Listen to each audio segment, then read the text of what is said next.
ನಮಸ್ಕಾರ ಸ್ನೇಹಿತರೆ, I am Puneeth. ಸ್ನೇಹಿತರೆ, ಕೆ ಎಸ್ ಎಕ್ಸಾಮ್ 2022-23 100% ನಿಮ್ಗೆ ಕೆ ಎಸ್ ಎಕ್ಸಾಮ್ ಕಾಲ್ ಆಗ್ತಾ ಇದೆ. ಅಂಡ್ KPSC ಎಕ್ಸಾಮ್ ಅಡಿಯಲ್ಲಿ ಕೆ ಎಸ್ ಎಕ್ಸಾಮ್ ಬರೀಬೇಕು ಅಂತಂದ್ರೆ ಹೆಂಗೆ ಪ್ರಿಪರೇಷನ್ ಇರಬೇಕು? ಓಕೆ, ಸೊ ಅದಕ್ಕೋಸ್ಕರ ನಾವೇನ್ ಮಾಡ್ತಾ ಇದ್ವಿ ಈ ಒಂದು ವಿಡಿಯೋದಲ್ಲಿ ಸ್ನೇಹಿತರೆ, ಪತ್ರಿಕೆ 2020 ಆಗಿರ್ತಕ್ಕಂತ ಒಂದು ಪತ್ರಿಕೆನ ವಿಶ್ಲೇಷಣೆ ಕೂಡ ಮಾಡ್ತಾ ಇದೀವಿ. ಯಾಕಂದ್ರೆ ಪ್ರಿಪರೇಷನ್ ಆಗಕ್ಕಿಂತ ಮುಂಚೆ ನೀವು ಏನ್ ಮಾಡ್ಬೇಕು ಅಂತಂದ್ರೆ, ಇದು ಬಿಗಿನರ್ಸ್ ಅಂತ ಅನ್ಕೊಳ್ಳಿ, ಫೈನ್. ನೀವು ಆಲ್ರೆಡಿ ಆಗಿರೋರಿಗೆ ಫೈನ್, ನೆಕ್ಸ್ಟ್ ಇನ್ನೊಂದ್ಸಲ ಬರೆಯೋರ್ಗೆ ಫೈನ್. ಈಗ ಯಾರು ಬಿಗಿನರ್ಸ್ ಬರಿಬೇಕು ಅನ್ಕೊಂಡಿದೀರಾ, ಸೊ ಅವ್ರಿಗೆ ಫಸ್ಟ್ ಏನ್ ತಿಳ್ಕೊಬೇಕು ಸರ್, ಯಾವ ರೀತಿ ಕ್ವಶನ್ಸ್ ಬರ್ತವೆ, ಸಿಲೆಬಸ್ ಏನು, ಅವ್ರಿಗೆ ಅರ್ಹತೆ ಇದೆಯಾ, ವಯೋಮಿತಿ ಏನಿರುತ್ತೆ, ಎಕ್ಸಾಮ್ ಪ್ಯಾಟರ್ನ್ ಏನಿರುತ್ತೆ, ಇದಿಷ್ಟು ಮುಖ್ಯವಾಗಿ ತಿಳ್ಕೊಬೇಕಾಗತ್ತೆ. ಹಾಗಾಗಿ ಫಸ್ಟ್ ನಾವ್ ಏನ್ ಮಾಡ್ತೀವಿ ಅಂದ್ರೆ, ಇವಾಗ ಫಸ್ಟ್ ಸಿಲೆಬಸ್, ಎಕ್ಸಾಮ್ ಪ್ಯಾಟರ್ನ್ ಇದ್ರ ಬಗ್ಗೆ ಡೀಟೇಲ್ ಆಗಿ ಹೇಳ್ಬಿಟ್ಟು ಇದೇ ವಿಡಿಯೋದಲ್ಲಿ ನಾನು ನಿಮ್ಗೆ ಕ್ವಶನ್ ಪೇಪರ್ 2020 ಪತ್ರಿಕೆ 1 ಓಕೆ, ಪೇಪರ್ 1 ಅನಲೈಸ್ ಮಾಡ್ತೀವಿ ಈಗ. ಓಕೆ, ಇದರಿಂದ ನಿಮ್ಗೆ ಏನಾಗುತ್ತೆ ಅಂತಂದ್ರೆ, ಹೆಂಗೆ ಕ್ವಶನ್ಸ್ ಬರ್ತವೆ, ಯಾವ ರೀತಿ ಬರುತ್ತೆ, ಅದಕ್ಕೆ ಎಲ್ಲಿ ಓದ್ಬೇಕು ಅಂತ ಡೀಟೇಲ್ ಆಗಿ ಗೊತ್ತಾಗ್ತಾ ಹೋಗುತ್ತೆ. ಅಂಡ್ ಇದಕ್ಕೆ ಬುಕ್ ಲಿಸ್ಟ್ ಬೇಕು ಅಂದ್ರೆ, ಸರ್ ಆಗ್ಲೇ IAS ಗೆ ಏನ್ ಓದ್ಬೇಕು ಕನ್ನಡ ಬುಕ್ ಲಿಸ್ಟ್, ಅದು ಆಲ್ರೆಡಿ IAS ಒಂದು ಪ್ಲೇ ಲಿಸ್ಟ್ ಕ್ರಿಯೇಟ್ ಮಾಡಿದೀವಿ. 4 ರಿಂದ 5 ವಿಡಿಯೋಸ್ ಗಳಿವೆ. ಅದು KS ಗೂ ಕೂಡ ಅಪ್ಲಿಕಬಲ್ ಆಗುತ್ತೆ. ಅಂಡ್ KS ಸ್ಟ್ರಾಟಜಿ ಏನ್ ಬೇಕು ಸರ್, ಮುಂದೆ ಹೆಂಗ್ ಓದ್ಬೇಕು, ಯಾವ ಬುಕ್ಸ್ ಇನ್ನೊಂದ್ಸಲ ತಗೋಬೇಕು, ಯಾವ ಬುಕ್ಸ್ ಗಳು ಇಂಪಾರ್ಟೆಂಟ್ ಅಂತ ಬೇಕು ಅಂದ್ರೆ ಕಮೆಂಟ್ ಸೆಕ್ಷನ್ ತಿಳಿಸಿ, ಅದಕ್ಕೆ ಸಪರೇಟ್ ವಿಡಿಯೋ ಮಾಡೋಣ. ಸರ್ 250 ರಿಂದ 60 ಪೋಸ್ಟ್ ಗಳು ಆಗ್ಬೇಕು ಅಂತಿದೆ. ಅದಕ್ಕೆ ನಾನು ಮುಂದೆ ತೋರಿಸ್ತೀನಿ ಡಾಕ್ಯುಮೆಂಟ್ ಕೂಡ. 2022 ಅಥವಾ 23 ಆಗುತ್ತೆ. ಯೂಶಲಿ 2 KS ನಮ್ಗೆ ಯೂಶಲಿ ಯಾವಾಗ ಆಗುತ್ತೆ ಸರ್, 2 ರಿಂದ 3 ವರ್ಷದಲ್ಲಿ ಆಗುತ್ತೆ. ಲಾಸ್ಟ್ 2017 ಆಗಿತ್ತು, ಆಮೇಲೆ 2020 ಆಗಿತ್ತು ಅಲ್ವಾ. ಸೊ ಈಗ ಆಕ್ಚುಲಿ ಇದೆ 2022ಕ್ಕೆ ನಾವು ಎಕ್ಸ್ಪೆಕ್ಟ್ ಮಾಡ್ಬೋದು. ಈಗ 21 ಆಲ್ಮೋಸ್ಟ್ ಅರ್ಧ ವರ್ಷ ಮುಗ್ದೋಗಿದೆ, ನೆಕ್ಸ್ಟ್ ಎಕ್ಸ್ಪೆಕ್ಟ್ ಮಾಡ್ಬೋದು. ಬಟ್ ಈಗಿಂದ ಪ್ರಿಪರೇಷನ್ ಸ್ಟ್ರಾಟಜಿ ಮಾಡ್ಕೋಬೇಕು. ಸೊ ನಿಮ್ಗೆ ಹೆಲ್ಪ್ ಆಗುತ್ತೆ, ನನ್ನ ಫಾಲೋ ಮಾಡಬಹುದು ಟೆಲಿಗ್ರಾಮ್ ಚಾನಲ್ ಅಲ್ಲಿ. KS ರಿಲೇಟೆಡ್ ಎನಿ ಇನ್ಫಾರ್ಮೇಶನ್ಸ್ ಮತ್ತೆ ಫ್ರೀ ಕೋರ್ಸಸ್ ಗಳು ನಮ್ಮ ಯೂಟ್ಯೂಬ್ ಚಾನಲ್ ಇಂದ ಸ್ಟಾರ್ಟ್ ಆಗ್ತಾ ಇದೆ. Okay, so Telegram channel Puneeth forum ಅಂತ ಈ ರೀತಿ ಸಿಂಬಲ್ ಇದೆ, ಲಿಂಕ್ ಡಿಸ್ಕ್ರಿಪ್ಷನ್ ಬಾಕ್ಸ್ ಅಲ್ಲಿ ಇದೆ, ಅಥವಾ ನೀವು ಟೆಲಿಗ್ರಾಮ್ ಅಲ್ಲಿ ಸರ್ಚ್ ಮಾಡಿ ಕೂಡ ಜಾಯ್ನ್ ಆಗ್ಬೋದು, ಪುನೀತ್ ಫೋರಂ ಅಂತ ಹೇಳಿ. ಓಕೆ ಸರ್, ಅಂಡ್ ಯೂಟ್ಯೂಬ್ ಗೆ ಫಸ್ಟ್ ಟೈಮ್ ಜಾಯ್ನ್ ಆಗ್ತಿದ್ರೆ ಲೈಕ್ ಮಾಡಿ, ವಿಡಿಯೋನ ಶೇರ್ ಮಾಡಿ, ಸಬ್ಸ್ಕ್ರೈಬ್ ಮಾಡ್ಕೊಳ್ಳಿ. Fine sir. ಸರ್ ಫಸ್ಟ್ ನಾನು ಪತ್ರಿಕೆ ವಿಶ್ಲೇಷಣೆ ಮಾಡಕ್ಕಿಂತ ಮುಂಚೆ ಏನ್ ಮಾಡ್ತೀನಿ ಅಂತಂದ್ರೆ, ಫಸ್ಟ್ ನಿಮ್ಗೆ age, minimum age, maximum age ಎಷ್ಟಿರ್ಬೇಕು, ಇದು 1 ರಿಂದ 2 ನಿಮಿಷದಲ್ಲಿ ಇದನ್ನು ಕವರ್ ಮಾಡಿ ಆಮೇಲೆ ಪತ್ರಿಕೆ ವಿಶ್ಲೇಷಣೆ ಮಾಡ್ತಾ. ಈಗ ಜನರಲ್ ಅಭ್ಯರ್ಥಿಗಳಿಗೆ, ಸಾಮಾನ್ಯ ಅಭ್ಯರ್ಥಿಗಳಿಗೆ 35 ಮ್ಯಾಕ್ಸಿಮಮ್. ಕನಿಷ್ಠ ವರ್ಷ ಯಾವುದೇ ಒಂದು ಕ್ಯಾಟಗರಿಯಲ್ಲಿ 21 ವರ್ಷ ತುಂಬಿರ್ಲೇಬೇಕು. ಅಂಡ್ ಇಲ್ಲಿ ವಿದ್ಯಾರ್ಹತೆ ಬಂದ್ರು ಡಿಗ್ರಿ ಆಗಿರ್ಲೇಬೇಕು. ಓಕೆ, ಮಿನಿಮಮ್ ಡಿಗ್ರಿ ಆಗಿರ್ಲೇಬೇಕು. ಇನ್ ಮ್ಯಾಕ್ಸಿಮಮ್ ಏಜ್ 35. ಇನ್ನು ಪ್ರವರ್ಗ 1, 2, B, 3 ಅಂದ್ರೆ ಹಿಂದುಳಿದ ವರ್ಗ, OBC ಅಂತ ಏನ್ ಕರಿತೀವಿ ಟೋಟಲ್ ಆಗಿ, ಸೊ ಅವ್ರಿಗೆ 38 ಮ್ಯಾಕ್ಸಿಮಮ್ ಏಜ್ ಇರುತ್ತೆ.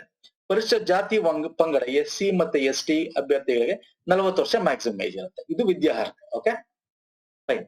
ಇನ್ನು ಪರೀಕ್ಷೆಯ ಪ್ರಯತ್ನಗಳು, ಮಿತಿಗಳು, ಲಿಮಿಟ್ಗಳು ಕೂಡ ಇದೆ. ಅಂದ್ರೆ ಈಗ ಜನರಲ್ ಮೆರಿಟ್ ಅವ್ರಿಗೆ ಮ್ಯಾಕ್ಸಿಮಮ್ 5 ಸಲ ತಗೋಬಹುದು ಎಕ್ಸಾಮ್. ಓಕೆ, ಅಂಡ್ OBC ಅಂತ ಏನ್ ಕರಿತೀವಿ 2A 2B 3A 3B ಪ್ರವರ್ಗವನ್ನು ಅವರು 7 ಸಲ ಬರೀಬಹುದು ಮ್ಯಾಕ್ಸಿಮಮ್ ಎಕ್ಸಾಮ್. ಓಕೆ, ತಮ್ಮ ಒಂದು ಏಜ್ ಲಿಮಿಟ್ ಅಲ್ಲಿ. SC ST ಗೆ ಯಾವುದೇ ಪ್ರಯತ್ನವಾದ ಮಿತಿ ಇರೋದಿಲ್ಲ ಕ್ಯಾಟಗರಿಗೆ. ಓಕೆ, ಇದು ಕೂಡ ನಿಮ್ಗೆ ಗೊತ್ತಿರಬೇಕು. ಯಾಕಂದ್ರೆ ಆಲ್ರೆಡಿ ಬರ್ದಿರೋರ್ಗೆ ಫೈನ್, ಅವ್ರಿಗೆ ಗೊತ್ತಿರುತ್ತೆ. ಗೊತ್ತಿಲ್ಲ ಅಂದ್ರೆ ಒಂದೊಂದ್ಸಲ ತಿಳ್ಕೊಳ್ಳಿ ಸ್ನೇಹಿತರೆ. Fine sir. ನೆಕ್ಸ್ಟ್ ನಮ್ಗೆ ಎಕ್ಸಾಮ್ ಪ್ಯಾಟರ್ನ್ ಬಂದ್ಬಿಡ್ತೇನೆ. ಇಲ್ಲಿ ನಾನು ಬುಕ್ಸ್ ತಗೊಂಡಿಲ್ಲ. ಓಕೆ, ಬುಕ್ಸ್ ತಗೊಂಡಿಲ್ಲ. ನಾ ಸ್ಟ್ರಾಟಜಿ, ಟೈಮ್ ಟೇಬಲ್, ಬುಕ್ ಯಾವ್ದು ಎಲ್ಲಿ ಹೆಚ್ಚು ಓದಬೇಕು, ಇದೆಲ್ಲ ಸಪರೇಟ್ ವಿಡಿಯೋ ಮಾಡ. ಕಮೆಂಟ್ ಸೆಕ್ಷನ್ ಅಲ್ಲಿ ನೀವು ಹೆಚ್ಚು ಕಮೆಂಟ್ ಮಾಡಿದಷ್ಟು ಅದ್ರ ಬಗ್ಗೆ ಒಂದು ವಿಡಿಯೋ ಮಾಡ್ತೇನೆ ಸ್ನೇಹಿತರೆ. ಫೈನ್. ಈಗ ಪ್ರಿಲಿಮ್ಸ್ ಫಸ್ಟ್ ನಮ್ಗೆ ಪತ್ರಿಕೆ ನೋಡಿದ್ರೆ ಸರ್, ಮೊದಲು ಪೂರ್ವಭಾವಿ ಪರೀಕ್ಷೆ ಇರುತ್ತೆ, ಪ್ರಿಲಿಮ್ಸ್ ಇರುತ್ತೆ. ಪ್ರಿಲಿಮ್ಸ್ ಅಲ್ಲಿ ನಮ್ಗೆ 2 ಪೇಪರ್ ಇರುತ್ತೆ. ಪೇಪರ್ 1, ಪೇಪರ್ 2 ಇರುತ್ತೆ. ಪತ್ರಿಕೆ 1, ಪತ್ರಿಕೆ 2 ಇರುತ್ತೆ. ಪತ್ರಿಕೆ 1ರಲ್ಲಿ ನಮ್ಗೆ 100 ಮಾರ್ಕ್ಸ್ 200 ಅಂಕಗಳಿರುತ್ತೆ. ಒಂದಕ್ಕೆ 2 ಇರುತ್ತೆ. ಸೊ ಅದ್ರಲ್ಲಿ ನೋಡಿ, ನಂಬರ್ ಆಫ್ ಕ್ವಶನ್ಸ್ ಎಲ್ಲಿಂದ ಬರುತ್ತೆ ಅಂತ ಕೂಡ ಅವರೇ ಹೇಳ್ಬಿಟ್ಟಿದ್ದಾರೆ. ಅದ್ರ ಪ್ರಕಾರನೇ ಕೊಡ್ತಾರೆ. ಹೆಚ್ಚು ಕಮ್ಮಿ 1, 2 ಆ ಕಡೆ ಈ ಕಡೆ ಆಗುತ್ತೆ ಅಷ್ಟೇ. ಈಗ ಪತ್ರಿಕೆ 1ರಲ್ಲಿ ನಮ್ಗೆ ಇವಾಗ ನಾವು ಸಾಲ್ವ್ ಮಾಡ್ತಾ ಇರೋದು ಇದೇ ಪತ್ರಿಕೆನ, ಪ್ರಿಲಿಮ್ಸ್ ಪತ್ರಿಕೆ 1ನೇ ಸಾಲ್ವ್ ಮಾಡ್ತಾ ಇರೋದು ಇವಾಗ. ಓಕೆ, ರಾಷ್ಟ್ರೀಯ ಮತ್ತು ಅಂತಾರಾಷ್ಟ್ರೀಯ ಪ್ರಾಮುಖ್ಯತೆ ವಿಷಯಗಳನ್ನು ಒಳಗೊಂಡಂತೆ ಸಾಮಾನ್ಯ ಅಧ್ಯಯನ. ಅಂದ್ರೆ ಇಲ್ಲಿ current affair related plus static ಅಂದ್ರೆ ಇತಿಹಾಸ. ಸಾಮಾನ್ಯ ಜನರಲ್ ಸ್ಟಡೀಸ್ ಅಂದ್ರೆ ಸರ್, ಇತಿಹಾಸ, ಭೂಗೋಳ, ಅರ್ಥಶಾಸ್ತ್ರ, ಓಕೆ, ಸೋಶಿಯಾಲಜಿ ಆಗಿರ್ಬೋದು, ಸಮಾಜಶಾಸ್ತ್ರ, ಓಕೆ, ಮತ್ತೆ ನಮ್ಮ ಪೊಲಿಟಿ ಅಂದ್ರೆ ಕಾನ್ಸ್ಟಿಟ್ಯೂಷನ್ ಆಫ್ ಇಂಡಿಯಾ, ಭಾರತದ ಸಂವಿಧಾನ. ಓಕೆ, ಇದಿಷ್ಟು ಸಾಮಾನ್ಯ ಅಧ್ಯಯನದ ಒಳಗೆ ಬರುತ್ತೆ. ಯಾಕಂದ್ರೆ ಇಲ್ಲಿ ವಿಜ್ಞಾನ ತಗೋಬಹುದು. ವಿಜ್ಞಾನ ಪತ್ರಿಕೆ 2 ಕೇಳ್ತಾನೆ ಅವನು, ಇಲ್ಲಿ ಕೇಳ್ತಾನೆ ವಿಜ್ಞಾನ. ಓಕೆ, ಮತ್ತೆ ಇನ್ನೊಂದು ಮಾನವಿಕ ಶಾಸ್ತ್ರ. ಮಾನವಿಕ ಶಾಸ್ತ್ರ ಅಂದ್ರೆ ಮುಂದೆ ನಿಮಗೆ ಕ್ವಶನ್ಸ್ ಬರುತ್ತಲ್ಲ, ಅಲ್ಲಿ ನಿಮ್ಗೆ ಇದ್ರ ಬಗ್ಗೆ ಡೀಟೇಲ್ ಆಗಿ ಹೇಳ್ತಾ ಹೋಗ್ತೀನಿ. ಇದ್ರ ಬಗ್ಗೆ 40 ಇದ್ರೆ ಇದ್ರ ಬಗ್ಗೆ 60 ಕ್ವಶನ್ಸ್ ಕೇಳ್ತಾನೆ. ಓಕೆ, 60 ಕ್ವಶನ್ಸ್ ಕೇಳ್ತಾನೆ. ಇನ್ನು ಪತ್ರಿಕೆ 2 ಇರುತ್ತೆ. ಪತ್ರಿಕೆ 2 ಕೂಡ ನಮಗೆ ರಾಜ್ಯದ ಪ್ರಾಮುಖ್ಯತೆ ಸಂಬಂಧಿಸಿದ ಸಾಮಾನ್ಯ ಅಧ್ಯಯನಗಳಿರ್ತವೆ. ಮತ್ತೆ ಸಾಮಾನ್ಯ ವಿಜ್ಞಾನ ಮತ್ತು ತಂತ್ರಜ್ಞಾನದ ಬಗ್ಗೆ, ಪರಿಸರ, ಜನರಲ್ ಸೈನ್ಸ್ ಬಗ್ಗೆ ಇರುತ್ತೆ, ಮತ್ತೆ ಮನೋಸಾಮರ್ಥ್ಯ ಬಗ್ಗೆ ಇರುತ್ತೆ.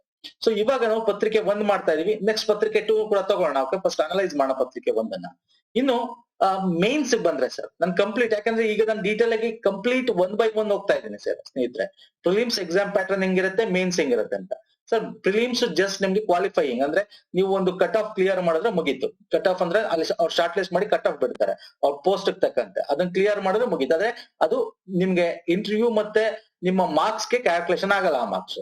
ಇನ್ನು ಮೇನ್ಸ್ ಎಕ್ಸಾಮ್ ಅಲ್ಲಿ ನಿಮ್ಗೆ ಪ್ರಮುಖವಾಗಿ 5 ಪತ್ರಿಕೆಗಳು ಇರುತ್ತೆ. ಗೊತ್ತಿದೆಯಲ್ಲ, ಲಾಸ್ಟ್ ಟೈಮ್ ಇಂದ 2020ರಿಂದ ಐಚ್ಛಿಕ ವಿಷಯ ಆಪ್ಷನಲ್ ಸಬ್ಜೆಕ್ಟ್ ಅಂತ ತೆಗೆದುಹಾಕಿದ್ರು. ಸೊ ಹಾಗಾಗಿ 5 ಪತ್ರಿಕೆಗಳಿರುತ್ತೆ. ಮತ್ತೆ ಕ್ವಾಲಿಫೈಯಿಂಗ್ ಪೇಪರ್ಸ್ ಇರುತ್ತೆ. ಕ್ವಾಲಿಫೈಯಿಂಗ್ ಪೇಪರ್ಸ್ ಸ್ನೇಹಿತರೆ ಕಡ್ಡಾಯ ಕನ್ನಡ, ಕಡ್ಡಾಯ ಇಂಗ್ಲಿಷ್. ಈ ಮಾರ್ಕ್ಸ್ ಇದೆಯಲ್ಲ 150 ಅಂಕಗಳಿದೆಯಲ್ಲ, ಇದು ನಿಮ್ಗೆ ಕೌಂಟ್ ಆಗಲ್ಲ. ಜಸ್ಟ್ ಕ್ವಾಲಿಫೈಯಿಂಗ್ ಅಂದ್ರೆ ನಿಮ್ಮ ಇಂಗ್ಲಿಷ್ ಹೆಂಗಿದೆ, ನಿಮ್ಮ ಕನ್ನಡ ಹೆಂಗಿದೆ, ನಿಮ್ಗೆ ಓದಕ್ ಅರ್ಥ ಆಗುತ್ತಾ, ಬರೆಯಕ್ ಬರುತ್ತಾ ಅಂತ ಜಸ್ಟ್ ಚೆಕ್ ಮಾಡಕ್ಕೋಸ್ಕರ ಇದು ಕ್ವಾಲಿಫೈಯಿಂಗ್ ಪೇಪರ್ ಆಗಿರುತ್ತೆ.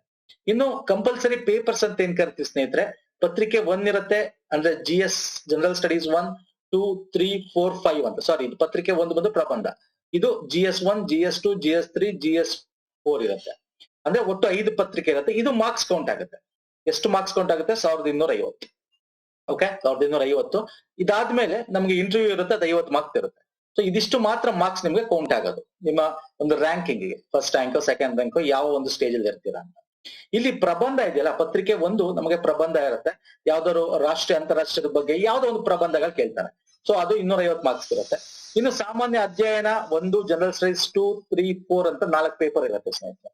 250 ಮಾರ್ಕ್ಸ್ ಇರುತ್ತೆ. ಓಕೆ, ಇದು ಲಿಖಿತ ಪರೀಕ್ಷೆ. ಇದು ನೀವು ಆನ್ಸರ್ ರೈಟಿಂಗ್ ಎಸ್ಸೆ ಮುಖಾಂತರ ಬರೀಬೇಕಾಗಿರುತ್ತೆ. ಇದು ಪ್ರಿಲಿಮ್ಸ್ ಬಂದು ಅಂದ್ರೆ ಪೂರ್ವಭಾವಿ ಪರೀಕ್ಷೆ ಅಂತ ಏನ್ ಕರಿತೀವಿ, ಇದು ಜಸ್ಟ್ ಆಪ್ಷನಲ್ ಅಂದ್ರೆ MCQs ಇರುತ್ತೆ, ಮಲ್ಟಿಪಲ್ ಚಾಯ್ಸ್ ಕ್ವಶನ್ಸ್ ಇರುತ್ತೆ. ಮತ್ತೆ ನೆಗೆಟಿವ್ ಮಾರ್ಕ್ಸ್ ಇದೆ, 0.25 ಮಾರ್ಕ್ಸ್ ನೆಗೆಟಿವ್ ಮಾರ್ಕ್ಸ್ ಕೂಡ ಇದೆ. Fine sir. ಈಗ ಇಲ್ಲಿನ ಅರ್ಹತಾ ಪತ್ರಿಕೆ ಅಂತ ಏನ್ ಹೇಳಿದೆ, ಅರ್ಹ ಪತ್ರಿಕೆಯಲ್ಲಿ ಏನ್ ಕೇಳ್ತಾರೆ ಸರ್? ಅರ್ಹತಾ ಪತ್ರಿಕೆಯಲ್ಲಿ ಜಸ್ಟ್ ಕ್ವಾಲಿಫೈಯಿಂಗ್, ಇದು ಮಾರ್ಕ್ಸ್ ಕೌಂಟ್ ಆಗಲ್ಲ. ಕನ್ನಡ ಒಂದಿರುತ್ತೆ, ಇಂಗ್ಲಿಷ್ ಇರುತ್ತೆ. ಕನ್ನಡದಲ್ಲಿ ಏನಿರುತ್ತೆ ನೋಡಿ, ಸಮಗ್ರ ಅರ್ಥೈಸುವಿಕೆ, ಪದ ಪ್ರಯೋಗ, ಸಂಕ್ಷೇಪಣೆ, ಪದಜ್ಞಾನ, ಲಘು ಪ್ರಬಂಧ, ಇಂಗ್ಲಿಷ್ ಇಂದ ಕನ್ನಡ ಭಾಷಾಂತರ ಇರುತ್ತೆ. ಇನ್ ಇಂಗ್ಲಿಷ್ ಪತ್ರಿಕೆಗೆ ಬಂದ್ರೆ ಕಂಪ್ರೆನ್ಷನ್ ಇರುತ್ತೆ, ಪ್ಯಾಸೇಜ್ ಅಂತ ಹೇಳ್ತೀವಿ, ಪ್ರಿಸಿ ರೈಟಿಂಗ್ ಅಂತ ಹೇಳ್ತೀವಿ. PSL ಎಲ್ಲ ಬರ್ದಿರ್ತೀರಾ ಇದನ್ನ. ವೊಕ್ಯಾಬ್ಯುಲರಿ, ಶಬ್ದ ಸಂಗ್ರಹ, ಶಾರ್ಟ್ ಎಸ್ಸೆ ಬರೆಯಕ್ಕೆ ಹೇಳ್ತಾರೆ. ನಿಮ್ಮ ಸಂವಹನ ಕೌಶಲ್ಯ ಅಂದ್ರೆ ಕಮ್ಯುನಿಕೇಶನ್ ಸ್ಕಿಲ್ಸ್ ನ ಚೆಕ್ ಮಾಡ್ತಾರೆ. ಸೊ ಇದು ಇದ್ರಲ್ಲಿರುತ್ತೆ. ಇದು ಜಸ್ಟ್ ಕ್ವಾಲಿಫೈಯಿಂಗು. ಮಿನಿಮಮ್ ಮಾರ್ಕ್ಸ್ ನೀವು 35, 40, 50 ಎಷ್ಟು ಇರುತ್ತೆ. ಜಸ್ಟ್ ಕ್ವಾಲಿಫೈ ಆದ್ರೆ ಸಾಕು, ಇದೇನು ಕೌಂಟ್ ಆಗಲ್ಲ. ಓಕೆ, ಇದು ಅರ್ಹತಾ ಪತ್ರಿಕೆ. ಇನ್ನು ನಾವು ಪತ್ರಿಕೆ ಪ್ರಬಂಧ ಹೇಳಿದ್ನಲ್ಲ, ಪ್ರಬಂಧ ಪತ್ರಿಕೆ 1ರಲ್ಲಿ ಕೇಳಿರ್ತಾನೆ. 2 ಪ್ರಬಂಧಗಳಿರುತ್ತೆ. ಇನ್ನು ಪತ್ರಿಕೆ 2 ಅಂದ್ರೆ ಪೇಪರ್ 2 ನಮ್ಗೆ ಜನರಲ್ ಸ್ಟಡೀಸ್ 1 ಇರುತ್ತೆ. ಓಕೆ, ಇಲ್ಲಿ ಸಿಲೆಬಸ್ ಕೂಡ ಕೊಟ್ಟಿದೀವಿ. ಸಿಲೆಬಸ್ ಏನು, ಪ್ರಬಂಧ 1ರಲ್ಲಿ ರಾಷ್ಟ್ರೀಯ ಅಂತಾರಾಷ್ಟ್ರೀಯ ಮಹತ್ವ, ರಾಜ್ಯ ಮಹತ್ವ, ಸ್ಥಳೀಯ ಮಹತ್ವ 2 ಪ್ರಬಂಧ ಇರುತ್ತೆ. ಇನ್ನು ಪತ್ರಿಕೆ 2 ಏನಿರುತ್ತೆ, ಇತಿಹಾಸ, ಸೋಶಿಯಾಲಜಿ, ಅರ್ಥವ್ಯವಸ್ಥೆ. ಇದು ಪತ್ರಿಕೆ GS1 ಅಥವಾ ಪತ್ರಿಕೆ 2. ಅಂಡ್ ಪೇಪರ್ 3 ಮೇನ್ಸ್ ಅಲ್ಲಿ ಸಾಮಾನ್ಯ ಅಧ್ಯಯನ ಜನರಲ್ ಸ್ಟಡೀಸ್ 2 ಏನಿರುತ್ತೆ ಸರ್, ಜನರಲ್ ಸ್ಟಡೀಸ್ 2 ನಮ್ಗೆ ಭೂಗೋಳ ಮತ್ತೆ ಸಾಂವಿಧಾನಿಕ ರಿಲೇಟೆಡ್ ಮತ್ತೆ ನಮ್ಮ ಆಡಳಿತ ಹೆಂಗಿರ್ಬೇಕು, ಗವರ್ನೆನ್ಸ್ ಅಂತ ಕರಿತೀವಿ, ಅದಿರುತ್ತೆ. ಇನ್ನು ಜನರಲ್ ಸ್ಟಡೀಸ್ 3 ಪೇಪರ್ ಅಲ್ಲಿ ತಂತ್ರಜ್ಞಾನ ಇರುತ್ತೆ, ವಿಜ್ಞಾನ ಮತ್ತು ತಂತ್ರಜ್ಞಾನ, ಸಾರ್ವಜನಿಕ ವಲಯ, ಮಾಹಿತಿ ತಂತ್ರಜ್ಞಾನ ಇರುತ್ತೆ. ಮತ್ತೆ ಜನರಲ್ ಸ್ಟಡೀಸ್ ಕೃಷಿ ಬಗ್ಗೆ ಇರುತ್ತೆ, ನೈರ್ಮಲ್ಯದ ಬಗ್ಗೆ ಇರುತ್ತೆ, ಪರಿಸರದ ವ್ಯವಸ್ಥೆ, ಪರಿಸರ ಶಾಸ್ತ್ರದ ಬಗ್ಗೆ ಇರುತ್ತೆ. ಇನ್ನು ಲಾಸ್ಟ್ ಪತ್ರಿಕೆ ಜನರಲ್ ಸ್ಟಡೀಸ್ 4 ಅಂತ ಏನ್ ಕರಿತೀವಿ, ಅದು ಸಮಗ್ರತೆ, ಐಕ್ಯತೆ ಅಂದ್ರೆ ನೀತಿಶಾಸ್ತ್ರದ ಬಗ್ಗೆ. ಓಕೆ, ನಾವು ನಿಮ್ಮ ಹೆಂಗೆ ಕೌಶಲ್ಯ ಇದೆ, ನಿಮ್ಮ ಅಡ್ಮಿನಿಸ್ಟ್ರೇಟಿವ್ ಸ್ಕಿಲ್ ಹೆಂಗಿದೆ ಅಂತ ಚೆಕ್ ಮಾಡ್ತಾರೆ. ಸಮಗ್ರತೆ ಬಗ್ಗೆ ಇದರಲ್ಲಿ ಇರುತ್ತೆ. ಇದಿಷ್ಟು ನಾವು ಕಂಪ್ಲೀಟ್ ಸಿಲೆಬಸ್ ನ ನೋಡೋದಾದ್ರೆ. ಇವಾಗ ಸ್ನೇಹಿತರೆ ನಾನು ಬೇಗ ಕವರ್ ಮಾಡಿದ್ದೀನಿ. ಓಕೆ, ಬೇಗ ಕವರ್ ಮಾಡಿದ್ದೀನಿ. ಫೈನ್. ಯಾಕಂದ್ರೆ ನಾವು ಈ ಕ್ವಶನ್ ಪೇಪರ್ ಸ್ಟಾರ್ಟ್ ಮಾಡ್ಬೇಕು. ಯಾಕಂದ್ರೆ ನಾವು KS ಗೆ ನೀವು ಪ್ರಿಪೇರ್ ಆಗ್ತೀರಾ ನೆಕ್ಸ್ಟ್. ಓಕೆ, 2022, 23 ಆಗುತ್ತೆ ಗ್ಯಾರಂಟಿ. ಹೇಳಕ್ಕಾಗಲ್ಲ, ಈ ಇಯರ್ ಎಂಡಿಂಗ್ ಅಲ್ಲಿ ನೋಟಿಫಿಕೇಶನ್ ಬಂದ್ರು ಕೂಡ ಬರ್ಬೋದು, ಅಥವಾ ಜನವರಿ, ಫೆಬ್ರವರಿ ಬಂದ್ರು ಕೂಡ ಬರ್ಬೋದು. ಫೈನ್. ಇಲ್ಲಿ ನಿಮ್ಗೆ ಓದ್ಬೇಕಾದ್ರೆ ನಮ್ಮ ಚಾನಲ್ ವತಿಯಿಂದಾನೆ. Okay, because education is not business ಅಲ್ವಾ, ಗೊತ್ತಿದೆಯಲ್ಲ, ನೀವು ಇವರ ಹತ್ರ ನೋಡಿರ್ತೀರ, is not a business. So ನಮ್ಮ ಚಾನಲ್ ವತಿಯಿಂದಾನೆ ಫೌಂಡೇಶನ್ ಕೋರ್ಸ್ ಆಲ್ರೆಡಿ ಮಾಡಿದೀವಿ. ಅಂದ್ರೆ ಪ್ಲೇ ಲಿಸ್ಟ್ ಅಲ್ಲಿ ಸಿಗುತ್ತೆ. ಸಿಂಪಲ್ ಆಗಿ ಫೌಂಡೇಶನ್ ಕೋರ್ಸ್ ಮಾಡಿದೀವಿ. ಕಂಪ್ರೆನ್ಸಿವ್ ಕೋರ್ಸ್, ಡೀಟೇಲ್ ಆಗಿ ಕಂಪ್ರೆನ್ಸಿವ್ ಕೋರ್ಸ್ ಕೂಡ ಸ್ಟಾರ್ಟ್ ಮಾಡ್ತೀವಿ. So you need not to pay and go for coaching centres. Fine. Okay, so ಇಲ್ಲಿ ನೀವು KS ಪ್ರಿಪೇರ್ ಆಗ್ಬೇಕಂದ್ರೆ ಈಗ ಏನು ಸಿಲೆಬಸ್ ಇದೆ, ಎಷ್ಟು ಪತ್ರಿಕೆಗಳು ಬರುತ್ತೆ, ಅದೇ ಎಕ್ಸಾಮ್ ಪ್ಯಾಟರ್ನ್ ಏನು, ಇದು ಮುಖ್ಯವಾಗಿ ತಿಳ್ಕೊಳ್ಳಬೇಕು ಸರ್. ಗೊತ್ತಿರುತ್ತೆ ಸರ್, ಎಲ್ಲರಿಗೂ ಗೊತ್ತಿರುತ್ತೆ. ಈ ಬಿಗಿನರ್ಸ್ ಇರ್ತಾರಲ್ಲ ಅಂತವ್ರಿಗೆಗೋಸ್ಕರ ನಾನು ಡೀಟೇಲ್ ಆಗಿ ಹೇಳ್ತಾ ಇದ್ದೀನಿ ಅಷ್ಟೇ. ಏನ್ ಸಿಲೆಬಸ್ ಇರುತ್ತೆ, ಹೆಂಗ್ ಮಾಡಬೇಕು, ಸೊ ಏಜ್ ಮಿತಿ ಏನಿರ್ಬೇಕು, ಇದು ಮಿನಿಮಮ್ ತಿಳ್ಕೊಳ್ಳಬೇಕು ಫಸ್ಟ್ ಸ್ಟೇಜ್. ಸೆಕೆಂಡ್ ಸ್ಟೇಜ್ ಅಲ್ಲಿ ಏನು ಅಂದ್ರೆ, ಬುಕ್ಸ್ ತಿಳ್ಕೊಳ್ಳೋಕ್ಕಿಂತ ಮುಂಚೆ, ಬುಕ್ಸ್ ಹೋಗೋಕ್ಕಿಂತ ಮುಂಚೆ ಕ್ವಶನ್ ಪೇಪರ್ ಹೆಂಗಿದೆ, ಓಕೆ, ರೀಸೆಂಟ್ ಆಗಿರೋದು, ಸೊ ಯಾವ ರೀತಿ ಇದೆ, ಹೆಂಗೆ ಕ್ವಶನ್ಸ್ ಕೇಳ್ತಾನೆ, ಇದಿರಬೇಕು. ಸಿಲೆಬಸ್ ಟಿಪ್ ಅಲ್ಲಿ ಇರಬೇಕು, ಮತ್ತೆ ಕ್ವಶನ್ ಪೇಪರ್. ಹಾಗಾಗಿ ಏನ್ ಮಾಡ್ತಾ ಇದೀನಿ, ಇಲ್ಲಿ ಕ್ವಶನ್ ಪೇಪರ್ ಅನಲೈಸ್ ಮಾಡ್ತಾ ಇದೀವಿ. 2020 ಪತ್ರಿಕೆ 1 ಅನಲೈಸ್ ಮಾಡ್ತಾ ಇದೀವಿ. ಓಕೆ, ಇದ್ರ ನೆಕ್ಸ್ಟ್ ಒಂದು ವಿಡಿಯೋ ಬೇಕಂದ್ರೆ ಸ್ಟ್ರಾಟಜಿ ಹೆಂಗ್ ಓದಬೇಕು, ಯಾವ ರೀತಿಯ ಕವರ್ ಮಾಡಬೇಕು, ಹೆಂಗೆ ನಾವು ಫಸ್ಟ್ ಅಟೆಂಪ್ಟ್ ಅಚೀವ್ ಮಾಡಬೇಕು, ಮತ್ತೆ ಯಾವ ಪುಸ್ತಕಗಳು, ಯಾವ ವೆಬ್ಸೈಟ್ ಗಳನ್ನ ಓದಿದ್ರೆ ಯುಟಿಲೈಸ್ ಆಗುತ್ತೆ, ಇದೆಲ್ಲ ನಾವು ಡೀಟೇಲ್ ಆಗಿ ನೆಕ್ಸ್ಟ್ ವಿಡಿಯೋದಲ್ಲಿ ಸ್ಟಾರ್ಟ್ ಮಾಡೋಣ. Fine sir. ಓಕೆ, ಈಗ ಪತ್ರಿಕೆ 1 ಅಲ್ಲಿ ನಾವು ಡೀಟೇಲ್ ಆಗಿ 1 by 1 ಕ್ವಶನ್ ಇಂದ ಹೋಗ್ತೇನೆ ಸರ್. ಓಕೆ, ಫಸ್ಟ್ ಕ್ವಶನ್ ನಾನು ಬರ್ತಾ ಇದ್ದೀನಿ ಇವಾಗ. ಓಕೆ, ಡಿಲೇ ಮಾಡೋದು ಬೇಡ, ಇದೊಂದು ವಿಶ್ಲೇಷಣೆ, ಪ್ರೀವಿಯಸ್ ಇಯರ್ ಕ್ವಶನ್ ಪೇಪರ್ ವಿಶ್ಲೇಷಣೆ ಅಥವಾ ಅನಲೈಸಿಸ್ ಅಂತ ಕೂಡ ನೀವು ತಿಳ್ಕೋಬಹುದು. ಫೈನ್. ಈಗ ಫಸ್ಟ್ ಕ್ವಶನ್ ಬರ್ತೀನಿ. ಇದು ನಮ್ಗೆ ಅರ್ಥಶಾಸ್ತ್ರದ ಅಡಿಯಲ್ಲಿ ಬಂದಿರ್ತಕ್ಕಂಥದ್ದು. ಇಲ್ಲಿ ಇಂಗ್ಲಿಷ್ ಅಲ್ಲಿ ತಗೊಂಡಿದ್ದೀನಿ, ಯಾಕಂದ್ರೆ ಇದು ತುಂಬಾ ಜನಕ್ಕೆ ಈ ತೆರಿಗೆ ಅಂದ ತಕ್ಷಣ ಕನ್ನಡದಲ್ಲಿ ಅರ್ಥ ಆಗಲ್ಲ, ಇಂಗ್ಲಿಷ್ ಅಲ್ಲಿ ಬೇಗ ಅರ್ಥ ಆಗ್ಬಿಡುತ್ತೆ. ಯಾಕಂದ್ರೆ ಪೇಪರ್ ಗಳು ಎಲ್ಲಾ ಕಡೆ ನಮ್ಗೆ ಇಂಗ್ಲಿಷ್ ಯುಟಿಲೈಸ್ ಮಾಡಿರ್ತಾರೆ, ಅಂದ್ರೆ ಇಂಗ್ಲಿಷ್ ಪುನಃ ಕನ್ನಡದಲ್ಲಿ ಬರ್ತಿರ್ತಾರೆ. ಹಾಗಾಗಿ ಓಕೆ, ಇಲ್ಲಿ ನೋಡಿ ಪಟ್ಟಿ 1, ಪಟ್ಟಿ 2 ಅಂದ್ರೆ ಒಂದಷ್ಟು ಟ್ಯಾಕ್ಸ್ ಗಳಿವೆ. ಸೆಂಟ್ರಲ್ ಗೌರ್ಮೆಂಟ್ ಆ ಟ್ಯಾಕ್ಸ್ ನ ಹಾಕುತ್ತೆ, ಸ್ಟೇಟ್ ಗೌರ್ಮೆಂಟ್ ಅದನ್ನ ವಸೂಲಿ ಮಾಡುತ್ತೆ. ಒಂದಷ್ಟು ಟ್ಯಾಕ್ಸ್ ಗಳನ್ನ ಸೆಂಟ್ರಲ್ ಗೌರ್ಮೆಂಟ್ ಹಾಕಿ ವಸೂಲಿ ಮಾಡಿ ಸ್ಟೇಟ್ ಗೆ ಶೇರ್ ಕೊಡುತ್ತೆ. ಸೊ ಈ ಬೇಸಿಸ್ ಮೇಲೆ ಈ ಕ್ವಶನ್ ಇರೋದು. ಫೈನ್, ಬನ್ನಿ. ಸ್ಟಾಂಪ್ ಸುಂಕಗಳು ಮತ್ತು ವೈದ್ಯಕೀಯ ತೆರಿಗೆಗಳು ಇಲ್ಲಿ ಹೊಂದಿಸಿ ಬರೀಬೇಕು. ಕೃಷಿ ಭೂಮಿಯನ್ನು ಹೊರತುಪಡಿಸಿ ಉಳಿದ ಆಸ್ತಿಯ ಮೇಲಿನ ಉತ್ತರಾಧಿಕಾರತ್ವದ ಮೇಲಿನ ತೆರಿಗೆ ಅಂತಿದೆ. ಕಾರ್ಪೊರೇಷನ್ ತೆರಿಗೆ ಮತ್ತು ಕೃಷಿ ವರಮಾನದ ಮೇಲಿನ ತೆರಿಗೆ ಇವುಗಳನ್ನು ಹೊರತುಪಡಿಸಿ ಇತರ ಆದಾಯದ ಮೇಲಿನ ತೆರಿಗೆ. ಈ ಆಪ್ಷನ್ ವೈದ್ಯಕೀಯ ಮತ್ತು ಶೌಚಾಲಯ ಸಿದ್ಧಗೊಳಿಸುವುದನ್ನು ಹೊರತುಪಡಿಸಿ ಇನ್ನಿತರ ಬಾಬ್ತುಗಳ ಮೇಲಿನ ಉತ್ಪಾದನಾ ತೆರಿಗೆ. Okay, fine. ಇದು ದೊಡ್ಡದಾಗಿದೆ ಸ್ನೇಹಿತರೆ ಕ್ವಶನ್, ಅದಕ್ಕೆ ನಿಮ್ಗೆ ಒಂದ್ ರೀತಿ ಕಾಣಿಸ್ತಾ ಇದೆ. ನೆಕ್ಸ್ಟ್ ಕ್ವಶನ್ ಎಲ್ಲ ಈಸಿ ಇದೆ ನೋಡಿ, ನೆಕ್ಸ್ಟ್ ಕ್ವಶನ್ ಎಲ್ಲ ಚಿಕ್ಕದೇ ಇದೆ. ಫೈನ್. ಓಕೆ, ಇಲ್ಲಿ ಇಂಗ್ಲಿಷ್ ಅಲ್ಲೂ ಇದೆ. Stamp duties and duties on medical ಯಾರು ಸರ್ ಮಾಡ್ತಾರೆ? ಫಸ್ಟ್ ಇಲ್ಲಿ ನನ್ನ ಆನ್ಸರ್ ನ ಹೇಳ್ಬಿಟ್ಟು ಆಮೇಲೆ ನಿಮಗೆ ನೀವು ಟ್ರೈ ಮಾಡ್ತಾ ಹೋಗಿ, ನೀವು ಆನ್ಸರ್ ನ ಮಾಡ್ತಾ ಹೋಗಿ. ಇಲ್ಲಿ ನೋಡಿ, ಇಲ್ಲಿ ಏನಿದೆ, ಲಿಸ್ಟ್ 2 ಏನಿದೆ, duties lived by the union ಅಂದ್ರೆ ಕೇಂದ್ರ ಸರ್ಕಾರ ವಿಧಿಸಲಾದ ತೆರಿಗೆ, ಆದರೆ ರಾಜ್ಯ ಸರ್ಕಾರದಿಂದ ಸಂಗ್ರಹಿಸಿ ವೆಚ್ಚ ಮಾಡಬಹುದು. ಕೇಂದ್ರ ಸರ್ಕಾರದಿಂದ ವಿಧಿಸಲಾದ ಮತ್ತು ಸಂಗ್ರಹಿಸಲಾದ ತೆರಿಗೆಗಳು ಆದರೆ ರಾಜ್ಯಗಳಿಗೆ ಹಂಚಿಕೆ ಮಾಡಲಾದ ತೆರಿಗೆಗಳು ಇರುತ್ತೆ. ಇನ್ನೊಂದು ಆಪ್ಷನ್ ಇದೆ, ಕೇಂದ್ರ ಸರ್ಕಾರದಿಂದ ವಿಧಿಸಲಾದ ಮತ್ತು ಸಂಗ್ರಹಿಸಲಾದ ತೆರಿಗೆಗಳು ಮತ್ತು ಕೇಂದ್ರ ಹಾಗೂ ರಾಜ್ಯ ಸರ್ಕಾರಗಳ ನಡುವೆ ಹಂಚಿಕೆ ಮಾಡಿರುವುದು. ಇನ್ನೊಂದು ಆಪ್ಷನ್, ಕೇಂದ್ರ ಸರ್ಕಾರದಿಂದ ವಿಧಿಸಲಾದ ಮತ್ತು ಸಂಗ್ರಹಿಸಲ್ಪಟ್ಟ ತೆರಿಗೆಗಳು ಆದರೆ ಅವುಗಳನ್ನು ಕೇಂದ್ರ ಮತ್ತು ರಾಜ್ಯ ಸರ್ಕಾರದ ನಡುವೆ ಹಂಚಿಕೆ ಮಾಡಬಹುದಾದ ತೆರಿಗೆಗಳು. ಕನ್ಫ್ಯೂಸ್ ಆಯ್ತಾ? ಡೋಂಟ್ ವರಿ, ಇಲ್ಲಿ ನಾನು ಅದಕ್ಕೆ ಒಂದಷ್ಟು ಪಾಯಿಂಟ್ಸ್ ಗಳನ್ನ ತಗೊಂಡಿದ್ದೀನಿ. ಈ ಪಾಯಿಂಟ್ಸ್ ಓದ್ಕೊಂಡ್ಬಿಟ್ರೆ ಈ ರೀತಿ ಕ್ವಶನ್ಸ್ ಏನೇ ಬಂದ್ರೆ ನಿಮ್ಗೆ ಆಗುತ್ತೆ. ಇಲ್ಲಿ ನೋಡಿ, ಸಿಂಪಲ್, ನಮ್ಮ ಹತ್ರ ಆಲ್ರೆಡಿ ಅದ್ರ ಬಗ್ಗೆ ವ್ಯಾಖ್ಯಾನ ಇದೆ. ನಮ್ಮ ಒಂದು ಇದ್ರಲ್ಲಿ ಏನಿದೆ, ಕೇಂದ್ರದಿಂದ ವಿಧಿಸಲಾದ ಕೆಲವು ತೆರಿಗೆಗಳಿಗೆ ಆ ತೆರಿಗೆಗಳಿವೆ, ಆದರೆ ಅವುಗಳ ಆದಾಯವನ್ನು ಕೇಂದ್ರ ಮತ್ತು ರಾಜ್ಯದ ನಡುವೆ ಹಂಚಿಕೆ ಮಾಡಲಾಗುತ್ತೆ. ಎಕ್ಸಾಂಪಲ್, ಯೂನಿಯನ್ ಎಕ್ಸೈಸ್ ಟ್ಯಾಕ್ಸ್ ಆಗಿರ್ಬೋದು, ಕಾರ್ಪೊರೇಟ್ ಇನ್ಕಮ್ ಟ್ಯಾಕ್ಸ್ ಆಗಿರ್ಬೋದು. ಇಂಥದ್ದು ಕೇಂದ್ರ ಸರ್ಕಾರ ವಿಧಿಸುತ್ತೆ, ಅದನ್ನ ಕಲೆಕ್ಟ್ ಮಾಡುತ್ತೆ, ಆದ್ರೆ ರಾಜ್ಯಗಳ ನಡುವೆ ಹಂಚಿಕೆ ಆಗುತ್ತೆ. ಸಿಂಪಲ್ ಅಲ್ವಾ ಸರ್? ನೆಕ್ಸ್ಟ್ ಬಂದು ಪಾಯಿಂಟ್ ನಂಬರ್ 2. ಕೇಂದ್ರದಿಂದ ವಿಧಿಸಲಾಗುವ ಕೆಲವು ತೆರಿಗೆಗಳಿವೆ, ಆದ್ರೆ ಅವುಗಳನ್ನು ಆದಾಯವನ್ನು ರಾಜ್ಯಗಳಿಗೆ ವರ್ಗಾಯಿಸಲಾಗುತ್ತದೆ. ಅಂದ್ರೆ ಕೇಂದ್ರ ವಿಧಿಸಿದ್ರು ಕೂಡ ಎಲ್ಲಾನು ಕಲೆಕ್ಟ್ ಮಾಡಿ ರಾಜ್ಯಗಳಿಗೆ ವರ್ಗಾಯಿಸಿದೆ. ಎಂತದ್ದು? ಕೃಷಿ ಆದಾಯವನ್ನು ಹೊರತುಪಡಿಸಿದ ಆಸ್ತಿಯ ಮೇಲಿನ ಎಸ್ಟೇಟ್ ಸುಂಕ. ಎಸ್ಟೇಟ್ ಸುಂಕ ವೆರಿ ಇಂಪಾರ್ಟೆಂಟ್. ಇದು ಎಸ್ಟೇಟ್ ಟ್ಯಾಕ್ಸ್ ಅಂತ ಕರಿತೀವಿ. ಎಸ್ಟೇಟ್ ಟ್ಯಾಕ್ಸ್ ಇಸ್ ಡಿಫ್ರೆಂಟ್, ಕೃಷಿ agriculture tax is different. Okay, next 3ನೇ ಪಾಯಿಂಟ್ ನೋಡಿ, ಕೇಂದ್ರ ಸರ್ಕಾರ ವಿಧಿಸುವ ಕೆಲವು ತೆರಿಗೆಗಳಿವೆ, ಆದ್ರೆ ಅವುಗಳನ್ನು ಸಂಗ್ರಹಿಸುವ ಜವಾಬ್ದಾರಿಯನ್ನು ರಾಜ್ಯಗಳಿಗೆ ವಹಿಸಲಾಗುತ್ತದೆ. ಅಂದ್ರೆ ಒಂದಷ್ಟು ವಿಧಿಸಿರುತ್ತೆ, ಆದ್ರೆ ಅದನ್ನ ರಾಜ್ಯಗಳ ಸಂಗ್ರಹಿಸಬೇಕು. ಅಂದ್ರೆ ಸ್ಟಾಂಪ್ ಡ್ಯೂಟಿ ಆಗಿರ್ಬೋದು. ಸ್ಟಾಂಪ್ ಡ್ಯೂಟಿ ಅಂದ್ರೆ ಸರ್, ಈಗ ನೀವು ಯಾವ್ದಾದ್ರು ಒಂದು ರಿಜಿಸ್ಟ್ರೇಷನ್ ಮಾಡ್ಸಕ್ ಹೋಗ್ತೀರಾ, ಅಲ್ಲಿ ಸ್ಟಾಂಪ್ ಡ್ಯೂಟಿ ಅಂತ ಕಟ್ಟಬೇಕು, ಅಂದ್ರೆ ದುಡ್ಡು ಕೊಟ್ಟು ತಗೋಬೇಕು, ಅದಕ್ಕೆ ಸ್ಟಾಂಪ್ ಡ್ಯೂಟಿ. ಸೊ ಇದನ್ನ ಕೇಂದ್ರ ಸರ್ಕಾರದ್ದು, ಆದ್ರೆ ರಾಜ್ಯಗಳು ಅದನ್ನ ವಸೂಲಿ ಮಾಡ್ಕೊಂಡು ಯೂಸ್ ಮಾಡ್ಕೊಂಡು. ಓಕೆ, ಈಗ ತಾಲೂಕು ಆಫೀಸ್ ಆಗಿರ್ಬೋದು, ಕಂದಾಯ ಆಫೀಸ್, ಅಲ್ಲಿ ಏನ್ ಮಾಡ್ತಾರೆ, ಅದು ಯಾರಿಗೆ? ಅದು ನಮ್ಮ ಈ ಒಂದು ರಾಜ್ಯ ಸರ್ಕಾರ ಅದಕ್ಕೆ ಸೇರ್ತಕ್ಕಂಥದ್ದು ಅಲ್ವಾ. ರಾಜ್ಯಗಳಿಂದ ವಿಧಿಸಲಾಗುವ ಕೆಲವು ತೆರಿಗೆಗಳಿವೆ ಮತ್ತು ಅವುಗಳನ್ನು ಆದಾಯವನ್ನು ರಾಜ್ಯಗಳು ಸಹ ಇಟ್ಕೊಳ್ತವೆ. ಯಾವುದು? ಮೊದಲು ವ್ಯಾಟ್ ಅಂತಿತ್ತಲ್ಲ, ಅದು ಹಿಂದಿನ ವ್ಯಾಟ್. ಸೊ ಈ ರೀತಿ 4 ಭಾಗ ಇದೆ. ಈಗ ಇಲ್ಲಿಗೆ ಬನ್ನಿ, ರೈಟ್ ಆನ್ಸರ್ ಯಾವ್ದು ಗೊತ್ತಾ? ಇದ್ರಲ್ಲಿ ಮೊದಲನೇ ಆಪ್ಷನ್ ಕರೆಕ್ಟ್ ಆಗಿ ಕೊಟ್ಬಿಟ್ಟಿದ್ದೀನಿ ಅವನೇ ನೋಡಿ. ಸ್ಟಾಂಪ್ ಸುಂಕಗಳು ಮತ್ತು ವೈದ್ಯಕೀಯ ತೆರಿಗೆಗಳು. Stamp duties lived by union. ಹೌದು, ಯೂನಿಯನ್ ಕೇಂದ್ರ ಸರ್ಕಾರ ಹಾಕತ್ತೆ, ಅದ ರಾಜ್ಯ ಸರ್ಕಾರ ಸಂಗ್ರಹಿಸಿ ವೆಚ್ಚ ಮಾಡುತ್ತೆ. ಈಗ ತರ ನಾವು ನೋಡಿದ್ವಲ್ವಾ ಅಲ್ವಾ? ಎಲ್ಲಿ ನೋಡಿದ್ವಿ ನಾವು? ಸ್ಟಾಂಪ್ ಡ್ಯೂಟಿ ರಾಜ್ಯ ಸರ್ಕಾರ ಅದನ್ನ ವೆಚ್ಚ ಮಾಡ್ಕೊಳುತ್ತೆ, ಕೇಂದ್ರ ಸರ್ಕಾರ ವಿಧಿಸೋದು, ರಾಜ್ಯ ಸರ್ಕಾರ ವೆಚ್ಚ ಮಾಡ್ಕೊಳುತ್ತೆ ಅಲ್ವಾ. ಕರೆಕ್ಟ್ ಆಗಿ ಮ್ಯಾಚ್ ಅವನೇ ಮಾಡ್ಕೊಟ್ಬಿಟ್ಟಿದೆ ನಮ್ಗೆ ಆನ್ಸರ್. ಇದಕ್ಕಿದ್ ಮ್ಯಾಚ್. ಈಗ ನೋಡಿ, duties on succession of property other than agriculture ಯಾರು ಸರ್? ಕೇಂದ್ರ ಸರ್ಕಾರದಿಂದ ವಿಧಿಸಲಾದ ಮತ್ತು ಸಂಗ್ರಹಿಸಲಾದ ತೆರಿಗೆಗಳು ಆದ ರಾಜ್ಯಕ್ಕೆ ಹಂಚಿಕೆ ಮಾಡಲಾಗುತ್ತದೆ. ಅದನ್ನೇ ಅಲ್ವಾ ಇಲ್ಲಿರೋದು? ಇಲ್ಲಿದೆ. ಕೇಂದ್ರ ವಿಧಿಸಲಾಗುವ ಕೆಲವು ತೆರಿಗೆಗಳು ಆದ್ರೆ ಅವುಗಳ ಆದಾಯವನ್ನು ರಾಜ್ಯಕ್ಕೆ ಹಂಚಿಕೆ ಮಾಡುತ್ತೆ, ವರ್ಗಾಯಿಸುತ್ತೆ. ಸಿಂಪಲ್ ಅಲ್ವಾ? ಗೊತ್ತಾಯ್ತಲ್ಲ? ಓಕೆ, ನೆಕ್ಸ್ಟ್ ಬನ್ನಿ. ಕಾರ್ಪೊರೇಷನ್ ತೆರಿಗೆ ಮತ್ತು ಕೃಷಿ ವರಮಾನದ ತೆರಿಗೆ, ಇದು ಕೇಂದ್ರ ಸರ್ಕಾರ ವಿಧಿಸಿ ಸಂಗ್ರಹಿಸಿ ರಾಜ್ಯ ಮತ್ತು ಕೇಂದ್ರಗಳ ನಡುವೆ ಹಂಚಿಕೆ ಮಾಡ್ತಕ್ಕಂಥದ್ದು. ನಾನು ಈಗ ತಾನೇ ಹೇಳಿದೆ ಸ್ಟಾರ್ಟಿಂಗ್ ಫಸ್ಟ್ ಪಾಯಿಂಟ್, ಕೇಂದ್ರದಿಂದ ವಿಧಿಸಲಾಗುವ ತೆರಿಗೆಗಳು ಆದ್ರೆ ಅವುಗಳ ಆದಾಯವನ್ನು ಕೇಂದ್ರ ಮತ್ತು ರಾಜ್ಯಗಳ ಎರಡರ ನಡುವೆ ವಿತರಿಸಲಾಗುತ್ತದೆ. ಅರ್ಥ ಆಯ್ತಲ್ಲ ಸರ್? ನೆಕ್ಸ್ಟ್ ಲಾಸ್ಟ್ ಬನ್ನಿ. Excise duty on items other then medical and toilet, ಇದು tax levied and collected by the union but which may be distributed between the union and state. ಅದೇ ಈ ಅಬಕಾರಿ ಸುಂಕ. ಟ್ಯಾಕ್ಸ್ ಕಲೆಕ್ಟ್ ಮಾಡುತ್ತೆ, ಕೇಂದ್ರ ಮತ್ತು ರಾಜ್ಯಗಳ ನಡುವೆ ಡಿಸ್ಟ್ರಿಬ್ಯೂಟ್ ಮಾಡುತ್ತೆ. ಸೊ ರೈಟ್ ಆನ್ಸರ್ ಇಲ್ಲಿ ಮೊದಲನೇ ಆಪ್ಷನ್. ಅರ್ಥ ಆಯ್ತಲ್ಲ? ಇದು ಲೆಂತಿ ಕ್ವಶನ್ ಇತ್ತು, ಹಾಗಾಗಿ ಟೈಮ್ ಹಿಡಿತು. ಓಕೆ, ಡೀಟೇಲ್ ಆಗಿ ಎಕ್ಸ್ಪ್ಲೇನ್ ಮಾಡ್ಬೇಕಾಗಿತ್ತು, ಎಕ್ಸ್ಪ್ಲೇನ್ ಮಾಡಿದ್ದೀನಿ ಸ್ನೇಹಿತರೆ. ನೆಕ್ಸ್ಟ್ ಬರ್ತೀನಿ. ಯಾವ ರಾಜ್ಯ ಕೇಂದ್ರಾಡಳಿತ ಪ್ರದೇಶವು ವಿದ್ಯಾರ್ಥಿಗಳಿಗೆ ಅಂಬೇಡ್ಕರ್ ಬೋಧನೆ ಕುರಿತು ಕಿರುಹೊತ್ತಿಗೆಯನ್ನು ಬಿಡುಗಡೆ ಮಾಡಿದೆ? ಇದು ಕರೆಂಟ್ ಅಫೇರ್ ರಿಲೇಟೆಡ್. ಓಕೆ, ಪ್ರಚಲಿತ ವಿದ್ಯಮಾನಗಳ ರಿಲೇಟೆಡ್. ಯಾವುದು? ಮಹಾರಾಷ್ಟ್ರನ, ಒರಿಸ್ಸಾನ, ಗೋವಾನ, ದೆಹಲಿನ? ರೈಟ್ ಆನ್ಸರ್ ದೆಹಲಿ ಅಂಬೇಡ್ಕರ್ ಬೋಧನೆ ಕುರಿತು ಕಿರುಹೊತ್ತಿಗೆ ಬಿಡುಗಡೆ ಮಾಡಿತ್ತು. ನೋಡಿದ್ರ, ಬೇರೆ ರಾಜ್ಯದ ಒಂದಷ್ಟು ಇಂಪಾರ್ಟೆಂಟ್ ಆಗಿರ್ತಕ್ಕಂಥದ್ದು ಕೂಡ ಎಕ್ಸಾಮ್ ಅಲ್ಲಿ ಕೇಳ್ತಾನೆ. ಬರೀ ಕರ್ನಾಟಕ ರಾಜ್ಯ ಕೇಂದ್ರ ಸರ್ಕಾರದ ಮಾತ್ರ ಅಲ್ಲ, ಬೇರೆ ರಾಜ್ಯದಲ್ಲಿ ಯಾವ್ದು ಇಂಪಾರ್ಟೆಂಟ್ ಆಗಿದೆ ಅದು ಕೂಡ ಕೇಳ್ತಾರೆ. ನೆಕ್ಸ್ಟ್ ಬನ್ನಿ. ಕೆಮ್ಟೆರಸ್ ನಿಕ್ಷೇಪ ಸಂಚಯನದಿಂದ ಆಗುತ್ತದೆ. ಯಾವ ಸಂಚಯನದಿಂದ ಆಗುತ್ತೆ ಸರ್? ಕೆಮ್ಟೆರಸ್ ನಿಮ್ಗೆ ಸಂಚಯನ ಅಂದ್ರೆ ಇಂಟರ್ನಲ್ ಫೋರ್ಸ್ ಮತ್ತೆ ಎಕ್ಸ್ಟರ್ನಲ್ ಫೋರ್ಸ್ ಅಂತಿದೆ.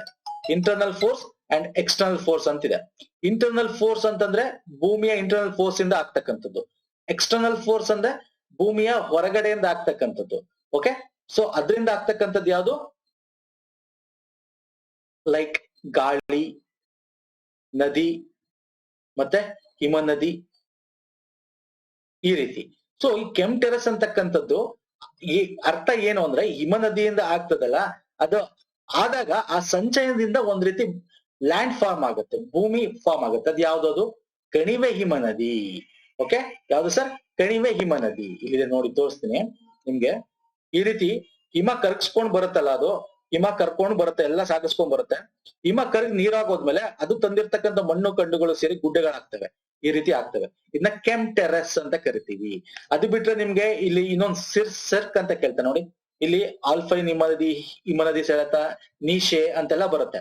ಇದನ್ನ ನೀವು ಹಿಮನದಿ ಸಂಚಯನ ಓದಿದ್ರೆ ಗೊತ್ತಾಗೋದು. ಇಲ್ಲಿ ಸಿರ್ಕ್ ಅಂತ ಬರುತ್ತೆ, ಹಿಮಗಾರ ಅಂತ, ಇಲ್ಲಿ ತೂಗು ಕಣಿವೆ ಬರುತ್ತೆ. ಇದು ಕೂಡ ಮುಂದೆ ಇದೇ ಕ್ವಶನ್ ಪೇಪರ್ ಅಲ್ಲಿ ಕೇಳಿದ್ದ ನಾವು. ಓಕೆ, ನೆಕ್ಸ್ಟ್ ಬಂತು. ಈ ಕೆಳಗಿನ ಹೇಳಿಕೆಗಳಲ್ಲಿ ಯಾವ ಹೇಳಿಕೆಗಳು ನಯನಾರ್ಗಳಿಗೆ ಸಂಬಂಧಿಸಿದಂತೆ ಸರಿಯಾಗಿವೆ? ನಯನಾರ್ ಎಲ್ಲಿ ಬರುತ್ತೆ ಸರ್? ಸಂಗಮ ಸಾಹಿತ್ಯದಲ್ಲಿ ಬರುತ್ತೆ. ನಯನಾರ್ಸ್ ಮತ್ತೆ ಆಳ್ವಾರ್ಸ್ ಅಂತ ಬರುತ್ತೆ. ಸೊ ನಯನಾರ್ಗಳಿಗೆ ಸಂಬಂಧಿಸಿದಂತೆ ಬಗ್ಗೆ ಮಾತಾಡೋದಾದ್ರೆ, ಓಕೆ, ಈ ಆಪ್ಷನ್ ನಾವು ನೋಡ್ಬೇಕಾಗುತ್ತೆ. ಸೊ ಆಪ್ಷನ್ ಅಲ್ಲಿ ಏನಿದೆ ನಾವು ನೋಡೋದಾದ್ರೆ ಸ್ನೇಹಿತರೆ, ಅವರು ಸಂಗಮ ಕವಿಗಳಾಗಿದ್ದರು, ಅವರು ಶೈವ ಸಂತರಾಗಿದ್ದರು, ಅವರು ಭಕ್ತಿ ಕಾವ್ಯ ರಚಿಸಿದವರು, ಪುರಾತನ ಎಂದು ಕರೆಯಲ್ಪಡುವವರು 64 ಸಂಖ್ಯೆಯಲ್ಲಿದ್ದರು. ಇದು ಯಾವುದು ಸರಿಯಾಗಿರ್ತಕ್ಕಂಥ?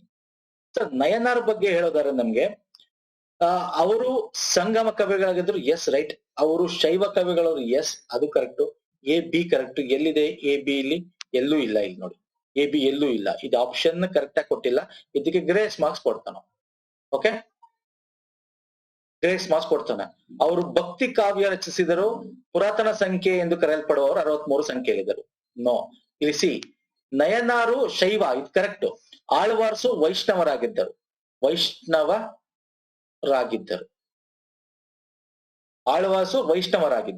ಅವರು ಸಂಗಮ ಕವಿಗಳಾಗಿದ್ದರು, ಎಸ್. ಇವರು 64 ಸಂಖ್ಯೆಯಲ್ಲಿರಲಿಲ್ಲ, 63 ಸಂಖ್ಯೆಯಲ್ಲಿದ್ದರು. ಇಲ್ಲಿ ನಾನು ನಿಮ್ಗೆ ತೋರಿಸ್ತೇನೆ. ನಯನಾರ್ಸು 6ರಿಂದ 8ನೇ ಸೆಂಚುರಿಲಿ ಬರ್ತಾರೆ. ಲಾರ್ಡ್ ಶಿವ ಅಂದ್ರೆ ಅವರು ಶೈವ ಸಂತರಾಗಿರ್ತಾರೆ. ಆಳ್ವಾರ್ಸು ಕೂಡ ವಿಷ್ಣು ಸಂತರಾಗಿರ್ತಾರೆ. Very important sir. ಇವರು ಕೂಡ 5th ನ 6th ಸೆಂಚುರಿ ಆಸುಪಾಸಲ್ಲಿ ಬರ್ತಾರೆ. ಇಲ್ಲಿ ಇವರ ಒಂದು ವಾಲ್ಯೂಮ್ಸ್ ನ ತಿರುಮುರೈ ಅಂತಕ್ಕಂಥದ್ದಲ್ಲಿ ಕಂಪೈಲ್ ಮಾಡಿ ಇಟ್ಟಿದ್ದೀವಿ. ಇವ್ರದನ್ನ ದಿವ್ಯ ಪ್ರಬಂಧ ಅನ್ನೋದ್ರಲ್ಲಿ ಇಟ್ಟಿದ್ದೀವಿ. ಓಕೆ, ಇದೆಲ್ಲ ವೆರಿ ಇಂಪಾರ್ಟೆಂಟ್. ಇವರ ಟೈಮಲ್ಲಿ ಅವ್ರಿಗೆ ಪ್ರೋತ್ಸಾಹ ಕೊಟ್ಟಿರೋ ರಾಜರಾಜ ಚೋಳ 1, ಪ್ರೋತ್ಸಾಹ ಕೊಡ್ತಾನೆ. ಮತ್ತೆ ಅವರಲ್ಲಿ ಏನೇನಿದೆ, ಈ ನಯನರ್ಸ್ ಅಲ್ಲಿ ಎಲ್ಲಾ ರೀತಿಯ ಜನಾಂಗ ಇರ್ತಾರೆ, ಬ್ರಾಹ್ಮಿನ್ಸ್, ಹರಿಜನ, ನೋಬಲ್ಸ್, ಎಲ್ಲಾ ರೀತಿಯ ಜನಾಂಗ ಇರ್ತಾರೆ. ಇಲ್ಲಿ ಇಲ್ಲಿ all wars contribute to the establishment systems, culture broke into ritual, ತುಂಬಾ ಇದೆ. ಇದೆಲ್ಲ ಅಂದ್ರೆ ನೀವು ಜಸ್ಟ್ ಒಂದು 4-5 ಪಾಯಿಂಟ್ಸ್ ನಾನು ನಿಮ್ಗೆ ಹೇಳ್ತಾ ಇದ್ದೀನಿ. ಯಾಕಂದ್ರೆ ಇಲ್ಲಿ ಡೀಟೇಲ್ ಆಗಿ ನಾನು ಎಲ್ಲ ಹೇಳಕ್ಕಾಗಲ್ಲ ಅಲ್ವಾ. ಸಂಗಮ ಸಾಹಿತ್ಯವನ್ನೇ ಓದ್ಬೇಕಂದ್ರೆ ಮಿನಿಮಮ್ ನಾ ಎಕ್ಸ್ಪ್ಲೇನ್ ಮಾಡ್ಬೇಕಂದ್ರೆ 30 ಮಿನಿಟ್ಸ್ 1 ಅವರ್ ಬೇಕಾಗುತ್ತೆ. 30 ಮಿನಿಟ್ಸ್ 1 ಅವರ್ ಬೇಕಾಗುತ್ತೆ. ಯಾಕಂದ್ರೆ ಸಂಗಮ ಸಾಹಿತ್ಯದಲ್ಲಿ 3 ಸಂಗಮ, ಮೊದಲನೇ ಸಂಗಮ ಬರ್ತಾರೆ ಪಾಂಡ್ಯ, ಪಲ್ಲವ, ಚೋಳ. ಸೊ ಇವ್ ಟೈಮಲ್ಲಿ ಮೊದಲನೇ ಸಂಗಮ, ಎರಡನೇ ಸಂಗಮ, ಮೂರನೇ ಸಂಗಮ ಅಂತ ಬರ್ತಾರೆ. ಸೊ ಆ ರಾಜಮನೆತಗಳು, ಅವರ ಅಧ್ಯಕ್ಷರು ಯಾರು, ಇವೆಲ್ಲ ತುಂಬಾ ಇದೆ. ಇದನ್ನ ಓದ್ಲೇಬೇಕು ಸ್ನೇಹಿತರೆ. ಎಸ್ಪೆಷಲಿ UPSC ಸಿವಿಲ್ ಸರ್ವಿಸ್ ಗಳಲ್ಲಿ ಅಥವಾ KS ಗಳಲ್ಲಿ ಇಂಥ ಕ್ವಶನ್ಸ್ ಬರ್ತವೆ. ಫೈನ್. ಓಕೆ, 5ನೇದು ಬನ್ನಿ. ಅಮೆರಿಕದ ರಾಷ್ಟ್ರೀಯ ವಿಜ್ಞಾನ ಪ್ರತಿಷ್ಠಾನಕ್ಕೆ ಈ ಕೆಳಗಿನವುಗಳಲ್ಲಿ ಯಾರು ಇತ್ತೀಚೆಗೆ ನಿರ್ದೇಶಕರಾಗಿ ನೇಮಕವಾಗಿದ್ದಾರೆ? ಸೊ ಇದು ಕೂಡ ಕರೆಂಟ್ ಅಫೇರ್. ಆ ಟೈಮಲ್ಲಿ ಕರೆಂಟ್ ಅಫೇರ್ ಇದನ್ನ ಕೊಟ್ಟಿದ್ದಾರೆ. ಸೊ ರೈಟ್ ಆನ್ಸರ್ ಯಾವುದು? ರಾಹುಲ್ ಸಚದೇವ್, ಪಂಕಜ್ ಅಗ್ನಿಹೋತ್ರಿ, ಸೇತುರಾಮ್ ಪಂಚನಾಥನ್, ಪ್ರಮೋದ್ ಮಿಸ್ತ್ರಿ. ಸೊ ಯಾವ್ದು ನೀವು ಕಮೆಂಟ್ ಮಾಡ್ತಾ ಹೋಗಿ. Right answer Sethuram Panchanathan. Okay, 3ನೇ ಕರೆಂಟ್ ಅಫೇರ್ ಬಿಟ್ಬಿಡೋಣ ಸ್ನೇಹಿತರೆ. ಕರೆಂಟ್ ಅಫೇರ್ ಬಗ್ಗೆ ಜಾಸ್ತಿ ತಲೆ ಕೆಲ್ಸ್ಕೊಳ್ಳೋದು ಬೇಡ ಇಲ್ಲಿ, ಯಾಕಂದ್ರೆ ಓಲ್ಡ್ ಕರೆಂಟ್ ಅಫೇರ್ ಅಲ್ವಾ. ಯೂಶಲಿ ನಮ್ಗೆ 1 ರಿಂದ 2 ವರ್ಷದ ಕರೆಂಟ್ ಅಫೇರ್ ಬೇಕಾಗುತ್ತೆ. ಓಕೆ, ಬಟ್ ಯಾವ ತರ ಕೇಳ್ತಾನೆ ಅದನ್ನ ನಾವು ನೋಡ್ಕೊತಾ ಹೋಗೋಣ. ನೆಕ್ಸ್ಟ್ ಬನ್ನಿ. ಈ ಕೆಳಗಿನ ಹೇಳಿಕೆಗಳನ್ನು ಪರಿಗಣಿಸಿ. ಕಾರ್ಪೊರೇಷನ್ ತೆರಿಗೆಯನ್ನು ನೋಂದಾಯಿತ ಮತ್ತು ನೋಂದಾಯಿಸದ ಎರಡೂ ಕಂಪನಿಗಳು ಮತ್ತು ನಿಗಮ ಆದಾಯದ ಮೇಲೆ ವಿಧಿಸಲಾಗುತ್ತದೆ. ಕಾರ್ಪೊರೇಟ್ ಟ್ಯಾಕ್ಸ್ ಯಾರ ಮೇಲೆ ವಿಧಿಸ್ತಾರೆ sir? Simple concept sir, simple ಆಗಿ ತಿಳ್ಕೊಳ್ಳಿ. ಕಾರ್ಪೊರೇಟ್ ಟ್ಯಾಕ್ಸ್ ಯಾರಿಗೆ ವಿಧಿಸ್ತಾರೆ? ಯಾರು ರಿಜಿಸ್ಟರ್ ಮಾಡಿಸಿರ್ತಾರೆ ಅವರು. ಅಂದ್ರೆ ಸಂಘಟಿತ, ಅಸಂಘಟಿತ, ಆರ್ಗನೈಸ್ಡ್, ಅನ್ಆರ್ಗನೈಸ್ಡ್ ಅಂತ ಇರುತ್ತೆ ಅಲ್ವಾ. ಸಂಘಟಿತ, ಅಸಂಘಟಿತ ವಲಯ. ಸೊ ಅಸಂಘಟಿತ ವಲಯ ಅಂದ್ರೆ ಅವರು ರಿಜಿಸ್ಟರ್ ಆಗೇ ಇರಲ್ಲ. ಅವರು ಅಲ್ಲಿ ಕೆಲಸಗಾರರು 10 ರಿಂದ 15 ಜನಕ್ಕಿಂತ ಕಮ್ಮಿ ಇರ್ತಾರೆ. ಸೊ ಅದಕ್ಕಿಂತ ಜಾಸ್ತಿ ಇದ್ರೆ ಸಂಘಟಿತ ವಲಯ ಆಗುತ್ತೆ, ಅವ್ರು ರಿಜಿಸ್ಟರ್ ಮಾಡಿಸ್ಬೇಕಾಗತ್ತೆ. ಸೊ ಕಾರ್ಪೊರೇಟ್ ಹಾಕೋದು ಸಂಘಟಿತ ವಲಯಕ್ಕೆ. ಸೊ ಇಲ್ಲಿ ಸಂಘಟಿತ ವಲಯ ಅಂದ್ರೆ ನೋಂದಾಯಿಸಿರ್ತಾರೆ, ಅವರು ರಿಜಿಸ್ಟರ್ ಆಗಿರ್ತಾರೆ, ನೋಂದಾಯಿತ ಕಂಪನಿಗಳಾಗಿರ್ತದೆ. ಸೊ ಇವಾಗ ನೋಡಿ, ಕಾರ್ಪೊರೇಷನ್ ತೆರಿಗೆ ನೋಂದಾಯಿತ ಮತ್ತು ನೋಂದಾಯಿಸಿದ ಎರಡೂ ಕಂಪನಿಗಳ ಮೇಲೆ ನೋ ವೇ, ಚಾನ್ಸೇ ಇಲ್ಲ. ಎರಡು ಕಂಪನಿ ಮೇಲೆ ಹಾಕ್ತಾರ? ಇಲ್ಲ. ಕಾರ್ಪೊರೇಷನ್ ತೆರಿಗೆಯನ್ನು ವ್ಯಕ್ತಿಗಳು ಮತ್ತು ಹಿಂದೂ ಅವಿಭಕ್ತ ಕುಟುಂಬಕ್ಕೂ ಅದಕ್ಕೂ ಸಂಬಂಧನೇ ಇಲ್ಲ ಅಲ್ವಾ. ಕಾರ್ಪೊರೇಷನ್ ತೆರಿಗೆಯನ್ನು ಕೇವಲ ನೋಂದಾಯಿತ ಕಂಪನಿಗಳು ಮತ್ತು ನಿಗಮ ಆದಾಯದ ಮೇಲೆ ಮಾತ್ರ ವಿಧಿಸಲಾಗುತ್ತದೆ. Yes, C is the right. C ಮಾತ್ರ ಸರಿ, 2ನೇ ಆಪ್ಷನ್ ಸರಿ. ಅರ್ಥ ಆಯ್ತಲ್ಲ? ಅರ್ಥಶಾಸ್ತ್ರದಲ್ಲಿ ಇದು ತುಂಬಾ ಇಂಪಾರ್ಟೆಂಟ್ ಕ್ವಶನ್ ಆಗುತ್ತೆ. ನೆಕ್ಸ್ಟ್ ಬನ್ನಿ. ಇಥಿಯೋಪಿಯಾ ದೇಶವು ಇತ್ತೀಚೆಗೆ ಉಡಾವಣೆ ಮಾಡಿದ ಪ್ರಥಮ ಉಪಗ್ರಹದ ಹೆಸರೇನು? ಇದು ಆಗಿನ ಕರೆಂಟ್ ಅಫೇರ್. ರೈಟ್ ಆನ್ಸರ್ ಹೇಳ್ತೀನಿ, ಬಿಟ್ಟಾಕಿ. ಬಟ್ ಇವಾಗ ಇನ್ನೊಂದು ಇಂಪಾರ್ಟೆಂಟ್ ಇದೆ. ಬ್ರೆಜಿಲ್ ತನ್ನ ಮೊದಲ ಉಪಗ್ರಹನ ಉಡಾವಣೆ ಮಾಡ್ತು. ಯಾವ್ದ್ರ ಮುಖಾಂತರ? ಇಸ್ರೋ ಮುಖಾಂತರ ಅಲ್ವಾ. ಏನಂತ ಕರಿತೀವಿ ಅದು? ಅಮೆಜೋನಿಯಾ 1. ವೆರಿ ಇಂಪಾರ್ಟೆಂಟ್, ಇದ್ರ ಬಗ್ಗೆ ಕೇಳಬಹುದು. ಓಕೆ, ನಾವು ಉಡಾವಣೆ ಮಾಡ್ತೀವಿ. ಯಾವ ಒಂದು ವೆಹಿಕಲ್ ಉಡಾವಣೆ ಮಾಡ್ತೀವಿ? PSLV C-51. PSLV ಅಂದ್ರೆ ಏನು? Polar satellite launch vehicle. So PSLVಗೂ GSLVಗೂ SLV ಏನ್ ಡಿಫ್ರೆನ್ಸ್? ಇವೆಲ್ಲ ಇಂಪಾರ್ಟೆಂಟ್ ಆಗುತ್ತೆ. ನಮ್ ಚಾನಲ್ ಇವೆಲ್ಲ ಮಾಡಿದೀವಿ ಸ್ನೇಹಿತರೆ, ಸರ್ಚ್ ಮಾಡ್ಬೇಕು, ಸಿಗುತ್ತೆ ಅಷ್ಟೇ. ತುಂಬಾ ವಿಡಿಯೋಸ್ ಗಳಿವೆ, ಇವೆಲ್ಲ ಸರ್ಚ್ ಮಾಡಿದ್ರೆ ನಿಮ್ಗೆ ಸಿಗ್ತಾ ಹೋಗ್ತದೆ. ಇದು ಕರೆಂಟ್ ಅಫೇರ್, ನೆಕ್ಸ್ಟ್ ಎಕ್ಸಾಮ್ಸ್ ಗಳಿಗೆ ಇಂಪಾರ್ಟೆಂಟ್ ಆಗುತ್ತೆ. ಅಮೆಜೋನಿಯಾ 1 ಅಂತ. PSLV C-51 ಮುಖಾಂತರ ಇಸ್ರೋ ಲಾಂಚ್ ಮಾಡ್ಕೊಟ್ಟಿದೆ. ಯಾವುದು? ಬ್ರೆಜಿಲ್ ನ ಮೊದಲ ಉಪಗ್ರಹ. ಯಾವುದು? ಅರ್ತ್ ಇಮ್ಯಾಜಿಂಗ್, ಅರ್ಥನ ಕ್ಯಾಪ್ಚರ್ ಮಾಡ್ತಕ್ಕಂಥ ಉಪಗ್ರಹ.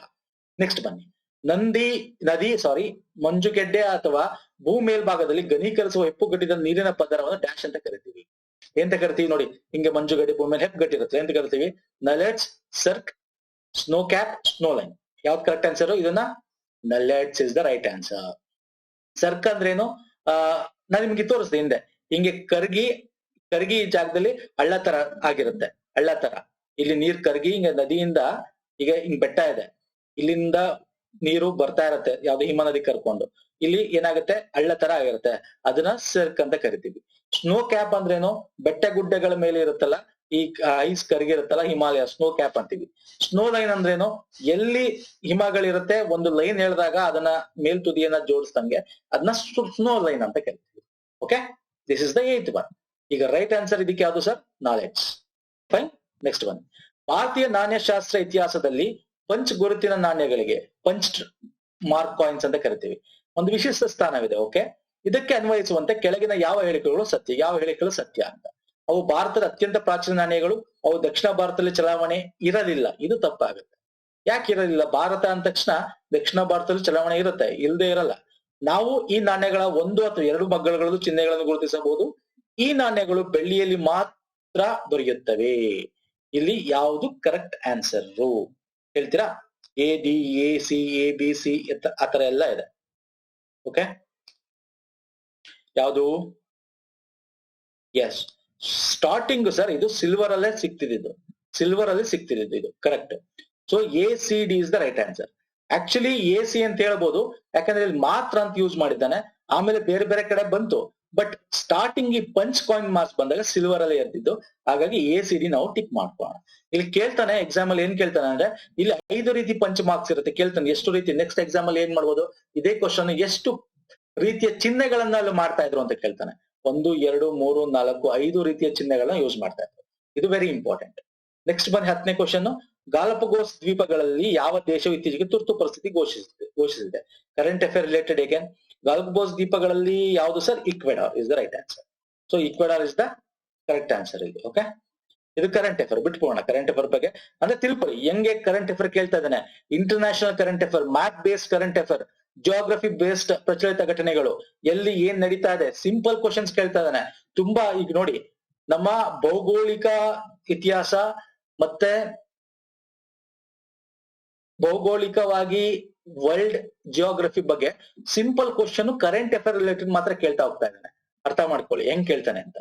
ನಿರ್ಭಯ ಸಾಮೂಹಿಕ ಅತ್ಯಾಚಾರ ಮತ್ತು ಕೊಲೆ ಪ್ರಕರಣ ಅಪರಾಧಿಗಳು ಭಾರತದ ರಾಷ್ಟ್ರಪತಿಯವರಿಗೆ ಸಲ್ಲಿಸಿದ ಕ್ಷಮಾದಾನ ಅರ್ಜಿಯನ್ನು ರಾಷ್ಟ್ರಪತಿಯವರು ಶಿಕ್ಷೆ ಎಂದರೆ ಮರಣದಂಡನೆ ಶಿಕ್ಷೆ ಎಂಬ ಸಂವಿಧಾತ್ಮಕ ಉಪಬಂಧನ ಉಪಯೋಗಿಸಿ ಸಂವಿಧಾನದ ಯಾವ ಅನುಚ್ಛೇದ ಅನುಸಾರವಾಗಿ ತಿರಸ್ಕರಿಸಿದರು. ಅಂದ್ರೆ ಇಲ್ಲಿ ರಾಷ್ಟ್ರಪತಿಗಳ ಪರ್ಡನಿಂಗ್ ಪವರ್ ಅಂತ ಕರಿತೀವಿ. ಕ್ಷಮಾದಾನ ಯಾವ ವಿಧಿಯಲ್ಲಿದೆ ಅಂತ ಕೇಳಬಹುದಾಗಿದೆ ಸಿಂಪಲ್ ಆಗಿ. ಒಮ್ಮೆ ಕುಯ್ದು ಕೊಟ್ಬಿಟ್ರು ಕ್ವಶನ್. ಸಿಂಪಲ್ ಏನ್ ಗೊತ್ತಾ ಈ ಕ್ವಶನ್ ಅರ್ಥ? ಪರ್ಡನಿಂಗ್ ಪವರ್ ನಮ್ಮ ಸಂವಿಧಾನದಲ್ಲಿ ಅಂದ್ರೆ ಕ್ಷಮಾದಾನ ಯಾವ ವಿಧಿಯ ಅಡಿಯಲ್ಲಿ ಬರುತ್ತೆ ಅಂತ ಕೇಳೋದಕ್ಕಷ್ಟೇ. ಯಾವುದು? 72 ಭಾಗ 5. ನೋಡಿದ್ರೆ ತುಂಬಾ ಜನ ಭಾಗ 5 ಅಂತ ಗೊತ್ತಿರುತ್ತೆ, ವಿಧಿ ಗೊತ್ತಿರಲಿಲ್ಲ. ವಿಧಿ ಗೊತ್ತಿರುತ್ತೆ, ಭಾಗ ಯಾವುದು ಅಂತ ಗೊತ್ತಿರಲ್ಲ.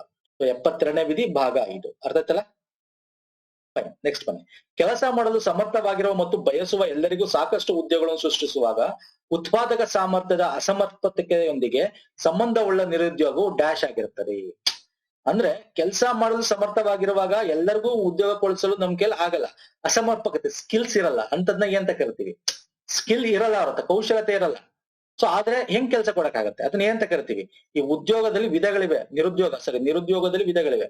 ಯಾವ ತರ ಉದ್ಯೋಗ? ಮರೆಮಾಚಿದ ನಿರುದ್ಯೋಗ ಅಂತಿದೆ, ಮತ್ತೆ ರಚನಾತ್ಮಕ ಸ್ಟ್ರಕ್ಚರ್ಡ್ ಅಂತ ಕರಿತೀವಿ, ಚಕ್ರೀಯ ಇಲ್ಲಿದೆ ನೋಡಿ. ಇದಕ್ಕೆ ಆನ್ಸರ್ ಯಾವ್ದು ಗೊತ್ತಾ? ರಚನಾತ್ಮಕ, ಸ್ಟ್ರಕ್ಚರ್ಡ್ ಅನ್ಎಂಪ್ಲಾಯ್ಮೆಂಟ್ ಅಂತ ಕರಿತೀವಿ.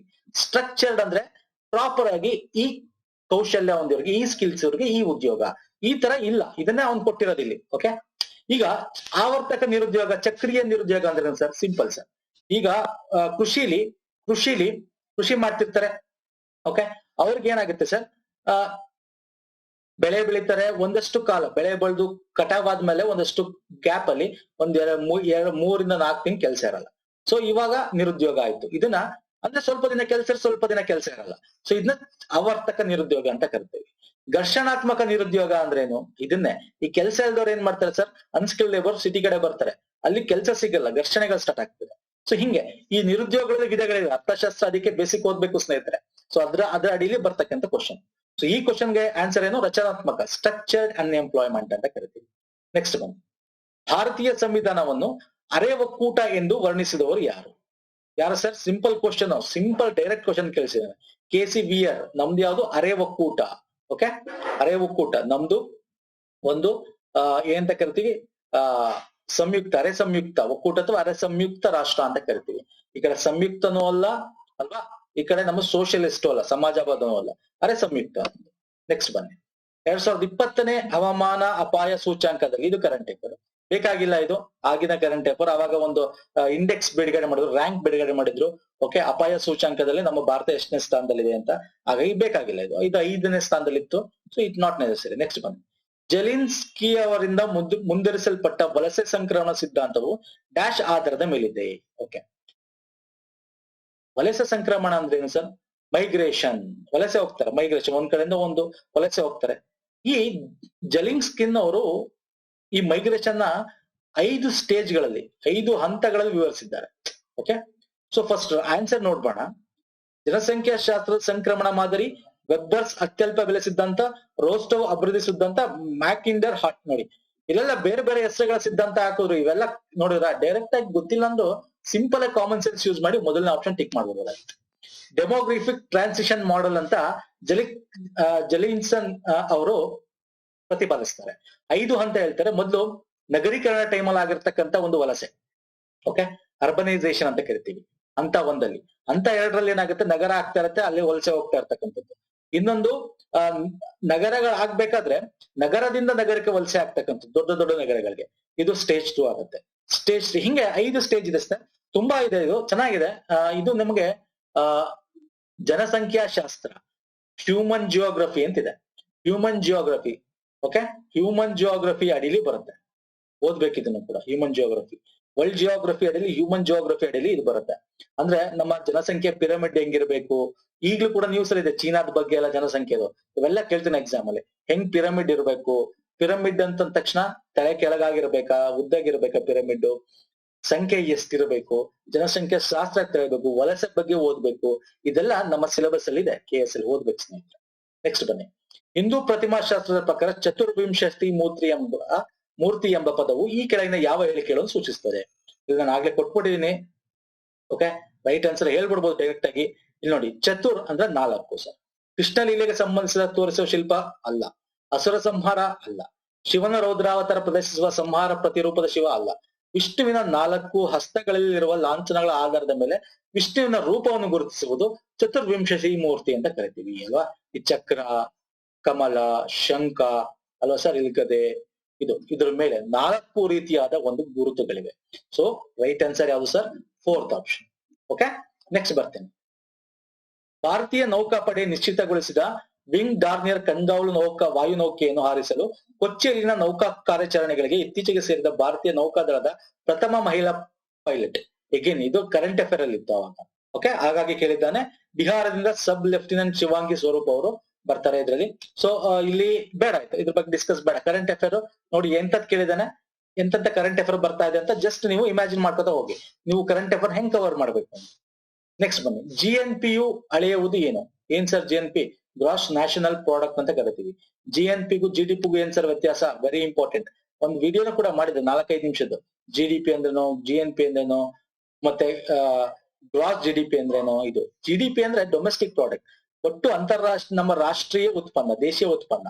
ಅಂದ್ರೆ ನಮ್ಮ ದೇಶದಲ್ಲಿ ಸರ್, ಭಾರತದಲ್ಲಿ ನಮ್ಮ ಭಾರತದ ಒಳಗೆ ಸಂಪಾದನೆ ಮಾಡ್ತಕ್ಕಂಥದ್ದು. ಇಲ್ಲಿ ನಾವು ವಿದೇಶಿಗರನ್ನ ಬಿಟ್ಕೊಡ್ತೀವಿ. ನಮ್ಮ ಭಾರತದ ದೇಶದ ಒಟ್ಟು ಉತ್ಪನ್ನ ಇದು. ಓಕೆ, ಇಲ್ಲಿ ಏನಾಗುತ್ತೆ, ವಿದೇಶಿಗರನ್ನ ಯಾಕೆ ಬಿಡ್ತೀವಿ ಅಂದ್ರೆ ಅವ್ರು ಸಂಪಾದನೆ ಮಾಡಿ ಅವ್ರ ದೇಶಕ್ಕೆ ಕಳಿಸ್ತಾರೆ. ನಮ್ಮ ದೇಶದ GDP ಆಗುತ್ತಾ? ಆಗಲ್ಲ. ಸೊ ಇಲ್ಲಿ GNP ಅಂದ್ರೆ ಕಂಪ್ಲೀಟ್ ಆಗಿ ನಾವು ಭಾರತದಲ್ಲಿರ್ತಕ್ಕಂತ ಜನ ಏನ್ ಸಂಪಾದನೆ ಮಾಡ್ತಾರೆ, ನಮ್ಮ ಭಾರತದ ಜನ ಹೊರ ದೇಶದಲ್ಲಿ ಏನ್ ಸಂಪಾದನೆ ಮಾಡ್ತಾರೆ ಅದನ್ನ ಭಾರತಕ್ಕೆ ಕಳಿಸ್ತಾರೆ. ಸೊ ಹಾಗಾಗಿ ಇವ್ರನ್ನ ತಗೊಂಡು ಎಕ್ಸ್ಕ್ಲೂಡ್ ಮಾಡ್ತೀವಿ. ಯಾರನ್ನ? ವಿದೇಶಿಗರನ್ನ. ನಮ್ಮ ಭಾರತದಲ್ಲಿ ವಿದೇಶಿಗರನ್ನ. ಇದನ್ನ GNP ಅಂತ ಕರಿತೀವಿ. ಸೊ ಹಾಗಾದ್ರೆ ರೈಟ್ ಆನ್ಸರ್ ಯಾವ್ದಾಗುತ್ತೆ? ಇಲ್ಲಿ ನೋಡಿ, ಈಗ ನೋಡಿ, ಮೇಲಿನ ಯಾವುದು ಅಲ್ಲ ಬಿಟ್ಟಾಕಿ. ಒಂದು ದೇಶ ನಿವಾಸಿಗಳು ಕೋರಿರುವ ಒಟ್ಟು ವಿದೇಶಿ ಉತ್ಪನ್ನ ಅಲ್ಲ ಇದು.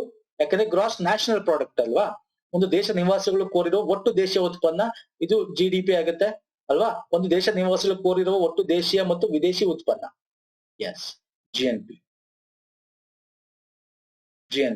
ಓಕೆ, ಅಂದ್ರೆ ದೇಶೀಯ ಮತ್ತು ವಿದೇಶಿ ಅಂದ್ರೆ ವಿದೇಶದಲ್ಲಿ ಇರ್ತಕ್ಕಂಥವ್ರು ನಮ್ಮದು.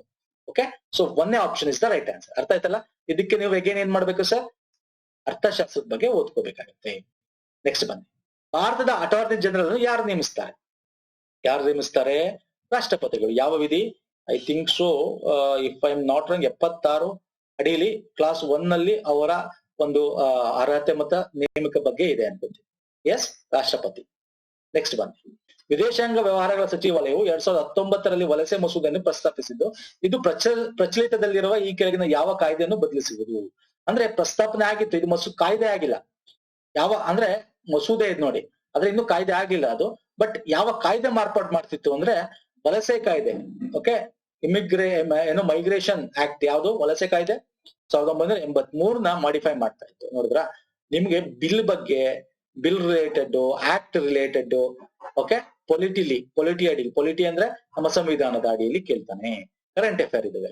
ನೆಕ್ಸ್ಟ್ ಬನ್ನಿ. ಈ ಕೆಳಗಿನ ಪಟ್ಟಿಗಳಲ್ಲಿ ಯಾವುದು ಹಲವು ವಿರಳ ಖನಿಜಗಳ ಹೇರಳ ನಿಕ್ಷೇಪಗಳಿಗೆ ನಿರ್ದಿಷ್ಟ ಖ್ಯಾತವಾಗಿದೆ? ಕೇರಳ ನಿಕ್ಷೇಪ ಎಲ್ಲಿ ಸಿಗುತ್ತೆ sir? South Africa, New Zealand, Mexico, ದಕ್ಷಿಣ ಅಮೆರಿಕಾ. ಈ ರಾಷ್ಟ್ರಗಳ ಕಂಪೇರ್ ಮಾಡಿದ್ರೆ ಸೌತ್ ಆಫ್ರಿಕಾ ರೈಟ್ ಹ್ಯಾಂಡ್. ನಿಕ್ಷೇಪ ಹಲವು ವಿರಳ ನಿಕ್ಷೇಪ, ವಿರಳ ಅಂತ ಕೇಳಿರೋದು. ಅಂದ್ರೆ ವಿರಳ ಅಂದ್ರೇನು? ವಜ್ರ ಟೈಪ್, ವಜ್ರ ವೈಡೂರ್ಯಗಳು. ಓಕೆ, ನೆಕ್ಸ್ಟ್ ಬನ್ನಿ. ಈ ಕೆಳಗಿನವುಗಳಲ್ಲಿ ಯಾವುವು ಇಂಡೋ ಗ್ರೀಕ್ ಮತ್ತು ಕುಶಾನ ದೊರೆಗಳು ಹೊರಡಿಸಿದ ನಾಣ್ಯಗಳಲ್ಲಿ ಸಾಮಾನ್ಯವಾದ ಅಂಶಗಳಿರುತ್ತದೆ? ಯಾವ್ದಿರುತ್ತೆ ಸರ್ ಸಾಮಾನ್ಯವಾದ ಅಂಶ? ಗ್ರೀಕ್ ಮತ್ತು ಭಾರತೀಯ ದೇವತೆಗಳ ಪ್ರತಿಮೆಗಳು, ಎಸ್. ಅದಕ್ಕೆ ನಾನು ಇಲ್ಲಿ ರೆಫರೆನ್ಸ್ ಕೊಟ್ಟಿದ್ದೀನಿ. ದ್ವೈಭಾಷಿಕ ನಾಣ್ಯ, ಎಸ್, 2 ಭಾಷೆಗಳಿರುತ್ತೆ. ನೆಕ್ಸ್ಟ್ ರಾಜರ ಚಿತ್ರಗಳು, ರಾಜರ ಪ್ರತಿಮಾ ಶಿಲ್ಪಗಳು ಅದರಲ್ಲಿ ಇರುತ್ತೆ. Yes yes. ಚಿನ್ನ ಮತ್ತು ತಾಮ್ರದ ಬಳಕೆ. ಇಲ್ಲಿ ಯೂಶಲಿ ಚಿನ್ನ ಯೂಸ್ ಮಾಡ್ತಾ ಇದ್ರು, ತಾಮ್ರ ಯೂಸ್ ಮಾಡ್ತಿರ್ಲಿಲ್ಲ. ಹಾಗಾಗಿ ಯಾವ್ದು ಕರೆಕ್ಟ್ ಆನ್ಸರ್ ಆಗುತ್ತೆ ನಮ್ಗೆ ಇಲ್ಲಿ? A B D is the right answer. Okay, A B D is the right answer. Next ಬನ್ನಿ. ಕೇಂದ್ರ ಗ್ರಾಹಕ ಸಂರಕ್ಷಣಾ ಪ್ರಾಧಿಕಾರವನ್ನು ಸ್ಥಾಪಿಸುವುದಾಗಿ ಇತ್ತೀಚೆಗೆ ಯಾವ ಸಚಿವಾಲಯ ಘೋಷಿಸಿತು? Again current affair. ಎಸ್. ಕೇಂದ್ರ ಗ್ರಾಹಕ ಅಂದ್ರೆ ಸರ್ ಕರೆಂಟ್ ಅಫೇರ್ ಗೊತ್ತಿಲ್ಲ ಅಂದ್ರೂ ನೋಡಿ, ಕೇಂದ್ರ ಗ್ರಾಹಕ ಅಂದ್ರೆ ಗ್ರಾಹಕರ ವ್ಯವಹಾರಗಳ ಸಚಿವಾಲಯ ಅಂದ್ರೆ ಏನರ್ಥ? ಗ್ರಾಹಕ ವ್ಯವಹಾರ ಸಚಿವಾಲಯ ಯಾವ ಅಡಿಯಲ್ಲಿ ಬರುತ್ತೆ? ಇಲ್ಲಿದೆ ನೋಡಿ, ಗ್ರಾಹಕ ವ್ಯವಹಾರಗಳ ಆಹಾರ ಮತ್ತು ಸಾರ್ವಜನಿಕ ವಿತರಣೆ ಸಚಿವಾಲಯದ ಅಡಿಯಲ್ಲಿ ಬರುತ್ತೆ. ಓಕೆ, ಸಿಂಪಲ್ ಕ್ವಶನ್ ಇದು. ನಾನು ಗೌರ್ಮೆಂಟ್ ಸ್ಕೀಮ್ಸ್ ಮಾಡ್ತಾ ಇದ್ದೀನಿ, ಸಚಿವಾಲಯಗಳ ಅಡಿನ ಇಟ್ಕೊಂಡು ಮಾಡ್ತಾ ಇದ್ದೀನಿ. ದಯವಿಟ್ಟು ರೆಫರ್ ಮಾಡಿ, ಅದೆಲ್ಲ ಹೆಲ್ಪ್ ಆಗುತ್ತೆ. ಲಾಸ್ಟ್ ಇಯರ್ ಕೂಡ ಮಾಡಿದ್ವಿ, ಈ ಇಯರ್ ಕೂಡ 1 ಇಯರ್ ಕರೆಂಟ್ ಅಫೇರ್ಸ್ ಮಾಡಿದೀವಿ. ಆಗ್ಲೇ 5 ವಿಡಿಯೋಸ್ ಆಗಿದೆ. ದಯವಿಟ್ಟು ಇವೆಲ್ಲ ನಿಮ್ಗೆ KS ಹೆಲ್ಪ್ ಆಗುತ್ತೆ. UPSC ಇವತ್ತು ಬರೀತಿದ್ರಲ್ಲ ಈ ವರ್ಷ, ಅವ್ರಿಗೂ ಕೂಡ ಹೆಲ್ಪ್ ಆಗುತ್ತೆ. ಓಕೆ, ಕನ್ನಡದಲ್ಲಿ ಮಾಡ್ತಾ ಇದೀವಿ. ಓಕೆ, ಕೆಳಕಂಡವುಗಳಲ್ಲಿ ಯಾವುದು ತೆರಿಗೆಯೇತರ ಆದಾಯವಲ್ಲ? ತೆರಿಗೆಯೇತರ ಆದಾಯ ಅಲ್ಲ, ತೆರಿಗೆ ಇಲ್ಲದೆ ಇರ್ತಕ್ಕಂಥದ್ದು ಅಲ್ಲ ಕೇಳಿದ್ದಾನೆ. ಸೊ ಬಡ್ಡಿ ಸ್ವೀಕೃತಿ, ಬಾಹ್ಯ ಅನುದಾನ, ಇಲ್ಲೂ ತೆರಿಗೆ ಬರುತ್ತೆ. ಲಾಭಾಂಶ, ಡಿವೈಡೆಂಡ್, ಒಂದು ಕಂಪ್ನಿಲಿ ಲಾಭ ಬಂದಿರೋದನ್ನ ಹಂಚ್ಕೊಳ್ಬೇಕಾದ್ರೆ ಅಲ್ಲೂ ಕೂಡ ತೆರಿಗೆ ಕಟ್ಟಬೇಕು. ಮೊದಲು ಅದನ್ನ ಈ ಕೋವಿಡ್ ಟೈಮಲ್ಲಿ ತೆಗೆದಾಕಿದ್ರು, ಪುನಃ ಈಗ ಇದ್ ಮಾಡಿದ್ದಾರೆ. ಸೊ ಇದು ರೈಟ್ ಆನ್ಸರ್ ಯಾವುದು? ಆದಾಯವಲ್ಲ ಅಂದ್ರೆ ಬಡ್ಡಿ ತೆರಿಗೆಗೆ ಇಲ್ಲ. ಸೊ 1ನೇ option is the right answer. Okay, next ಬನ್ನಿ. ಉದಾರವಾದಿ ರಾಜಕೀಯ ಪಕ್ಷಗಳ ಗುರಿ ಏನಾಗುತ್ತೆ? ಉದಾರವಾದಿ ಅಂದ್ರೆ ಏನು ಗೊತ್ತಿರಬೇಕಲ್ಲ, ಎಲ್ಲರೂ ಚೆನ್ನಾಗಿರಬೇಕು ಅನ್ನತಕ್ಕಂಥದ್ದು. ಗಾಂಧಿವಾದಿ, ಉದಾರವಾದಿ, ಸಮಾಜವಾದಿ, ಇದ್ರ ಬಗ್ಗೆ ಓದ್ಬೇಕು ಸರ್. ಸಮಾಜವಾದಿ, ಸೋಷಿಯಲ್ ಅಲ್ಲಿ ಸೋಷಿಯಲಿಸಲ್ ಬರುತ್ತೆ. ಸೋಷಿಯಲ್ ಅಂದ್ರೆ ಸಮಾಜಶಾಸ್ತ್ರದಲ್ಲಿ ಬರುತ್ತೆ. ಜೊತೆಗೆ ನಾವು DPSP ಓದ್ತೀವಿ. DPSP ಅಂದ್ರೆ ಏನು? Directive principle of state policy. ಅಂದ್ರೆ ನಮ್ಮ ಒಂದು ಸಂವಿಧಾನದಲ್ಲಿ ಬರ್ತಕ್ಕಂತ ರಾಜ್ಯ ನಿರ್ದೇಶಕ ತತ್ವಗಳಲ್ಲೂ ಕೂಡ ಓದ್ತೀವಿ. ಸೊ ಉದಾರವಾದಿ ಅಂದ ತಕ್ಷಣ ಕೆಳಗಿಂದ ಹೋಗ್ಬೇಡ. ಹಳೆಯ ಸಮಾಜ, ಆರ್ಥಿಕ, ರಾಜಕೀಯ ಸಂಸ್ಥೆಗಳಿಗೆ ಜೋತು, ಯಾವ್ದಕ್ಕೂ ಜೋತ್ ಬೀಳಲ್ಲ ಅವರು. ಯಥಾಸ್ಥಿತಿಯಲ್ಲಿ ನಂಬಿಕೆ ಇಡೋದು, ಯಥಾಸ್ಥಿತಿ ಹೆಂಗಿರುತ್ತೆ ಅದ್ರ ಮೇಲೆ ನಂಬಿಕೆ ಇಟ್ಕೊಂಡಿರಲ್ಲ ಅವರು ಏನ್ ಮಾಡ್ಬೇಕು ಅಂದ್ರೆ ಸುಧಾರಣೆಗಳಾಗ್ಬೇಕು, ಎಲ್ಲರೂ ಒಳ್ಳೇದಾಗ್ಬೇಕು ಅಂತ. ಅಸ್ತಿತ್ವದಲ್ಲಿರುವ ಸಂಸ್ಥೆಗಳನ್ನು ಕಿತ್ತೆಸೆದು ನೋಡಿ, ಹೇಗೆ ಕಿತ್ತೆಸೆಯೋದಕ್ಕೆ ಅವರು ಒಪ್ಪಲ್ಲ, ಎಲ್ಲರಿಗೂ ಒಳ್ಳೇದಾಗ್ಬೇಕು. ಅಂದ್ರೆ ಅಸ್ತಿತ್ವ ಸಂಸ್ಥೆಗಳ ಸುಧಾರಣೆ ಆಗ್ಬೇಕು. ಸೊ 1ನೇ option is the right answer. Okay, next ಬನ್ನಿ. ಜಯದ್ ಋತುಮಾನದಲ್ಲಿ ಬೆಳೆಯುವ ಒಂದು ಬೆಳೆ ಯಾವುದು? ಗೊತ್ತಲ್ವಾ? ಖಾರಿಫ್ ಬೆಳೆ, ರಾಬಿ, ಜಯದ್ ಅಂತ ಕರಿತೀವಿ. ಸಿಂಪಲ್ ಸರ್, ರೈಟ್ ಆನ್ಸರ್ ಕಲ್ಲಂಗಡಿ. ಯಾಕಂದ್ರೆ ಫ್ರೂಟ್, ನಾವು ನೋಡಿ ಫ್ರೂಟ್ ಎಲ್ಲಿ ಬೆಳಿತೀವಿ? ಎಲ್ಲೂ ಕಾಣಿಸ್ತಾ ಇದೆ ನಿಮ್ಗೆ ಫ್ರೂಟು ಇಲ್ಲ. ಫ್ರೂಟ್ಸ್ ಬೆಳೆಯೋದು ಯಾವಾಗ? ಜಯದ್ ಪೀರಿಯಡ್ ಅಲ್ಲಿ, ಏಪ್ರಿಲ್ ಟು ಜೂನ್ ಮಧ್ಯ ಬೆಳಿತೀವಿ. ರಾಬಿ ಯಾವಾಗ ಬೆಳಿತೀವಿ? ನಾರ್ತ್ ಸ್ಟೇಟ್ ಅಂದ್ರೆ ನಮ್ಮ ಉತ್ತರ ಭಾರತದಲ್ಲಿ, ದಕ್ಷಿಣ ಭಾರತದಲ್ಲಿ ಯಾವ ಬೆಳೆ ಬೆಳಿತೀವಿ ಲಿಸ್ಟೇ ಕೊಟ್ಟಿದ್ದೀನಿ, ಒಂದ್ಸಲ ನೋಡ್ಕೊಳ್ಳಿ. ಕ್ರಾಪಿಂಗ್ ನೋಡಿ, ನಾನು ಜಿಯೋಗ್ರಫಿ ಕಂಪ್ರೆನ್ಸಿವ್ ಪೊಲಿಟಿ ಮಾಡಿದ್ವಿ. ಓಕೆ, ಮಾಡಿದೀವಿ. ಐ ಥಿಂಕ್ ಸೊ ನಮ್ ಚಾನಲ್ ಅಲ್ಲ, ನಾವು ಅವಾಗ ಬೇರೆ ಚಾನಲ್ ಮಾಡಿದ್ದೆ, ಯೂಟ್ಯೂಬ್ ಚಾನಲ್ ಗಳಲ್ಲೂ ಮಾಡಿದ್ದೆ. ಫೈನ್, ನಮ್ಮ ಚಾನಲ್ ಸ್ಟಾರ್ಟ್ ಮಾಡ್ತೀವಿ comprehensive course, chapter wise. Don't worry, next exam ಅಷ್ಟು ಕವರ್ ಮಾಡಕ್ಕೆ. So because education is not a yes. Comment ಮಾಡಿ. ನೆಕ್ಸ್ಟ್ ಬನ್ನಿ. ಅಲಹಾಬಾದ್ ಸ್ತಂಭ ಶಾಸನವು ಸಮುದ್ರಗುಪ್ತನ ದಿಗ್ವಿಜಯಗಳಿಗೆ ಹೆಸರಾಗಿದೆ. ಎಸ್, ಹೌದು. ಇದಕ್ಕೆ ಸಂಬಂಧಿಸಿದಂತೆ ಈ ಕೆಳಗಿನ ಯಾವ ಹೇಳಿಕೆಗಳು ಸರಿಯಾಗಿದೆ? ಯಾವ್ದು ಸರ್ ಸರಿಯಾಗಿದೆ? ಅವನ ಕಾಮರೂಪ, ಸಮತಟ ಮುಂತಾದ ಗಡಿರಾಜರುಗಳ ವಿನಯಪೂರ್ವಕವಾಗಿ ಗೌರವ ಸಲ್ಲಿಸಿ ಕಪ್ಪ ಕಾಣಿಕೆಗಳನ್ನು ಅವನಿಗೆ ನೀಡುವಂತೆ ಮಾಡಿದ್ನಿ. ಎಸ್, ಅವನ ದಿಗ್ವಿಜಯ ಅಂದ್ರೆ ಕಪ್ಪ ಕಾಣಿಕೆ ಕೊಡೋದು ಮಾಡಿದ್ದ ಅಲ್ವಾ? ಎಸ್, ಕರೆಕ್ಟ್ ಅಲ್ವಾ ಇದು ಕೂಡ? ಹೌದು, ಕರೆಕ್ಟು. ಫೈನ್. ನೆಕ್ಸ್ಟ್, ಶಕ ಮತ್ತು ಮರುಂಡಕರನ್ನು ಯುದ್ಧದಿಂದ ಹೊರಹಾಕಿದನು. ಸರ್, ಸಮುದ್ರಗುಪ್ತರಿಗೂ ಶಕರಿಗೂ ಏನ್ ಸಂಬಂಧ ಆಯ್ತು?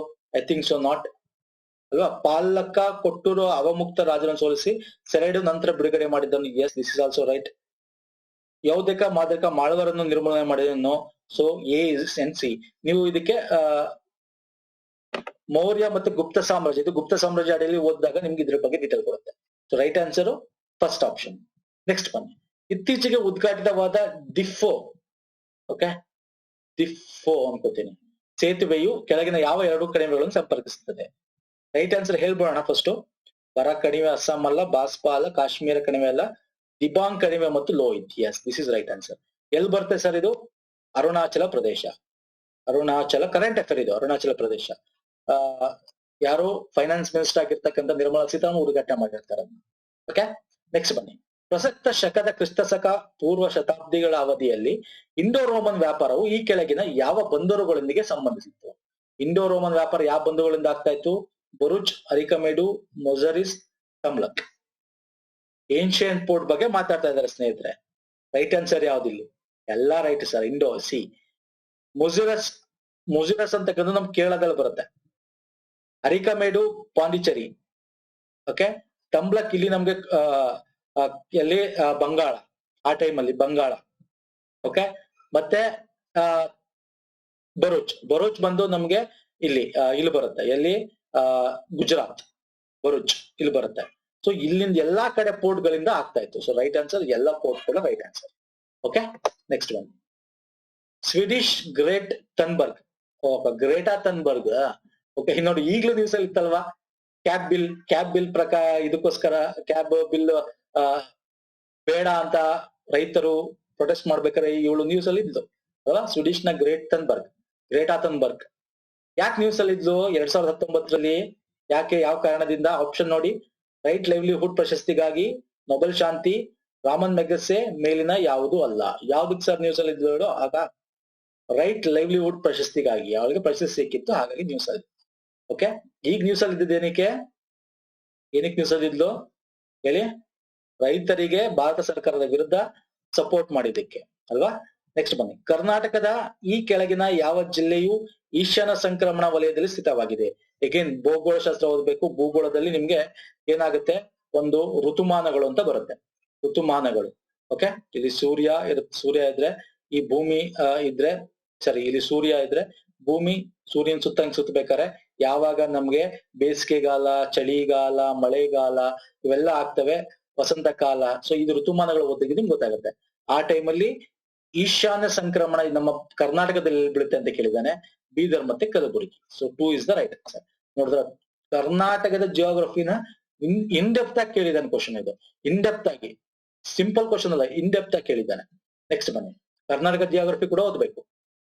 ಇತ್ತೀಚೆಗೆ ಕೇಂದ್ರ ಸರ್ಕಾರವು ಸಿಂಡಿಕೇಟ್ ಬ್ಯಾಂಕ್ ಅನ್ನು ಕೆನರಾ ಬ್ಯಾಂಕ್ ನೊಂದಿಗೆ ಮತ್ತು ಕಾರ್ಪೊರೇಷನ್ ಬ್ಯಾಂಕ್ ಅನ್ನು ಯೂನಿಯನ್ ಬ್ಯಾಂಕ್ ಆಫ್ ಇಂಡಿಯಾದೊಂದಿಗೆ ವಿಲೀನಗೊಳಿಸಿತು. ಹೌದಾ? ಬ್ಯಾಂಕ್ ಮರ್ಜರ್ ಬಗ್ಗೆ ಕೇಳಿದ್ದಾನೆ ಕ್ವಶನ್.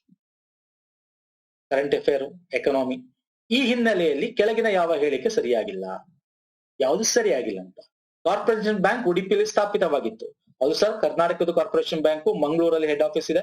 ಮಂಗಳೂರಲ್ಲಿ ಅಮ್ಮೆಂಬಳ ಸುಬ್ಬರಾವ್ ಪೈರವರ ನೇತೃತ್ವದಲ್ಲಿ ಕೆನರಾ ಬ್ಯಾಂಕ್ ಸ್ಥಾಪನೆ ಆಯಿತು. ಹೌದು, ಕರೆಕ್ಟು. ಕೆನರಾ ಬ್ಯಾಂಕ್ ಸ್ಥಾಪನೆ ಆಗಿದ್ದು ಎಲ್ಲಿ? ಬೆಂಗಳೂರಲ್ಲಿ ಹೆಡ್ ಆಫೀಸ್ ಇದೆ, ನಮ್ಮ ಕರ್ನಾಟಕದ್ದೇ. ಎಲ್ಲ 4 ಬ್ಯಾಂಕ್ಗಳು ಕರ್ನಾಟಕ.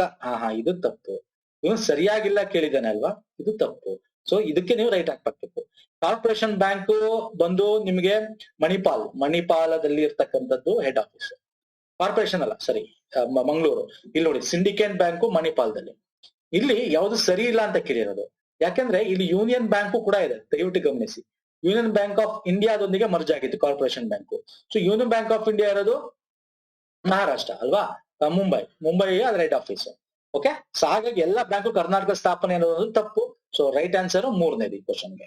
ನೆಕ್ಸ್ಟ್ ಬನ್ನಿ. ಮುಕ್ತ ಮಾರುಕಟ್ಟೆ ಕಾರ್ಯಾಚರಣೆ ಡ್ಯಾಶ್ ಸಂಬಂಧಿಸಿದೆ. ಯಾವ್ದಕ್ಕೆ ಸಂಬಂಧಿಸಿದೆ ಮುಕ್ತ ಮಾರುಕಟ್ಟೆ? Open market. ಯಾವ್ದು sir open market? Very important concept ಇದು ಅರ್ಥಶಾಸ್ತ್ರದಲ್ಲಿ. ವಾಣಿಜ್ಯ ಬ್ಯಾಂಕ್ಗಳಿಂದ ಸರ್ಕಾರಿ ಬಾಂಡ್ಗಳ ಮಾರುವಿಕೆ ಅಥವಾ ಕೊಳ್ಳುವಿಕೆ RBI ಕ್ರಿಯೆ. ಓಪನ್ ಮಾರ್ಕೆಟ್ ಅಂದ್ರೆ ಶಾರ್ಟ್ ಟರ್ಮ್ ಫೈನಾನ್ಸ್ ಅಂತ ಕರಿತೀವಿ. ಇದನ್ನ ನೋಡ್ಕೊಳ್ಳೋದು ಯಾವುದು? RBI. ಶಾರ್ಟ್ ಟರ್ಮ್ ಅಂದ್ರೆ ಒಂದು ವರ್ಷದೊಳಗೆ 1 ತಿಂಗಳು, 2 ತಿಂಗಳು, 30 ದಿನ ಈ ತರ ಬರುತ್ತೆ. 1 ವರ್ಷದೊಳಗೆ maximum short term market. Long term market ನಾವೇನ್ ಮಾಡ್ತೀವಿ? ಈ ಸ್ಟಾಕ್ಸ್ ಅಂದ್ರೆ ಶೇರ್ ಮಾರ್ಕೆಟ್ ಅಲ್ಲಿ ಮಾಡ್ತೀವಿ.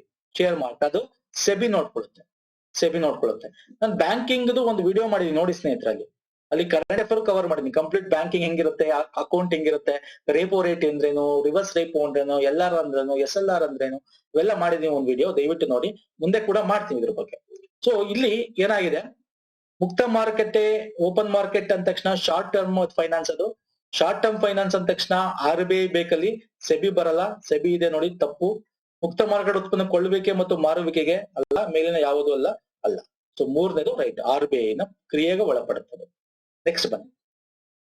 ಏನಂದ್ರೆ ಸಿಂಪಲ್ ಸರ್, ಓಪನ್ ಮಾರ್ಕೆಟ್ ಅಂದ್ರೆ ಏನಿಲ್ಲ, ಬ್ಯಾಂಕ್ ಬರುತ್ತೆ, ತನಗೆ ಎಮರ್ಜೆನ್ಸಿ ದುಡ್ಡು ಬೇಕು ಅಂದ್ರೆ ಇನ್ನೊಂದು ಬ್ಯಾಂಕ್ಗೋ ಅಥವಾ ಟ್ರೆಜರಿ ಬಿಲ್ಸ್ ಅಂತ ಕರಿತೀವಿ, ಟ್ರೆಜರಿ ಬಿಲ್ಸ್ ಗೌರ್ಮೆಂಟ್ ಅದನ್ನ ಸೇಲ್ ಮಾಡುತ್ತೆ ಶಾರ್ಟ್ ಟರ್ಮ್, ಒಂದ್ ವಾರನೋ 10 ದಿನನೋ 15 ದಿನ, ಒಂದ್ ತಿಂಗಳು, ಅದ್ರ ಒಳಗೆ ಅದು ವಾಪಸ್ ತಗೊಳ್ಳೋದು. ಓಕೆ, ಮುಕ್ತ ಮಾರುಕಟ್ಟೆ. ನೆಕ್ಸ್ಟ್ ಬನ್ನಿ 34ನೇದು ರಾಷ್ಟ್ರೀಯ ಅಭಿವೃದ್ಧಿ ಮಂಡಳಿ, ನ್ಯಾಷನಲ್ ಡೆವಲಪ್ಮೆಂಟ್ ಕೌನ್ಸಿಲ್ ಬಗ್ಗೆನೇ ಕೇಳೋಣ. ಎಷ್ಟೊಂದ್ ಜನ ಇದು ಹಳೇದಾಯ್ತು ಕೇಳಲ್ಲ ಅಂತ ಬಿಡ್ತೀರಾ, ಇದ್ರ ಬಗ್ಗೆ ಕೂಡ ಕೇಳಿದ್ದಾನೆ. ಓಕೆ, 34ನೇ ಕ್ವಶನ್ ಆನ್ಸರ್ ಏನು ಸರ್? ಆಗಸ್ಟ್ 1952. ನೆಕ್ಸ್ಟ್ ಬನ್ನಿ. ಇತ್ತೀಚೆಗೆ ಸುದ್ದಿಯಲ್ಲಿದ್ದ ಕೆಳಗಿನ ಸಮಿತಿಗಳು ಮತ್ತು ಅವುಗಳ ಆಜ್ಞೆಗಳನ್ನು ಪರಿಗಣಿಸಿ. ಅಗೇನ್ ಈಗ ಲಾಸ್ಟ್ 1 ಇಯರ್ದು ಈಗ 1.5-2 ಮಂತ್ಸ್ ಬ್ಯಾಕ್ ನಾವು ವಿಡಿಯೋ ಮಾಡಿದ್ವಿ, ಸಮಿತಿಗಳು ನ್ಯೂಸ್ ಅಲ್ಲಿ ಇದ್ದಿತ್ತು, ಕಮಿಟೀಸ್ ಯಾವ್ದಾದಿತ್ತು ಅಂತ. ಓಕೆ, ಅದನ್ನು ಕೂಡ ರೆಫರ್ ಮಾಡಿ ಈಗ ನೆಕ್ಸ್ಟ್ ಎಕ್ಸಾಮ್ ಬರೆಯೋದು. ಈಗ UKC ಸಮಿತಿ ಸೆಬಿ ಅಂತ ಹೇಳ್ತಾ ಇದ್ದಾರೆ, ಅದರ ಹಣಕಾಸು ವರ್ಗಾವಣೆಗೆ ಅಂತ. ನಂದನ್ ನಿಲೇಕಣಿ ಡಿಜಿಟಲ್ ಪಾವತಿಗಳನ್ನು ಉತ್ತೇಜಿಸುವುದು ಅಂತ ಹೇಳ್ತಾ ಇದ್ದಾರೆ, ಫೈನ್. ಬಿಮನ್ ಜಲನ್ ಆರ್ಥಿಕ ಬಂಡವಾಳ ಚೌಕಟ್ಟು ಬಗ್ಗೆ ಹೇಳ್ತಾ ಇದ್ದಾರೆ. ಯಾವ್ದು ಇಲ್ಲಿ ಕರೆಕ್ಟ್? ಇಲ್ಲಿ ಸರಿಯಾಗಿ ಹೊಂದಿಕೆ ಆಗಿರೋದು ಬಿ ಮತ್ತೆ C is the right answer. Yes, digital ಪಾವತಿಗಳನ್ನ ಇನ್ನು ಹೆಂಗ್ ಮಾಡ್ಬೇಕು ಅಂತ ನಂದನ್ ನಿಲೇಕಣಿ ಇನ್ಫೋಸಿಸ್ ನ ಎಕ್ಸ್ ಚೇರ್ಮನ್ ಮಾಡ್ಕೊಂಡಿದ್ರು. ಆರ್ಥಿಕ ಬಂಡವಾಳ ಚೌಕಟ್ಟು ಬಗ್ಗೆ ಬಿಮನ್ ಜಲನ್ ಕಮಿಟಿ ಮಾಡ್ಕೊಂಡಿದ್ರು. ಆದ್ರೆ ಯುಕೆಸಿ ಅದಲ್ಲ, ಇವರು ಸೆಬಿಯಾ ಎಕ್ಸ್ ಚೇರ್ಮನ್, ಮಾಜಿ ಚೇರ್ಮನ್ ಅವರು. ಸೆಬಿಲ್ ಕೆಲಸ ಮಾಡಿದ್ರು, ಆದ್ರೆ ಸೆಬಿಗೋಸ್ಕರ ಮಾಡಿಲ್ಲ ಇದನ್ನ. ಇವ್ರನ್ನ MSME ಹೆಂಗೆ ನಾವು ವ್ಯವಹಾರಗಳ ಮಾಡ್ಬೇಕು, ಹೆಂಗೆ ಮುಂದೆ ಬರಬೇಕು, ಲಾಂಗ್ ಟರ್ಮ್ ಅದನ್ನ ಹೆಂಗ್ ತರಬೇಕು ಅಂದ್ರೆ ನಮ್ಮ ಕೈಗಾರಿಕಾ ಮೈಕ್ರೋ ಸ್ಮಾಲ್ ಮೀಡಿಯಂ ಎಂಟರ್ಪ್ರೈಸಸ್ ಗೋಸ್ಕರ ಮಾಡಿದ್ದು. ಸೊ ಹಾಗಾಗಿ ಇದು ತಪ್ಪಾಗುತ್ತೆ. ಸೊ ಯಾಕಂದ್ರೆ ನಾವು ಸೆಬಿ ಹಣ ವರ್ಗಾವಣೆಗೆ ಅಂತ ಕೊಟ್ಟಿದ್ದಲ್ಲಿ, ಸೊ ಹಾಗಾಗಿ UKC ಇರೋದು MSME ಗೋಸ್ಕರ.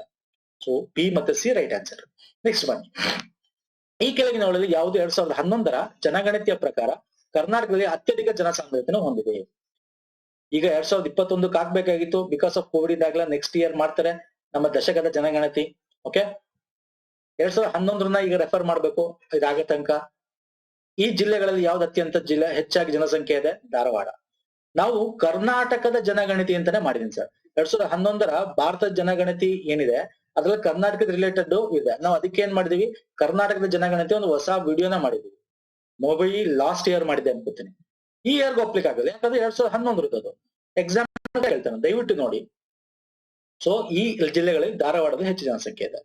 ನೆಕ್ಸ್ಟ್ ಬನ್ನಿ. ಕರ್ನಾಟಕದ ಸುಪ್ರಸಿದ್ಧ ಅಗ್ರಹಾರಗಳಲ್ಲಿ, ಅಗೇನ್ ಇದು ಕರ್ನಾಟಕದ ಒಂದು ಇತಿಹಾಸದ ಮೇಲೆ ಪ್ರಶ್ನೆ. ರೈಟ್ ಆನ್ಸರ್ ಹೇಳ್ಬಿಡ್ತೇನೆ ಇಲ್ಲಿ, ನಾಗಾವಿ, ಲುಕ್ಕುಂಡಿ, ಸಾಲೋಟಗಿ, ಹರಿಹರಪುರ. ಸೊ ಒಂದೇದು ಆಪ್ಷನ್ ರೈಟ್ ಆನ್ಸರ್. ನೆಕ್ಸ್ಟ್ ಬನ್ನಿ. 2020-21ನೇ ಕೇಂದ್ರ ಮುಂಗಡ ಪತ್ರದಲ್ಲಿ ಆರೋಗ್ಯ ಸುರಕ್ಷಾ ವಲಯಕ್ಕೆ ನಿಗದಿ ಮಾಡಿರುವ ಹಣ ಎಷ್ಟು ನಿಗದಿ ಮಾಡಿದ್ರು? ನಮ್ಮ ಬಡ್ಜೆಟ್ ಮತ್ತೆ ಅಂಡ್ ಎಕನಾಮಿಕ್ ಸರ್ವೆ ಬಗ್ಗೆ ಇರ್ತಕ್ಕಂಥದ್ದು. ಬಡ್ಜೆಟ್ ಎಕನಾಮಿಕ್ ಸರ್ವೆ ಬಗ್ಗೆ ಕೇಳಿದನ್ ಸರ್ ಎಕ್ಸಾಮು, ಅದ್ರ ರಿಲೇಟೆಡ್ ಕೂಡ ಬರ್ತದೆ. ರೈಟ್ ಆನ್ಸರ್ ಎಷ್ಟು? 69,000 ಕೋಟಿ. ನಾವು ಬಡ್ಜೆಟ್ ಎಕನಾಮಿಕ್ ಸರ್ವೆ ಕೂಡ ಮಾಡಿದ್ವಿ, ದಯವಿಟ್ಟು ಅಬ್ಸರ್ವ್ ಮಾಡಿ ಸ್ನೇಹಿತರೆ. ಯಾಕೆ ಹೇಳ್ತಾ ಇದ್ದೀನಿ ಅಂತಂದ್ರೆ, ಬಡ್ಜೆಟ್ ಎಕನಾಮಿಕ್ ಸರ್ವೆ ರಿಲೇಟೆಡ್ ತುಂಬಾ ಕ್ವಶನ್ ಬರ್ತವೆ. ಈ ವರ್ಷದ್ದು ಕೂಡ ಎಕನಾಮಿಕ್ ಸರ್ವೆ ಮಾಡಿದ್ವಿ, ತುಂಬಾ ಇಂಪಾರ್ಟೆಂಟ್ ಪಾಯಿಂಟ್ಸ್ ಮಾತ್ರ ಹೇಳಿದ್ವಿ, ಅಂತದ್ರ ಮೇಲೆ ಕ್ವಶನ್ ಬರೋದು. ಇದು ಲಾಸ್ಟ್ ಇಯರ್ ಹೇಳಿದೆ ಬರ್ಬೋದು ಈ ತರ ಕ್ವಶನ್ಸ್ ಅಂತ. 10 ಪಾರ್ಟ್ ಆಗಿ ಎಕನಾಮಿಕ್ ಸರ್ವೆ ಡಿವೈಡ್ ಮಾಡಿದ್ವಿ. ಈ ಸಲ ಒಂದೇ ಪಾರ್ಟ್ ಅಲ್ಲಿ ಮಾಡಿದೀವಿ. ಓಕೆ, ದಯವಿಟ್ಟು ನೋಡಿ, ವೆರಿ ಇಂಪಾರ್ಟೆಂಟ್ ಇದು. ನೆಕ್ಸ್ಟ್ ಬನ್ನಿ. ಈ ಕೆಳಗಿನ ಯಾವ ಜೋಡಿಯು ಸರಿಯಾಗಿ ಹೊಂದಾಣಿಕೆಯಾಗುವುದಿಲ್ಲ? ಯಾವುದು ಸರ್? ಜಲಪಾತ, ನದಿ ಕೊಟ್ಟಿದ್ದಾನೆ. ಬುಧಘ ಮಹಾನದಿ, ಧುವಂದರ ನರ್ಮದಾ, ದೂದ್ಸಾಗರ ಮಾಂಡವಿ, ಗೋಕಾಕ್ ಘಟಪ್ರಭಾ. ಯಾವುದು ಇಲ್ಲಿ ಕರೆಕ್ಟ್ ಆನ್ಸರ್? ಅಂದ್ರೆ ಹೊಂದಾಣಿಕೆ ಯಾಗುವುದಿಲ್ಲ ಕೇಳಿದಾನೆ. ಇಲ್ಲಿ ಯಾವ್ದು ಹೊಂದಾಣಿಕೆ ಆಗಲ್ಲ? ಬುಧಘ ಅಂತಕ್ಕಂಥದ್ದು ಇದೆಯಲ್ಲ, ಗಾಗ ಅಂತ, ಇದು ಹೊಂದಾಣಿಕೆ ಆಗಲ್ಲ. ಎಸ್, ನರ್ಮದಾ ಕರೆಕ್ಟ್ ಇದೆ. ದೂದ್ಸಾಗರ್ ಮಾಂಡವಿ ನದಿ ಮೇಲೆ ಇರ್ತಕ್ಕಂಥದ್ದು ಹೌದು, ನಾವು ಮಹಾದಾಯಿ ಅಂತ ಕೂಡ ಕರಿತೀವಿ. ಘಟಪ್ರಭಾ, ಗೋಕಾಕ್, ಎಸ್. ಇದೆಯಲ್ಲ ಬುಧ ಗ್ರಹ ಅಂತಕ್ಕಂಥದ್ದು ನಮ್ಮ ಜಾರ್ಖಂಡ್ ಅಲ್ಲಿ ಬುರ್ ರಿವರ್ ಅಂತಿದೆ, ಬುರ್ ನದಿ ಅಂತ. ಸೊ ಅದರದ ಮೇಲೆ ಆಗ್ತಕ್ಕಂಥದ್ದು. ಓಕೆ, ನೆಕ್ಸ್ಟ್ ಬನ್ನಿ. ಸೆಕ್ಯೂರಿಟಿ, ಭದ್ರತೆ ಬಗ್ಗೆ ಮಾತಾಡ್ತಾ ಇದ್ದಾರೆ. ಸೆಕ್ಯೂರಿಟಿ ಅಥವಾ ಭದ್ರತೆಯನ್ನು ಹಲವಾರು ಬಾರಿ ಮಾರಬಲ್ಲ ಬಂಡವಾಳ ಮಾರುಕಟ್ಟೆ ಯಾವುದು? ಅಂದ್ರೆ ನಮ್ಮ ಸೆಕ್ಯೂರಿಟಿ ಶೇರ್ಸ್ ನ ಮಾರ್ತೀವಲ್ಲ, ಮಾರೋದು ತಗೊಳ್ಳೋದು ಯಾವ್ದು ಮಾರ್ಕೆಟ್ ಅದು? ದ್ವಿತೀಯ ಮಾರುಕಟ್ಟೆ. ಇರೋದೇ 2 ಮಾರ್ಕೆಟ್ ಸ್ನೇಹಿತರೆ, ಪ್ರಾಥಮಿಕ ಪ್ರೈಮರಿ ಮಾರ್ಕೆಟ್, ಸೆಕೆಂಡರಿ ಮಾರ್ಕೆಟ್ ಅಂತ ಕರಿತೀವಿ ಶೇರ್ ಮಾರ್ಕೆಟ್ ಅಲ್ಲಿ. ಫಸ್ಟ್ ಟೈಮು ಒಂದು ಕಂಪ್ನಿ ತನ್ನ ಇದನ್ನ ಮಾರಾಟ ಮಾಡ್ತಾ ಇದೆ ಅನ್ನೋದನ್ನ ಪ್ರೈಮರಿ ಮಾರ್ಕೆಟ್ ಅಂತ ಕರಿತೀವಿ. ಅದನ್ನ ಮಾರೋದು ತಗೊಳ್ಳೋದು ಶೇರ್ ಮಾಡ್ತಾ ಇದೆ ದ್ವಿತೀಯ ಮಾರ್ಕೆಟ್ ಅಂತ ತಗೋತೀವಿ. ತೃತೀಯ ಅಂತಿಲ್ಲ, ಇರೋದೇ 2. So right answer 2. ಭಾರತದ ಯಾವ ಜೀವಗೋಳ ಮೀಸಲು ಪ್ರದೇಶವು ಯುನೆಸ್ಕೋ ನಾಮಾಂಕಿತವಾದ ಜೀವಗೋಳದ ಮೀಸಲು ಪ್ರದೇಶದ ವಿಶ್ವ ಜಾಲತಾಣದಲ್ಲಿ ಭಾರತದಿಂದ 11ನೇ ಜೀವಗೋಳ ಮೀಸಲು? ಅಚ್ಚಾ, ಯುನೆಸ್ಕೋಗೆ ನಾವು ನಮ್ಮ ಭಾರತದಿಂದ ಒಂದಷ್ಟು ಜೀವಗೋಳಗಳನ್ನ ಬಯೋ ರಿಸರ್ವ್ಸ್ ಅಂತ ಕರಿತೀವಿ. ಬಯೋ ರಿಸರ್ವ್ಸ್ ನ ಕಳಿಸಿದೀವಿ ಭಾರತದಿಂದ ಯುನೆಸ್ಕೋಗೆ. 11 ಇದೆ ಒಟ್ಟು. ರೀಸೆಂಟ್ ಆಗಿ ಯಾವ್ದಾಗಿತ್ತು? ನೂಕ್ರೆಕ್, ನಿಕೋಬಾರ್, ನೀಲಗಿರಿ, ಕಾಂಚನಜುಂಗ. ಯಾವ್ದು ಸರ್? ಕಾಂಚನಜುಂಗ. ಈಗ ರೀಸೆಂಟ್ ಆಗಿ PSI ಕ್ವಶನ್ ಪೇಪರ್ ಸಾಲ್ವ್ ಮಾಡ್ಬೇಕಾದ್ರೆ ಇದ್ರ ಬಗ್ಗೆ ಹೇಳಿದೆ. ಈಗ ನೋಡಿ, ಟೋಟಲ್ ಬಯೋಸ್ಫಿಯರ್ಸ್ ಭಾರತದಲ್ಲಿ 18 ಇದೆ. 18 ನ್ಯೂಲಿ ಆಡೆಡ್. ಇದು ರಾಜ್ಯಗಳ ಕೊಟ್ಟಿದ್ದೀನಿ. ಮತ್ತೆ ಈ ಕೋರ್ ಝೋನ್ ಅನ್ನು, ಬಫರ್ ಝೋನ್ ಅನ್ನು, ಟ್ರಾನ್ಸಿಷನ್ ಝೋನ್ ಅನ್ನೋದ್ರ ಬಗ್ಗೆ ಕೂಡ ಎಕ್ಸ್ಪ್ಲೇನ್ ಮಾಡಿದ್ದೆ.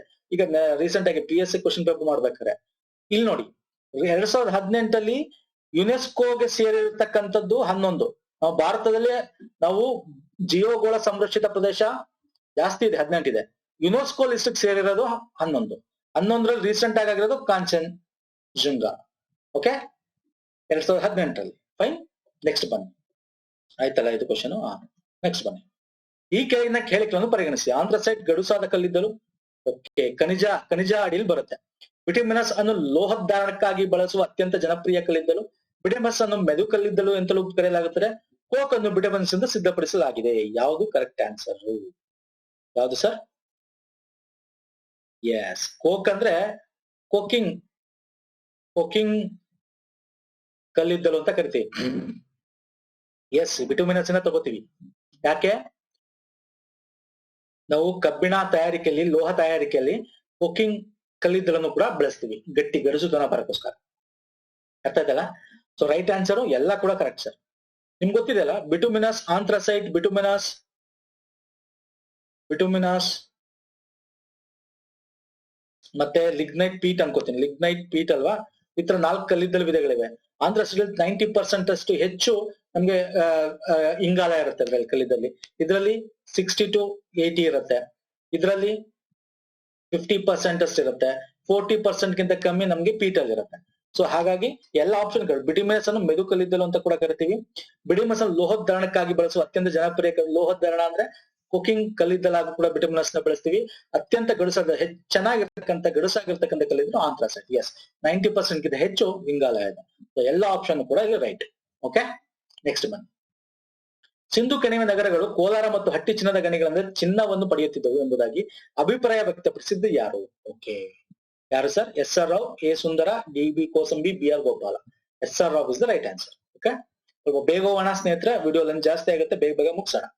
ಈ ಕೆಳಗಿನಗಳಲ್ಲಿ ಯಾವುದು ಭಾರತೀಯ ಸಂವಿಧಾನದ ವಿನೂತನ ಲಕ್ಷಣ ಅಂತ ಗುರುತಿಸಲ್ಪಟ್ಟಿದೆ? ಯಾವುದು ಸರ್? ಒಂಥರ ವಿನೂತನವಾಗಿರ್ತಕ್ಕಂಥ ಫೀಚರ್ ನಮ್ಮ ಭಾರತದ ಇಂಡಿಯನ್ ಕಾನ್ಸ್ಟಿಟ್ಯೂಷನ್. ಯಾವುದು? ಮೂಲಭೂತ ಹಕ್ಕ, ರಾಜ್ಯ ನಿರ್ದೇಶಕ ತತ್ವಗಳ, ಮೂಲಭೂತ ಕರ್ತವ್ಯಗಳ, ಸಂವಿಧಾತ್ಮಕ ಪರಿಹಾರ ಹಕ್ಕ. ಯಾವುದು ಆನ್ಸರ್ ಮಾಡ್ತೀರಾ? ರಾಜ್ಯ ನಿರ್ದೇಶಕ ತತ್ವಗಳು. ಓಕೆ, ರಾಜ್ಯ ನಿರ್ದೇಶಕ DPSP. ಇದನ್ನ ಇಟ್ಕೊಂಡೇ ನಾವು ರಾಮರಾಜ್ಯ ಮಾಡ್ಬೋದು. ಆದ್ರೆ ಸರ್ಕಾರಗಳು ಇದೇನ್ ಹೇಳುತ್ತೆ ಸರ್? ರಾಜ್ಯ ನಿರ್ದೇಶಕ ತತ್ವಗಳು ಸರ್ಕಾರ ಹೆಂಗ್ ನಡೆಸ್ಬೇಕು, ಯಾವ ಪ್ರೋಗ್ರಾಮ್ ಕೊಡ್ಬೇಕು ಅಂತ ಹೇಳುತ್ತೆ. ಸರ್ಕಾರ ಇದನ್ನ ಬೇಸಿಟ್ಕೊಂಡೆ ಪ್ರೋಗ್ರಾಮ್ ತಗೊಳ್ಳೋದು. ಅವ್ರೇನ್ ಬುದ್ಧಿವಂತರಲ್ಲ. ಓಕೆ, ಅರ್ಥ ಮಾಡ್ಕೊಳ್ಳಿ, ಬುದ್ಧಿವಂತರಲ್ಲ ಅವರು. ಇದನ್ನ ಯುಟಿಲೈಸ್ ಮಾಡ್ಕೊಂಡು ತರಬೇಕು ಅವರು. ಆದ್ರೆ ಇದ್ರಲ್ಲಿ ಏನ್ ಹೇಳಿದ್ರೆ ಅದನ್ನ ತರ್ತಾ ಇಲ್ಲ ಅವರು, ತರಕ್ ಆಗ್ತಾ ಇಲ್ಲ ಅವ್ರ ಕೈಲಿ. ದುಡ್ಡು ಬೇಕು, ದುಡ್ಡು ಅಲ್ವಾ? ನೆಕ್ಸ್ಟ್ ಬಂದು 45. ಈ ಕೆಳಗಿನ ಹೇಳಿಕೆಗಳನ್ನು ವಿಶ್ವಸಂಸ್ಥೆ ಪ್ರಕಟಿಸಿದೆ 2019 ಮೇ 7 ವರದಿ ಆಧರಿಸಿ ಪರಿಗಣಿಸಿ. ಸರ್ ಸಿಂಪಲ್ ಆಗಿ ಹೇಳ್ತೇನೆ, ಈ ತರ ಯಾವ್ದಾದ್ರು ಒಂದು ಸಂಸ್ಥೆ ಪ್ರಕಟಿಸಿದೆ ಅಂತ ಒಂದಷ್ಟು ಇನ್ಫಾರ್ಮೇಶನ್ ಕೊಟ್ಟ ಅಂತ ಇಟ್ಕೊಳ್ಳಿ. ಓಕೆ, ಇನ್ಫಾರ್ಮೇಶನ್ ಕೊಟ್ಟ ಅಂತ ಇಟ್ಕೊಳ್ಳಿ. ಎಕ್ಸಾಂಪಲ್ ಸಿಂಪಲ್ ಇದು. ಅದ್ ಯಾವಾಗ್ಲೂ ಅವನು ರೈಟ್ ಆಗೇ ಕೊಟ್ಟಿರ್ತಾನೆ. ಯಾವುದೇ ಒಂದು ಅಂತಾರಾಷ್ಟ್ರೀಯ ಸಂಸ್ಥೆ ರಾಷ್ಟ್ರೀಯ ಸ್ವಂತ ಒಂದು ಇನ್ಫಾರ್ಮೇಶನ್ ಕೊಡ್ತಾ ಇದೆ ಅಂದ್ರೆ ರಾಂಗ್ ಸೇರ್ಸಕ್ ಹೋಗಲ್ಲ. 95% ಅಷ್ಟು, 90 to 95% ಅಷ್ಟು ಎಲ್ಲ ಆಪ್ಷನ್ ಯೂಸಲಿ ಕರೆಕ್ಟ್ ಇರುತ್ತೆ. ಯಾಕಂದ್ರೆ ನಾನು ಇದೊಂದಲ್ಲ, ನಾನು ಎಷ್ಟೊಂದು ಕ್ವಶನ್ ಪೇಪರ್ ಅನಲೈಸ್ ಮಾಡಿ UPSC ಇಂದ KS ತನಕ ನಿಮಗೆ ಹೇಳ್ತಾ ಇರೋದು. ಹಾಗಾಗಿ ಎಲ್ಲಾ ಆಪ್ಷನ್ ಕೂಡ ಕರೆಕ್ಟ್. ಇದು ಓದಕ್ ಹೋಗಲ್ಲ, ಕರೆಂಟ್ ಅಫೇರ್ ಅಲ್ಲಿ ಇತ್ತು, ಓದಕ್ ಹೋಗಲ್ಲ. Again it will take more time. Current affair related question ಇದೆ. ನೆಕ್ಸ್ಟ್ ಬನ್ನಿ.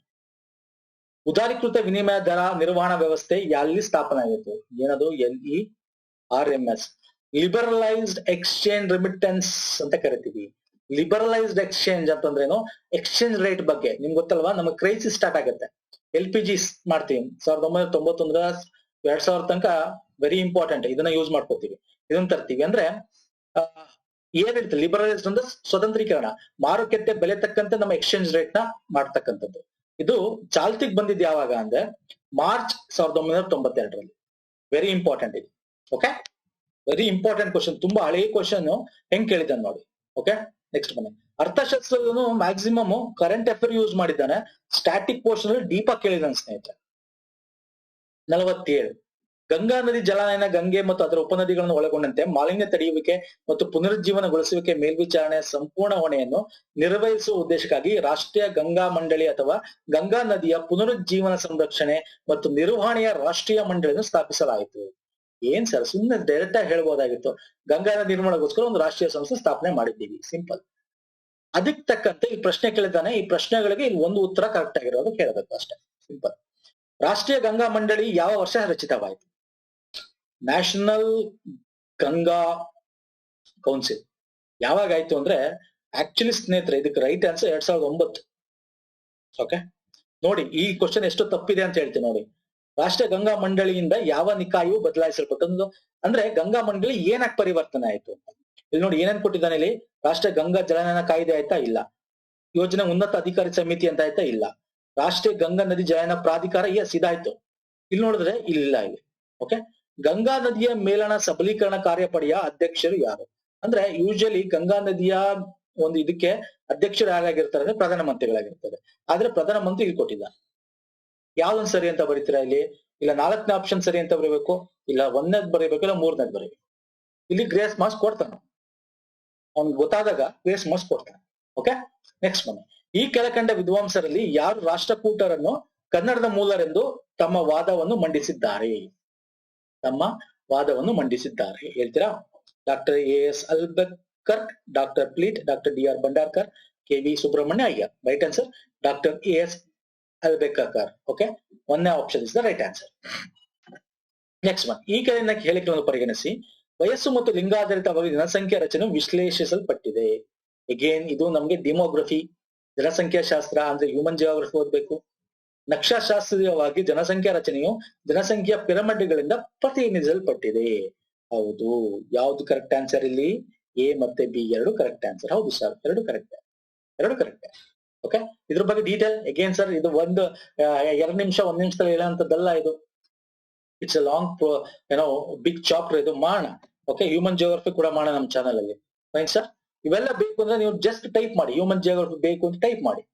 ನೆಕ್ಸ್ಟ್ ಬಂದು ಹೈದರಾಲಿಯ ವಿರುದ್ಧ ಹೋರಾಡಿದ ಚಿತ್ರದುರ್ಗದ ನಾಯಕ ಏನಾದ್ರು? ಇಲ್ಲಿ ಕನ್ಫ್ಯೂಷನ್ ಆಗೋದು. ನಿಮ್ಗೆ ಗೊತ್ತಿದೆ ಮದಕರಿ ನಾಯಕ ಅಂತ, ಎಷ್ಟನೇ ಮದಕರಿ ನಾಯಕ ಅನ್ನೋದು ನೋಡಿ ಇಲ್ಲಿ ಕನ್ಫ್ಯೂಷನ್ ಇಟ್ಟ ನಿಮ್ಗೆ. 1ನೇ 2ನೇ 3ನೇ 5ನೇ ರೈಟ್ ಆನ್ಸರ್ 5ನೇ ಮದಕರಿ ನಾಯಕ. Okay, so 4th is the right answer. Next ಬಂದು ಭಾರತೀಯ ಸಶಸ್ತ್ರ ದಳದಲ್ಲಿ ಲೆಫ್ಟಿನೆಂಟ್ ಜನರಲ್ ಪದವಿ ಪಡೆದ ಭಾರತದ ಮೊದಲ ದಂಪತಿ ಯಾರು? ಹೇಗೇನ್ ಇದು ತುಂಬಾ ಹಳೆಯದು, ಕರೆಂಟ್ ಅಫೇರ್ ಅಲ್ಲಿ ಇರ್ತಕ್ಕಂಥದ್ದು. ಯಾವುದು ಇದು? ಮಾಧುರಿ ಕನಿಟ್ಕರ್ ಮತ್ತು ರಾಜೀವ್ ಕನಿಟ್ಕರ್ ಅಂತ ಬಿಟ್ಟು ಹಾಕಿದ್ ಬೇಕಾಗಿಲ್ಲ ನಮ್ಗೆ. ನೆಕ್ಸ್ಟ್ ಬನ್ನಿ. ಕೌಟುಂಬಿಕ ಹಿಂಸೆಯಿಂದ ಮಹಿಳೆಯರ ರಕ್ಷಣೆಯು ಒಂದು ಯಾವುದು? ಸಂವಿಧಾನಾತ್ಮಕ ಹಕ್ಕನ ಯಾವ ರೈಟ್ ಅದು? ಮಹಿಳೆಯರ ರಕ್ಷಣೆ, ಕುಟುಂಬದಲ್ಲಿ ಅವ್ರನ್ನ ರಕ್ಷಣೆ ಮಾಡ್ತಕ್ಕಂಥದ್ದು ಯಾವುದು? ಒಂದು ಕಾನ್ಸ್ಟಿಟ್ಯೂಷನಲ್ ರೈಟಾ, ಸಂವಿಧಾನ ಹಕ್ಕ, ಮೂಲಭೂತ ಹಕ್ಕ, ಫಂಡಮೆಂಟಲ್ ರೈಟಾ, ಮಾನವನ ಹಕ್ಕ, ಹ್ಯೂಮನ್ ರೈಟಾ, ಕಾನೂನುಬದ್ಧ ಹಕ್ಕ? ಯಾವ್ದು correct answer? It is a ಕಾನೂನುಬದ್ಧ ಹಕ್ಕು ಸರ್, ಮಾನವ ಹಕ್ಕಲ್ಲ ಅದು.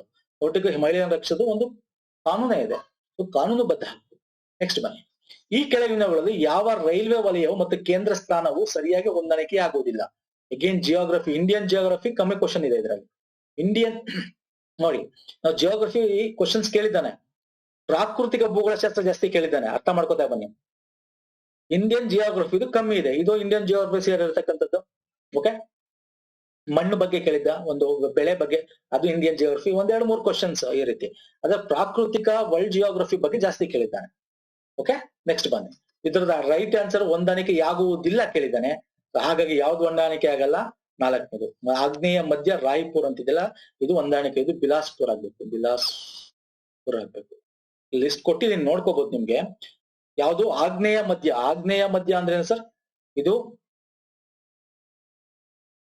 ನೈಋತ್ಯ, ಈಶಾನ್ಯ, ವಾಯುವ್ಯ, ಆಗ್ನೇಯ. ಆಗ್ನೇಯ ಮಧ್ಯ ಅಂದ್ರೆ ಸೌತ್ ಈಸ್ಟರ್ನ್ ಸೆಂಟ್ರಲ್ ಅಂತ ಕರಿತೀವಿ. ಸೌತ್ ಸೆಂಟ್ರಲ್ ಈಸ್ಟರ್ನ್ ನೋಡಿ, south East central railway Bilaspur. ಅರ್ಥ ಆಯ್ತಲ್ಲ? ಮತ್ತೆ ಈಗ ರೀಸೆಂಟ್ ಆಗಿರೋದು ಸೌತ್ ಕೋಸ್ಟ್ ಅಲ್ಲಿ ವಿಶಾಖಪಟ್ಟಣ ಹೆಡ್ ಕ್ವಾರ್ಟರ್ಸ್, ಇದು ಕೂಡ ನೀವು ನೆನ್ಪಿಟ್ಕೋಬೇಕು. Okay fine. ಸೊ ಇದೆಲ್ಲ ಕರೆಕ್ಟ್ ಇದೆ. ವಾಯು ಜೈಪುರ್, ಉತ್ತರ ಮಧ್ಯ ಅಲಹಾಬಾದ್, ಪೂರ್ವ ತೀರ ಭುವನೇಶ್ವರ್. ನಮ್ದು ಕರ್ನಾಟಕದಲ್ಲಿ ಯಾವ್ದು ಬರುತ್ತೆ ನಮ್ಗೆ? ನೈಋತ್ಯ ಅಲ್ವಾ, ಹುಬ್ಳಿ ಅಲ್ವಾ. ನೆಕ್ಸ್ಟ್ ಬನ್ನಿ. 2019ನೇ ಸಾಲಿನ ವಿಶ್ವ ಮಣ್ಣಿನ ದಿನದ ಧ್ಯೇಯ ವಾಕ್ಯವೇನು? ಥೀಮ್ ಕೇಳಿದ್ದಾನೆ. ಥೀಮ್ ವಿಷಯ ವರ್ಲ್ಡ್ ಸಾಯಿಲ್ ಡೇ, 2019.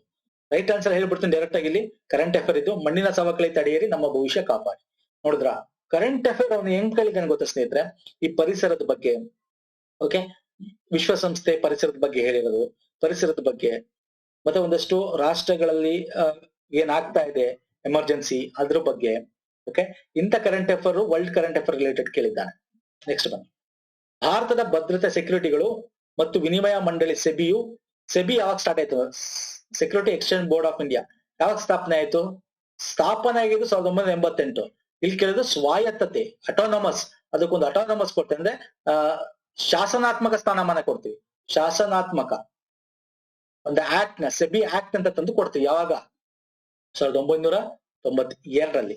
88ರಲ್ಲಿ ಸ್ಥಾಪನೆ ಆಗುತ್ತೆ. ಶಾಸನಾತ್ಮಕ ಸ್ಥಾನ ಸಿಕ್ಕಿದ್ದು 1992ರಲ್ಲಿ. 4ನೇದು ರೈಟ್ ಆನ್ಸರ್. ಓಕೆ, ನೆಕ್ಸ್ಟ್ ಬನ್ನಿ. 2016ರಲ್ಲಿ ಪಶ್ಚಿಮ ಬಂಗಾಳ ವಿಧಾನಸಭೆಯು ಪಶ್ಚಿಮ ಬಂಗಾಳಕ್ಕೆ ಬೆಂಗಾಲಿ, ಇಂಗ್ಲಿಷ್ ಮತ್ತೆ ಹಿಂದಿ ಈ ತರ ವಿವಿಧ 3 ಹೊಸ ಹೆಸರುಗಳನ್ನು ಸೂಚಿಸುವಂತೆ ಪ್ರಸ್ತಾವನೆ ಸಲ್ಲಿಸಿತ್ತು. ಆದ್ರೆ ಕೇಂದ್ರವು ಇದನ್ನು ತಿರಸ್ಕರಿಸಿತ್ತು.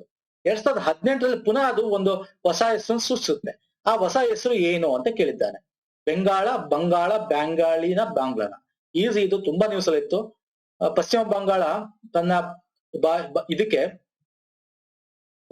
ಹೊಸದಾಗಿ ಇಡಬೇಕು ಹೆಸರನ್ನ ಅಂತ ಸೂಚನೆ ಮಾಡುತ್ತೆ.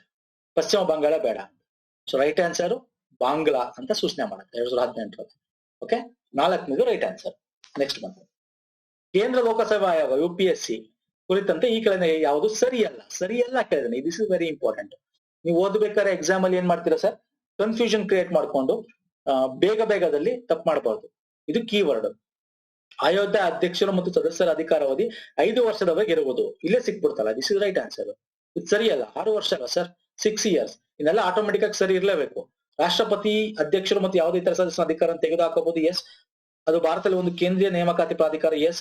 ಅದು ಒಂದು ಸ್ವತಂತ್ರ ಸಾಂವಿಧಾನಿಕ ಸಂಸ್ಥೆ. ಎಸ್. ಎಲ್ಲ ಕರೆಕ್ಟ್. ಸೊ ಇಲ್ಲಿ 5 ವರ್ಷ ಕೊಟ್ಟಿದ್ದೀನಿ, ಅದಕ್ಕೆ ಇದು ತಪ್ಪು. ಹಾಗಾಗಿ 1ನೇ option is the right answer. Next ಬನ್ನಿ. 2019ರ 124ನೇ ಸಂವಿಧಾನ ತಿದ್ದುಪಡಿ ಮಸೂದೆಯು ಡ್ಯಾಶ್ ಗೆ ಸಂಬಂಧಿಸಿದೆ. ಯಾವ್ದಕ್ಕೆ ಸಂಬಂಧಿಸಿದೆ ಸರ್? ಮಸೂದೆ ಸರ್ ಕೇಳಿರೋದು. ಮಸೂದೆಗೂ ಕಾಯ್ದೆಗೂ ತುಂಬಾ ವ್ಯತ್ಯಾಸ ಇದೆ. ಕಾಯ್ದೆ ಅಪ್ ಟು ಅಂದ್ರೆ ತುಂಬಾ ಬಿಲ್ಗಳನ್ನ ಮಂಡಿಸ್ತಾರೆ. ಅದು ಆಕ್ಟ್ ಆಗ್ಬೇಕು, ಕಾಯ್ದೆ ಆಗ್ಬೇಕು. ಬಿಲ್ಗಳು ಈಗ 124ರಿಂದ 125, 126 ಆಗಿದೆ. ಕಾಯ್ದೆ ಆಗಿರೋದುವರೆಗೂ 104. ಕಂಪ್ಲೀಟ್ 104 ಕೂಡ ಒಂದು ವಿಡಿಯೋ ಮಾಡಿದ್ದೀವಿ. ಹೆಂಗೆ ಸಂವಿಧಾತ್ಮಕ ತಿದ್ದುಪಡಿ ಆಗುತ್ತೆ, ಯಾವ ರೀತಿ ಆಗುತ್ತೆ, ಅದಕ್ಕೆ ಯಾರ್ಯಾರು ವೋಟ್ ಹಾಕ್ಬೋದು, ಎಷ್ಟು ಪ್ರಮಾಣದಲ್ಲಿ ವೋಟ್ ಹಾಕ್ಬೇಕು, ಒಟ್ಟು ಪ್ರಮುಖವಾದ ತಿದ್ದುಪಡಿಗಳು ಅಪ್ ಟು ಡೇಟ್ ವರೆಗೂ ಒಂದು ವಿಡಿಯೋ ಇದೆ, ದಯವಿಟ್ಟು ನೋಡಿ. ಸೊ ಇಲ್ಲಿ 124ನೇದು ಯಾವ್ದ್ರ ಬಗ್ಗೆ ಹೇಳುತ್ತೆ ಅಂತ ಕೇಳಿರ್ತಕ್ಕಂಥದ್ದು. ಮಸೂದೆ ಕರೆಂಟ್ ಅಫೇರ್ ಅಲ್ಲಿ ಇತ್ತು, ಅದಕ್ಕೆ ಕೇಳಿದ್ದಾನೆ. Simple polity related current affair. ಯಾವ್ದು ಸರ್ ಕರೆಕ್ಟ್ ಆನ್ಸರ್ ಇಲ್ಲಿ? ಜಮ್ಮು ಕಾಶ್ಮೀರ ಅಲ್ಲ, ರಾಷ್ಟ್ರೀಯ ಅಲ್ಲ, ಸ್ವಾವಲಂಬಿ ಅಲ್ಲ, ಆರ್ಥಿಕ ಉದ್ಯೋಗ ಶಿಕ್ಷಣದಲ್ಲಿ ಆರ್ಥಿಕ ದುರ್ಬಲದ ವರ್ಗಕ್ಕೆ ಮೀಸಲಾತಿ. ಎಸ್. ಅಂದ್ರೆ ಎಕನಾಮಿಕಲ್ ವೀಕರ್ ಸೆಕ್ಷನ್ಗೆ ಕಾಯ್ದೆ 103. ಅದು 104ನೇದು ಯಾವ್ದು ಸರ್ ತಿದ್ದುಪಡಿ? ಈಗ ಲಾಸ್ಟ್ 104 ಆಗಿದ್ದಲ್ಲ, ಯಾವ್ದು ಸರ್ ಅದು 104ನೇ ತಿದ್ದುಪಡಿ ಕಾಯ್ದೆ? ಯಾವ್ದು ಗೊತ್ತಾ?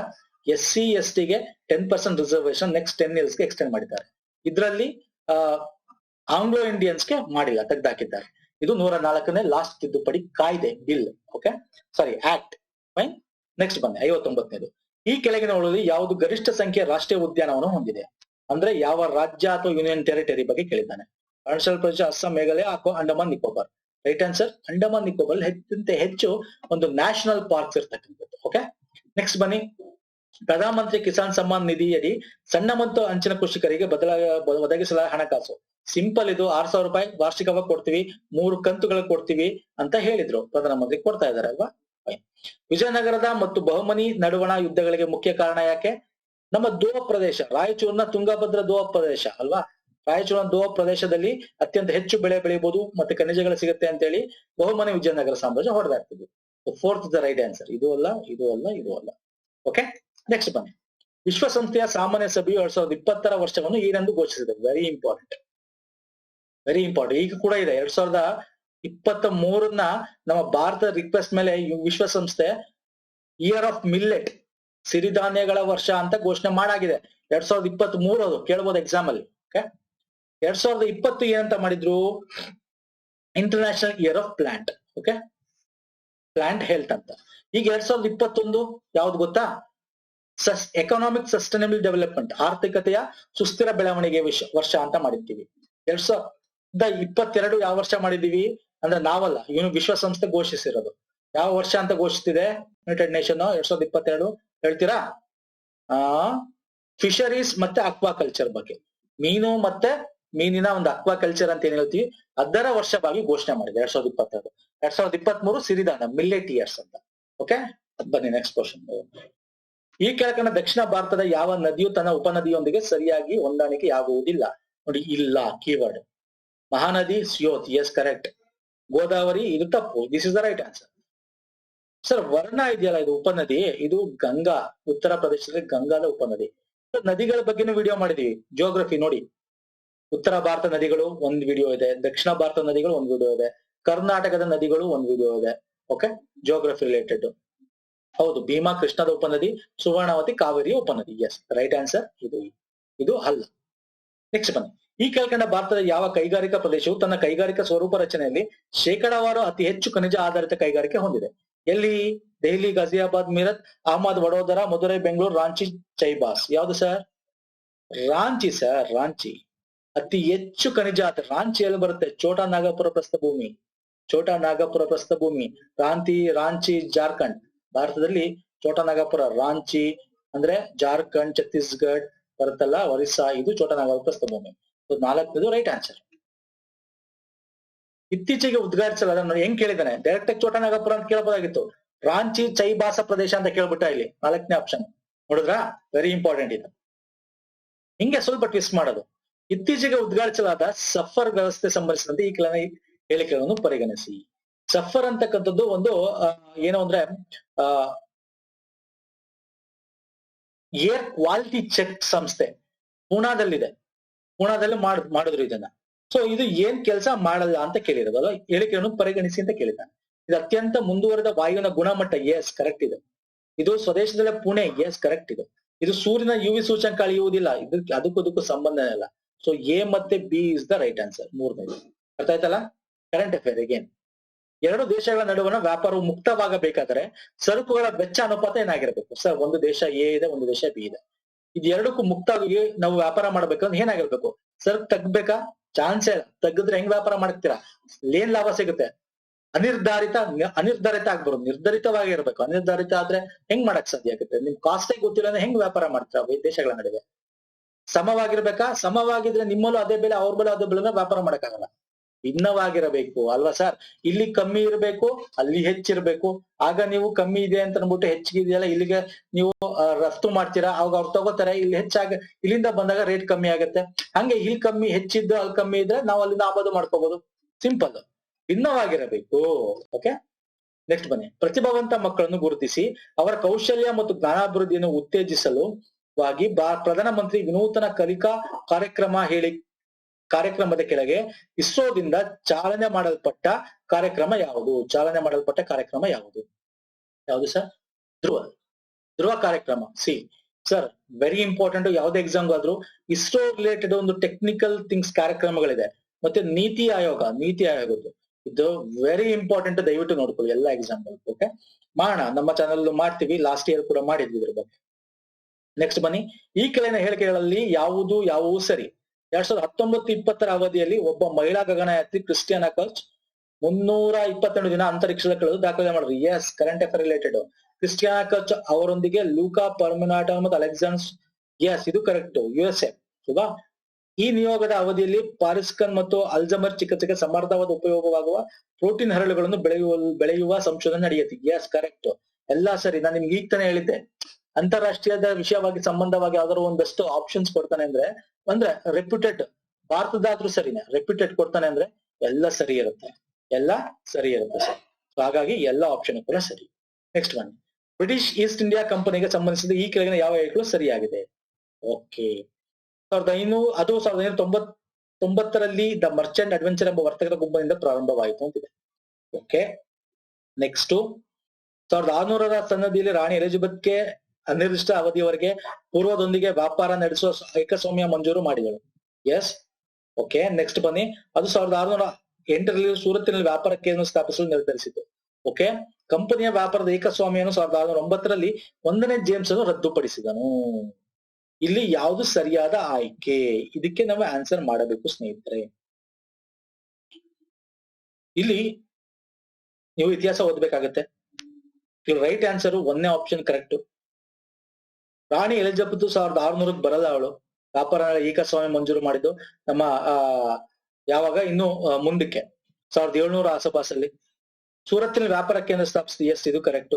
ಕಂಪನಿ ಏಕಸ್ವಾಮ್ಯ 1ನೇ ಜೇಮ್ಸ್ ರದ್ದುಪಡಿಸಿದ. ಅದಕ್ಕೂ ಇದಕ್ಕೂ ಸಂಬಂಧ ಇಲ್ಲ, ಇಲ್ಲೇ ಕಾಂಟ್ರಡಿಕ್ಷನ್ ಇದೆ. ಹಾಗಾಗಿ ಎ ಮತ್ತು C is the right answer.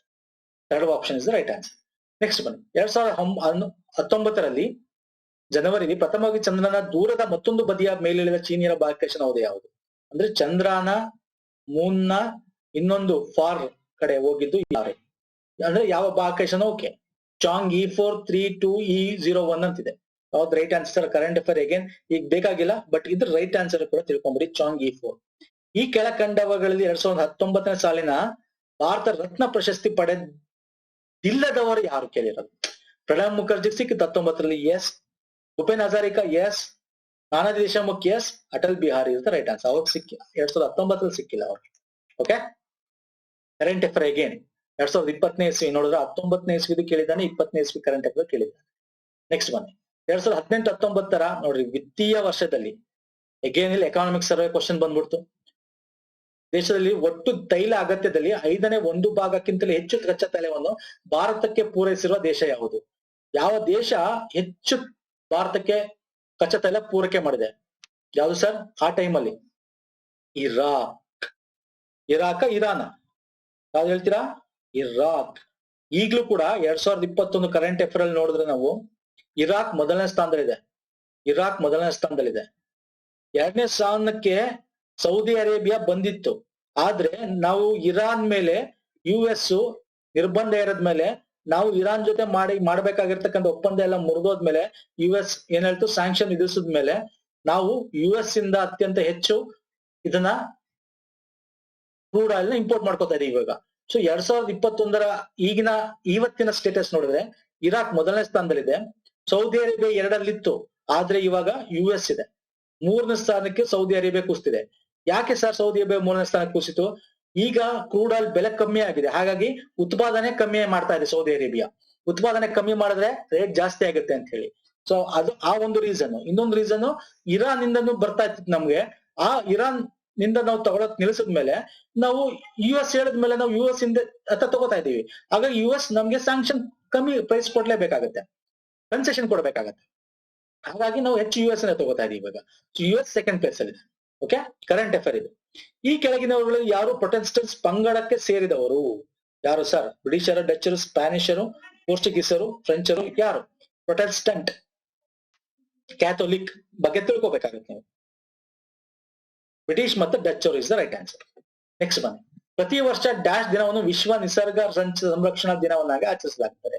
Again ಇದು ಸ್ಟ್ಯಾಟಿಕ್ ಪೋರ್ಷನ್ ನಲ್ಲಿ ಬರುತ್ತೆ. ದಿನಗಳು, ಡೇಗಳು ಯಾವಾಗ ಸೆಲೆಬ್ರೇಟ್ ಮಾಡ್ತೀವಿ ಅಂತ. 28 ಜುಲೈ ರೈಟ್ ಆನ್ಸರ್. ದಕ್ಷ ವಿದೇಶಿ ವಿನಿಮಯ ದರ ಮಾರುಕಟ್ಟೆಯಲ್ಲಿ ಗೃಹ ದೇಶೀಯ ಹಣ ಪೂರೈಕೆ ಬೆಳವಣಿಗೆಯಲ್ಲಿ ಆಗುವ ಅನಿರೀಕ್ಷಿತ ಹೆಚ್ಚಳವು ಇದಕ್ಕೆ ದಾರಿ ಮಾಡಿಕೊಡ್ತಾರೆ. ಇದು ಕರೆಂಟ್ ಅಫೇರ್ ರಿಲೇಟೆಡ್ ಅರ್ಥಶಾಸ್ತ್ರಕ್ಕೆ ಮಾಡಿದ್ದಾನೆ. ಏನ್ ಅರ್ಥ ಹಂಗಂದ್ರೆ, ವಿದೇಶಿ ವಿನಿಮಯದಲ್ಲಿ ದರ ಮಾರುಕಟ್ಟೆಯಲ್ಲಿ ನಮ್ಮ ಗೃಹ ದೇಶ ಹಣ ಪೂರೈಕೆ ಬೆಳವಣಿಗೆಯಲ್ಲಿ ಆಗುವ ಅನಿರೀಕ್ಷಿತ ಹೆಚ್ಚಳ. ಈಗ ಇದು ಚೈನಾದಲ್ಲೂ ಆಗಿತ್ತು, ಭಾರತದ ಮೇಲೆ ಆಗಿತ್ತು. ಅದಕ್ಕೆ US ಏನ್ ಮಾಡಿತ್ತು? ಕರೆನ್ಸಿ ಮ್ಯಾನಿಪುಲೇಷನ್ ಅಥವಾ ವಾಚಿಂಗ್ ಲಿಸ್ಟ್ ಅಡಿಯಲ್ಲಿ ಸೇರಿಸ್ಬಿಡ್ತದೆ. ಚೈನಾಗೂ ಸೇರಿಸಿತ್ತು, ಭಾರತಕ್ಕೂ ಸೇರಿಸಿತ್ತು ಟ್ರಂಪ್ ಇದ್ದಾಗ. ಯಾಕೆ ಅಂದ್ರೆ ಸಿಂಪಲ್ ಆಗಿ ಅರ್ಥ ಮಾಡ್ಕೊಳ್ಳಿ. ಒಂದು ದೇಶದಲ್ಲಿ ಕರೆನ್ಸಿನ ನಾವು ನಾವು ನಿಮ್ಗೆ ಗೊತ್ತಿದೆಯಲ್ಲ ಯಾವ ರೀತಿ ಮಾಡೋದು ಅಂತ. ಗೊತ್ತಿಲ್ಲ ಅಂದ್ರೆ ಬೇಸಿಕ್ ಕಲಿಬೇಕಾಗತ್ತೆ. ಕರೆನ್ಸಿನ ಜಾಸ್ತಿ ನಾವು ಮಾಡಕ್ಕಾಗಲ್ಲ. ನಮ್ಮ ಚಿನ್ನ ಎಷ್ಟಿದೆ, ನಮ್ಮ ಇದೆಷ್ಟಿದೆ ನೋಡ್ಕೊಂಡು ಮಾಡ್ಬೇಕು. ಹೆಚ್ಚು ಉತ್ಪಾದನೆ ಮಾಡಿದ್ರೆ ಅದ್ರ ಬೆಲೆ ಕುಸಿಯುತ್ತೆ. ಈ ತರ ಚೈನಾ ಮಾಡುತ್ತೆ. ಯಾಕೆ ಮಾಡುತ್ತೆ ಗೊತ್ತಾ? ಬೆಲೆ ನಮ್ಮ ರೇಟ್ ಕಮ್ಮಿ ಆದಾಗ, ಡಾಲರ್ಗೂ ನಮ್ದಕ್ಕೂ ಬೆಲೆ ಕಮ್ಮಿ ಆದಾಗ ಹೊರ ದೇಶದಿಂದ ನಮ್ಗೆ ಏನಾಗುತ್ತೆ, ಇಲ್ಲಿ ತಗೊಳಕ್ ಬರ್ತಾರೆ, ನಮ್ಮದು ಸೇಲ್ ಜಾಸ್ತಿ ಆಗುತ್ತೆ. ಅಂದ್ರೆ ಅದೊಂದೇ ಅಲ್ಲ, ಇನ್ವೆಸ್ಟ್ ಕೂಡ ಮಾಡ್ತಾರೆ. ಇಲ್ಲಿ ಬೆಳೆ ಕಮ್ಮಿ ಆದಾಗ ಇನ್ವೆಸ್ಟ್ ಮಾಡಿದ್ರೆ ಅವ್ರಿಗೆ ಪ್ರಾಫಿಟ್ ಜಾಸ್ತಿ ಬರುತ್ತೆ. ಸೊ ಹಾಗಾಗಿ ಒಂದು ಕರೆನ್ಸಿ ತಕ್ಷಣದ ಬೆಲೆ ಇಳಿಮುಖ ಆದಾಗ ಏನಾಗುತ್ತೆ, ನಮ್ಗೆ ಯಾವ ಯಾವ ಪರಿಣಾಮ ಆಗುತ್ತೆ? ಒಂದು ಕರೆನ್ಸಿ ತಕ್ಷಣದ ಬೆಲೆ ಏರಿಕೆ ಆಗತ್ತಾ? ಆಗಲ್ಲ. ಅತ್ಯಂತ ಹೆಚ್ಚು ನಾವು ಹಣ ಉತ್ಪಾದನೆ ಮಾಡಿದಾಗ ಏನಾಗುತ್ತೆ, ನಮ್ಮ ಬೆಲೆ ಏನಾಗುತ್ತೆ ಸರ್? ಇಳಿಕೆ ಆಗುತ್ತೆ ಸರ್. ಸೊ ಒಂದು ಕರೆನ್ಸಿ ತಕ್ಷಣದ ಬೆಲೆ ಇಳಿಕೆ ಆಗುತ್ತೆ. ಎರಡನೇದು ರೈಟ್ ಆನ್ಸರ್. ನೆಕ್ಸ್ಟ್ ಬನ್ನಿ. ಮೂಲಭೂತ ಹಕ್ಕುಗಳ ಸಿದ್ಧಾಂತವನ್ನು 368ನೇ ಕಾಲಂನಡಿ ತಿದ್ದುಪಡಿ ಮಾಡಲಾಗದು ಎಂದು ಸರ್ವೋಚ್ಚ ನ್ಯಾಯಾಲಯ ಪ್ರತಿಪಾದಿಸಿದೆ ಈ ಮೊಕದ್ದಮೆಯಲ್ಲಿ. ಅಗೇನ್ ಎಲ್ಲಾ ಕೇಸಸ್ ಬಗ್ಗೆ ಓದ್ಬೇಕು, ನಾನು ಈಗ ಎಕ್ಸ್ಪ್ಲೇನ್ ಮಾಡಕ್ ಹೋಗಲ್ಲ. ಆಲ್ರೆಡಿ ತುಂಬಾ ಒಂದು ಪ್ಲೇ ಲಿಸ್ಟ್ ಅಲ್ಲೇ MCQ ಸಾಲ್ವ್ ಮಾಡಿದ್ದೀನಿ. ಒಂದು ಆಲ್ಮೋಸ್ಟ್ ನಿಮ್ಗೆ 200 MCQs ಮೇಲೆ ಇದೆ, ಅಂದ್ರೆ ಮಲ್ಟಿಪಲ್ ಚಾಯ್ಸ್ ಕ್ವಶನ್ ಅದ್ರಲ್ಲಿ ಎಕ್ಸ್ಪ್ಲೇನ್ ಮಾಡಿದ್ವಿ ಇದ್ರ ಬಗ್ಗೆ. ಸೊ ಮೂಲಭೂತ ಹಕ್ಕನ್ನು ತಿದ್ದುಪಡಿ ಮಾಡಲಾಗಲ್ಲ ಅಂತ ಸರ್ಕಾರ ಸುಪ್ರೀಂ ಕೋರ್ಟ್ ಫಸ್ಟ್ ಟೈಮ್ ಯಾವ ಕೇಸಲ್ಲಿ ಹೇಳಿತ್ತು? ಗೋಕಲ್ನಾಥ್ ಮತ್ತೆ ಪಂಜಾಬ್. ಆಮೇಲೆ ಕೇಶವಾನಂದಿ ಭಾರತದಲ್ಲಿ ಹೇಳುತ್ತೆ ತಿದ್ದುಪಡಿ ಮಾಡಬಹುದು, ಮೂಲಭೂತ ಸ್ಟ್ರಕ್ಚರ್ಗೆ ಅದು ಎಫೆಕ್ಟ್ ಆಗ್ಬಾರ್ದು. ಇವೆಲ್ಲ ಆ ಕೇಶವಾನಂದ ಭಾರತಿ ಕೇಸಲ್ಲಿ ಹೇಳ್ತಾ ಹೋಗುತ್ತೆ. ಓಕೆ, ಇದನ್ನ ಒಂದೇ ಈ ವಿಡಿಯೋದಲ್ಲೇ ಡೀಟೇಲ್ ಆಗಿ ಹೇಳಕ್ಕಾಗಲ್ಲ ನನಗೆ ಸ್ನೇಹಿತರೆ. ಎಲ್ಲಾ ಕೇಸ್ ಬಗ್ಗೆ ಡೀಟೇಲ್ ಆಗಿ ಡಿಸ್ಕಸ್ ಮಾಡ್ಬೇಕಾಗುತ್ತೆ. ನೆಕ್ಸ್ಟ್ ಬನ್ನಿ. ಮೇಕ್ ಇನ್ ಇಂಡಿಯಾ ಅಭಿಯಾನದ ಅಡಿಯಲ್ಲಿ ಲಘು ಯುದ್ಧ ಹೆಲಿಕಾಪ್ಟರ್ ಅನ್ನು ಭಾರತ ಈ ಕೆಳಕಂಡ ಯಾವ ಸ್ಥಳದಲ್ಲಿ ಸ್ಥಳ ಆಯ್ತು? ಲಘು ಯುದ್ಧ ಹೆಲಿಕಾಪ್ಟರ್ ತೇಜಸ್ ಅಲ್ವಾ ಸರ್? ಎಲ್ಲಿ ಸರ್? HAL ಅಲ್ವಾ ಸರ್?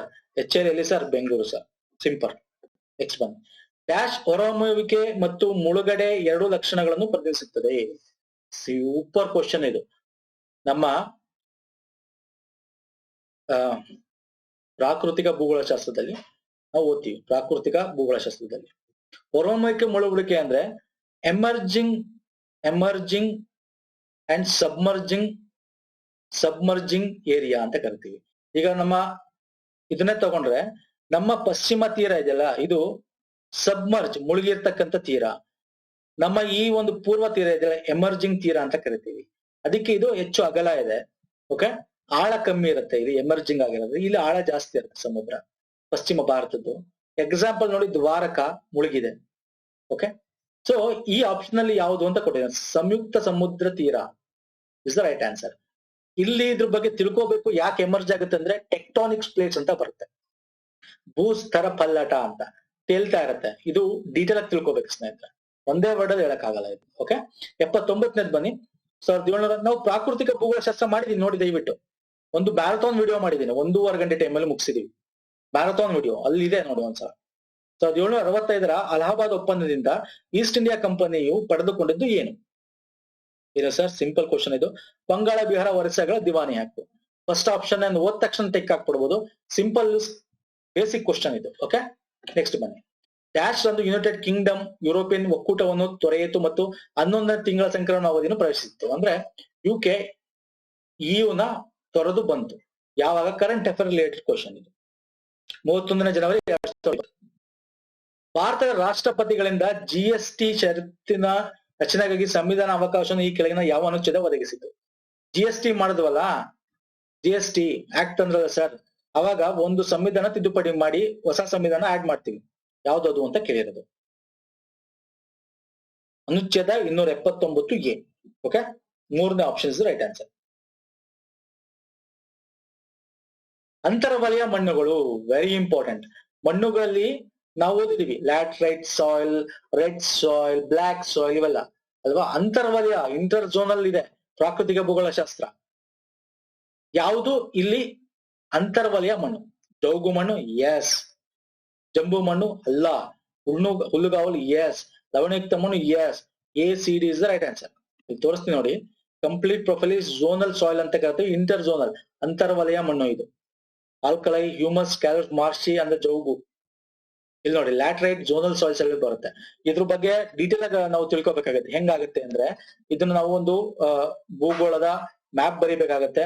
ಎಲ್ಲೆಲ್ಲಿ ಯಾವ ಹುಲ್ಲುಗಾವಲಿದೆ, ಯಾವ ಕಾಡುಗಳಿದೆ ಬರೆದು ನಿಮ್ಗೆ ಡೀಟೇಲ್ ಆಗಿ ಮ್ಯಾಪ್ ಇಟ್ಕೊಂಡು ಹೇಳ್ಬೇಕಾಗತ್ತೆ. ಓಕೆ, ಸೊ ಈಗ ಬೇಡ ಡಿಸ್ಕಷನ್. ನೆಕ್ಸ್ಟ್ ಬನ್ನಿ.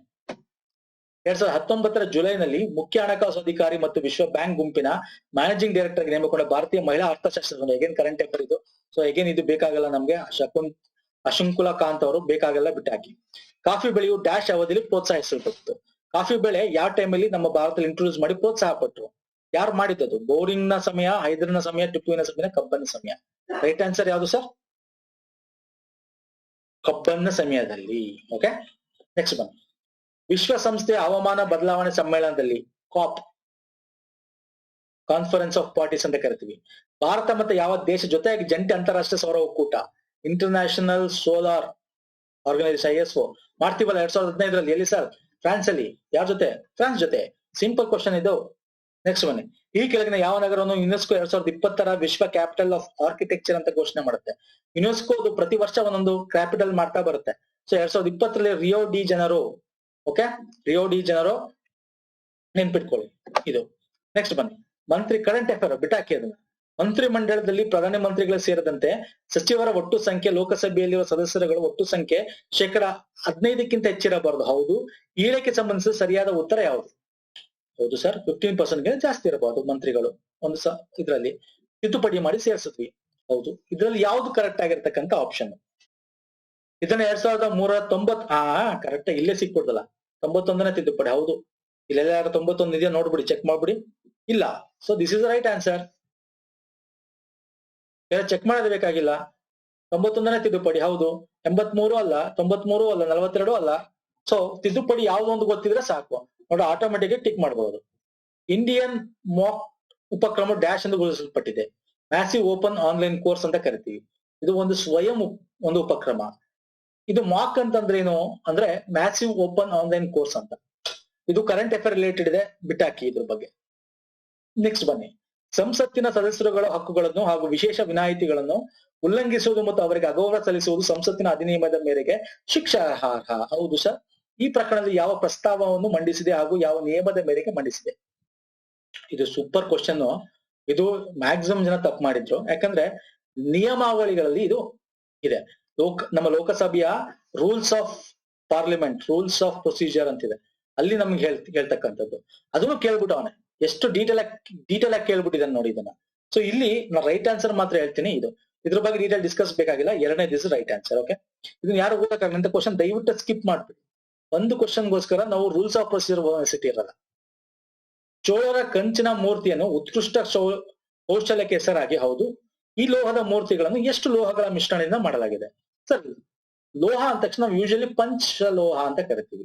5. ಸಿಂಪಲ್ ಕ್ವಶನ್ ಇದು. ಇದು ಇಂಗ್ಲಿಷ್ ಅಲ್ಲಿ ತಗೊಂಡ್ಬಿಟ್ಟಿದೀನಿ. ಕನ್ನಡ ತಗೊಂಡಿದ್ದೆ ಇಲ್ಲ, ಕಾಣಿಸ್ತಲ್ಲ, ನೋ ಇಶ್ಯೂಸ್. ಇದೇನಿದೆ OBOR, ಒಂದ್ ಬೆಲ್ಟ್ ಒಂದ್ ರೋಡ್.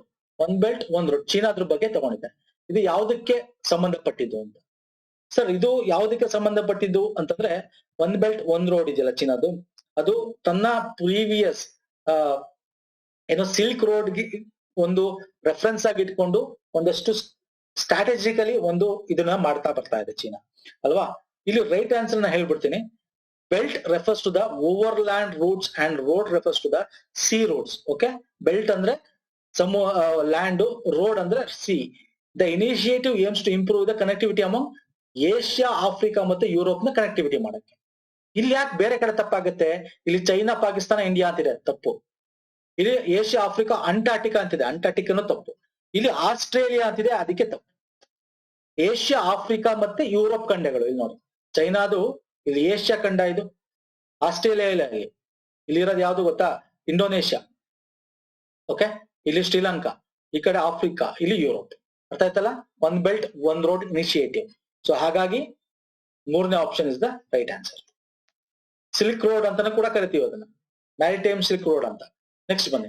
ಲಡಾಖ್ ನ ಯಾವ ಹೆಪ್ಪುಗಟ್ಟಿದ ನದಿಯು ಮೂಲತಃ ಚಾದರ್ ಟ್ರೆಕ್ ಗಾಗಿ ಪ್ರತಿ ವರ್ಷ ಸಾಹಸಿ ಪ್ರವಾಸಿಗರನ್ನು ಆಕರ್ಷಿಸುತ್ತದೆ? ಇದು ಲಡಾಖ್ ನಲ್ಲಿ ಇರ್ತಕ್ಕಂಥದ್ದು ಜಾಸ್ಕಾರ್ ಅಥವಾ ಜಾನ್ಸ್ಕಾರ್ ನದಿ ಅಂತ ಕರಿತೀವಿ. ಜಾನ್ಸ್ಕಾರ್ ನದಿ. Okay, fine fine. ನೆಕ್ಸ್ಟ್ ಬನ್ನಿ. ವೈಟ್ ಹೆಲ್ಮೆಟ್ ಎಂಬುದು, ಇದು ಕೂಡ ಕರೆಂಟ್ ಅಫೇರ್ ಅಲ್ಲಿ ಇತ್ತು. ಏನಿದು? ಸಿರಿಯನ್ ವಾಯುದಾಳಿಯಲ್ಲಿ ಗಾಯಗೊಂಡರ ಉಳಿಸಲು ರೂಪಿತವಾದ ಸಿರಿಯಾ ಸಿವಿಲ್ ಡಿಫೆನ್ಸ್ ಎಂದು ಕರೆಯಲಾದ ಒಂದು ಸ್ವಯಂ ಸೇವಕರ ಸಂಘಟನೆ. ಇದೇ ಕರೆಕ್ಟ್ ಆನ್ಸರ್. ಸಿರಿಯಾದಲ್ಲಿ ಒಂದು ವೈಟ್ ಹೆಲ್ಮೆಟ್ ಅಂತ ಒಂದು ಸ್ವಯಂಗ ಅಂದ್ರೆ ಹೆಲ್ಮೆಟ್ ವೈಟ್ ಕಲರ್ ಹಾಕೊಂಡಿರ್ತಾರೆ, ಅದಕ್ಕೆ ವೈಟ್ ಹೆಲ್ಮೆಟ್ ಪಡೆ ಅಂತಾನೆ ಕರೀತಾರೆ. ಒಂದು ಡಿಫೆನ್ಸ್ ಆಗಿ ಸ್ವಯಂ ಸೇವಕರ ಒಂದು ಸಂಘ ಮಾಡ್ಕೊಂಡಿರ್ತಾರೆ. ಒಂದೇ ಆಪ್ಷನ್ ಸರಿಯಾಗಿ ಸಿಕ್ತು, ಹಾಗಾಗಿ ಇದು ಓದೋದು ನೆಸೆಸಿಟಿ ಇಲ್ಲ. ನೆಕ್ಸ್ಟ್ ಬನ್ನಿ. ಭಾರತದ ಸಂವಿಧಾನ ಅನುಚ್ಛೇದ 236(a) ಅನುಸಾರದಲ್ಲಿ ಜಿಲ್ಲಾ ನ್ಯಾಯಾಧೀಶ ಎಂಬ ಪದಾವಳಿಯು ಒಳಗೊಂಡಿರೋದು ಡ್ಯಾಶ್. ಏನ್ ಹೇಳುತ್ತೆ ಆರ್ಟಿಕಲ್ 236(a)? ಇದು ಯಾವ್ದ್ರ ಬಗ್ಗೆ ಮಾತಾಡುತ್ತೆ? ಇದು ಜಡ್ಜ್. ಯಾವ judge sir? City civil court, additional district court, joint district court, okay, chief judge of small court, ಇದ್ರ ಬಗ್ಗೆ ಮಾತಾಡತ್ತೆ. ಸೊ ಇಲ್ಲಿ ಯಾವ್ದು ಹಾಗಾದ್ರೆ ರೈಟ್ ಆನ್ಸರ್? ಇಲ್ಲಿ ನೋಡಿ, ಈ ಆಪ್ಷನ್ ಅಲ್ಲಿ ಎಲ್ಲಾ ಕೂಡ ಅದ್ರ ಬಗ್ಗೆ ಇದೆ. ಲಘು ವಿವಾದ, ಪ್ರೆಸಿಡೆಂಟಿ ಮ್ಯಾಜಿಸ್ಟ್ರೇಟ್, ಸೆಷನ್ಸ್ ಮತ್ತೆ ಸಹಾಯಕ ಸೆಷನ್ಸ್ ನ್ಯಾಯಾಧೀಶ, ಜಂಟಿ ನ್ಯಾಯಾಧೀಶರು, ಸಹಾಯಕ ಜಿಲ್ಲಾ ನ್ಯಾಯಾಧೀಶ. ಸೊ ಎಲ್ಲಾ ಆಪ್ಷನ್ ಕೂಡ ರೈಟ್ ಆನ್ಸರ್. ಓಕೆ. ಏಷ್ಯಾದಲ್ಲೇ ಮೊದಲ ಬ್ಲೂ ಫ್ಲಾಗ್ ಮಾನ್ಯತೆ ಪಡೆದಿರ್ತಕ್ಕಂಥ ಸಮುದ್ರ ತೀರ ಬೀಚ್ ಯಾವುದು sir? Blue flag. Very important question ಆಗುತ್ತೆ ಸ್ನೇಹಿತರೆ. ನೆಕ್ಸ್ಟ್ ಕರೆಂಟ್ ಅಫೇರ್ ಕೇಳ್ತಾನೆ. ಈಗ ಭಾರತದಲ್ಲಿ ಒಂದು ರಾಜ್ಯದಲ್ಲಿ 2 ಸಿಕ್ಕಿರ್ತಕ್ಕಂತ ಬೀಚ್ಗೆ ಬ್ಲೂ ಫ್ಲಾಗ್ ಯಾವುದು ಅಂತ ಕೇಳಬಹುದು. ಕರ್ನಾಟಕ ಮಾತ್ರ ಸಿಕ್ಕಿರೋದೀಗ. ಓಕೆ, ಕರ್ನಾಟಕದಲ್ಲೂ ಬ್ಲೂ ಫ್ಲಾಗ್ ಮಾನ್ಯತೆ ಪಡೆದಿರ್ತಕ್ಕಂತಿದೆ. ಅಂದ್ರೆ ಬ್ಲೂ ಫ್ಲಾಗ್ ಅಂದ್ರೆ ಇಷ್ಟೇ, ನೀಟ್ ಆಗಿರ್ಬೇಕು, ಕ್ಲೀನ್ ಆಗಿರ್ಬೇಕು, ಟಾಯ್ಲೆಟ್ ಇರ್ಬೇಕು ಸಪರೇಟ್, ಯಾವ್ದೇ ಕಚಡ ಇರ್ಬೋದು, ಮತ್ತೆ ಡಿಸಬಿಲಿಟಿ ಫ್ರೆಂಡ್ಲಿ ಇರಬೇಕು, ಈ ರೀತಿ. ಫಸ್ಟ್ ಸಿಕ್ಕಿದ್ದು ಚಂದ್ರಬಾಗ್, ಗೋಲ್ಡನ್ ಬೀಚ್ ಅಂತಾನು ಕೂಡ ಕರಿತೀವಿ. ನೋಡಿ, ಈಗ ಒಟ್ಟು 13 ಬೀಚ್ ಗಳಿವೆ. ಗೋಲ್ಡನ್ ಬೀಚ್ ಅಂತ ನೋಡಿ, ಗೋಲ್ಡನ್ ಬೀಚ್ ಒಡಿಶಾ, ಚಂದ್ರಬಾಗ್ ಅಂತ ಕರಿತೀವಿ. ಕರ್ನಾಟಕದಲ್ಲಿ 2 ಇದೆ, ಕಾಸರಗೋಡು ಕಾಸರ್ಗೋಡ್ ಅಂತ ಉತ್ತರ ಕನ್ನಡ ಡಿಸ್ಟ್ರಿಕ್ಟ್, ಮತ್ತೆ ಪಡುಬಿದ್ರಿ. ಇದೆರಡು ಕರ್ನಾಟಕದಲ್ಲಿ ಇರೋದು. ಒಟ್ಟು ಈಗ 13 ಇದೆ, ಇಲ್ಲಿ ಕೊಟ್ಟಿದ್ದೀನಿ ನೋಡಿ. ಓಕೆ, ಇನ್ಯಾವ ರಾಜ್ಯದಲ್ಲೂ ಕೂಡ 2 ಆಗಿಲ್ಲ. ನೆಕ್ಸ್ಟ್ ಬನ್ನಿ. ಒಂದು ಸಮುದಾಯದಲ್ಲಿನ ಬಡತನ ವ್ಯಾಪ್ತಿಯ ಮೇಲೆ ಒಟ್ಟು ತೀರ್ಮಾನಕ್ಕೆ ಬರಲು ಜೀವನದ ಗುಣಮಟ್ಟದಲ್ಲಿರುವ ಅಭಾವ ವಿವಿಧ ವೈಶಿಷ್ಟ್ಯಗಳೊಂದಿಗೆ ಸೂಚಕವನ್ನು ಡ್ಯಾಶ್ ಅಂತ ಕರಿತೀವಿ. ಬಡತನದಕ್ಕೆ ಬಗ್ಗೆ ಮಾತಾಡ್ತಾ ಇದ್ದಾರೆ. ಅದ್ರ ವ್ಯಾಪ್ತಿ, ಅದ್ರ ಬಡತನ ಗುಣಮಟ್ಟ ಅಳಿಬೇಕಂದ್ರೆ ಒಂದು ಸೂಚ್ಯಾಂಕ, ಇಂಡೆಕ್ಸ್, ಒಂದು ಸೂಚ್ಯಾಂಕ ಇದೆ. ಯಾವ್ದದು ಇಂಡೆಕ್ಸ್? ಮಾನವ ಬಡತನ ಸೂಚ್ಯಾಂಕ. ತುಂಬಾ ಜನ ಮಾನವ ಅಭಿವೃದ್ಧಿ ಸೂಚ್ಯಾಂಕ ಅಂತ ಹಾಕಿದ್ರು, ತಪ್ಪು. ಅಭಿವೃದ್ಧಿ ಸೂಚ್ಯಾಂಕ ಬರೀ ಬಡತನದ ಬಗ್ಗೆ ಮಾತಾಡಲ್ಲ. ಮಾನವ ಅಭಿವೃದ್ಧಿ ಆಗ್ಬೇಕಂದ್ರೆ ಏನು? ಬಡತನನು ಇಂಪ್ರೂವ್ ಆಗ್ಬೇಕು, ಹೆಲ್ತ್ ಕೂಡ ಇಂಪ್ರೂವ್ ಆಗ್ಬೇಕು, ಎಜುಕೇಶನ್ ಕೂಡ ಇಂಪ್ರೂವ್ ಆಗ್ಬೇಕು.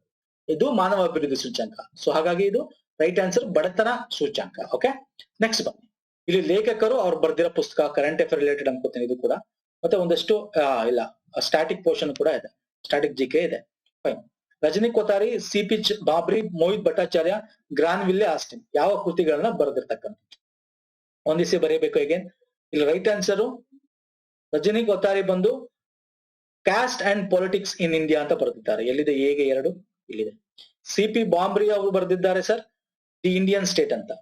ಇನ್ನು ಗ್ರಾನ್ವಿಲ್ಲೆ ಆಸ್ಟಿನ್ ಅವರು ಬರೆದಿದ್ದಾರೆ working of A democratic constitution Indian experience ಅಂತ. ಸೊ ಮೊದಲನೇ option is the right answer. Sir ಇಂಥದ್ದು ಕೇಳ್ತಾನೆ, ಗೊತ್ತಿದ್ರೆ ಟ್ರೈ ಮಾಡಬಹುದು. ಅಟ್ಲೀಸ್ಟ್ 1-2 ಗೊತ್ತಿದ್ರು ನಾವು ಎಲಿಮಿನೇಷನ್ ಮೆಥಡ್ ಅಲ್ಲಿ ಇದನ್ನ ಮಾಡ್ಬೋದು. ನೆಕ್ಸ್ಟ್ ಬನ್ನಿ. ಸ್ವತಂತ್ರ ಚಳವಳಿಯ ಅವಧಿಯಲ್ಲಿ ಅಖಿಲ ಕರ್ನಾಟಕ ಸತ್ಯಾಗ್ರಹ ದಿನ, ಕರ್ನಾಟಕದ ಹಿಸ್ಟ್ರಿ ಬಗ್ಗೆ ಕೇಳಿರ್ತಕ್ಕಂಥ ಕ್ವಶನ್. ರೈಟ್ ಆನ್ಸರ್ ಆ ದಿನ ಯಾವತ್ತಾಗಿತ್ತು? ಜನವರಿ 12. ಓಕೆ.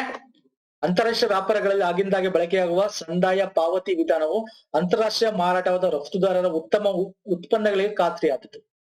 ಸರ್ ಇದೇನು ಅಂದ್ರೆ ಈ PNB ಸ್ಕ್ಯಾಮ್ ಅಡಿಯಲ್ಲಿ ಕೇಳಿರ್ತಕ್ಕಂಥ ಕ್ವಶನ್.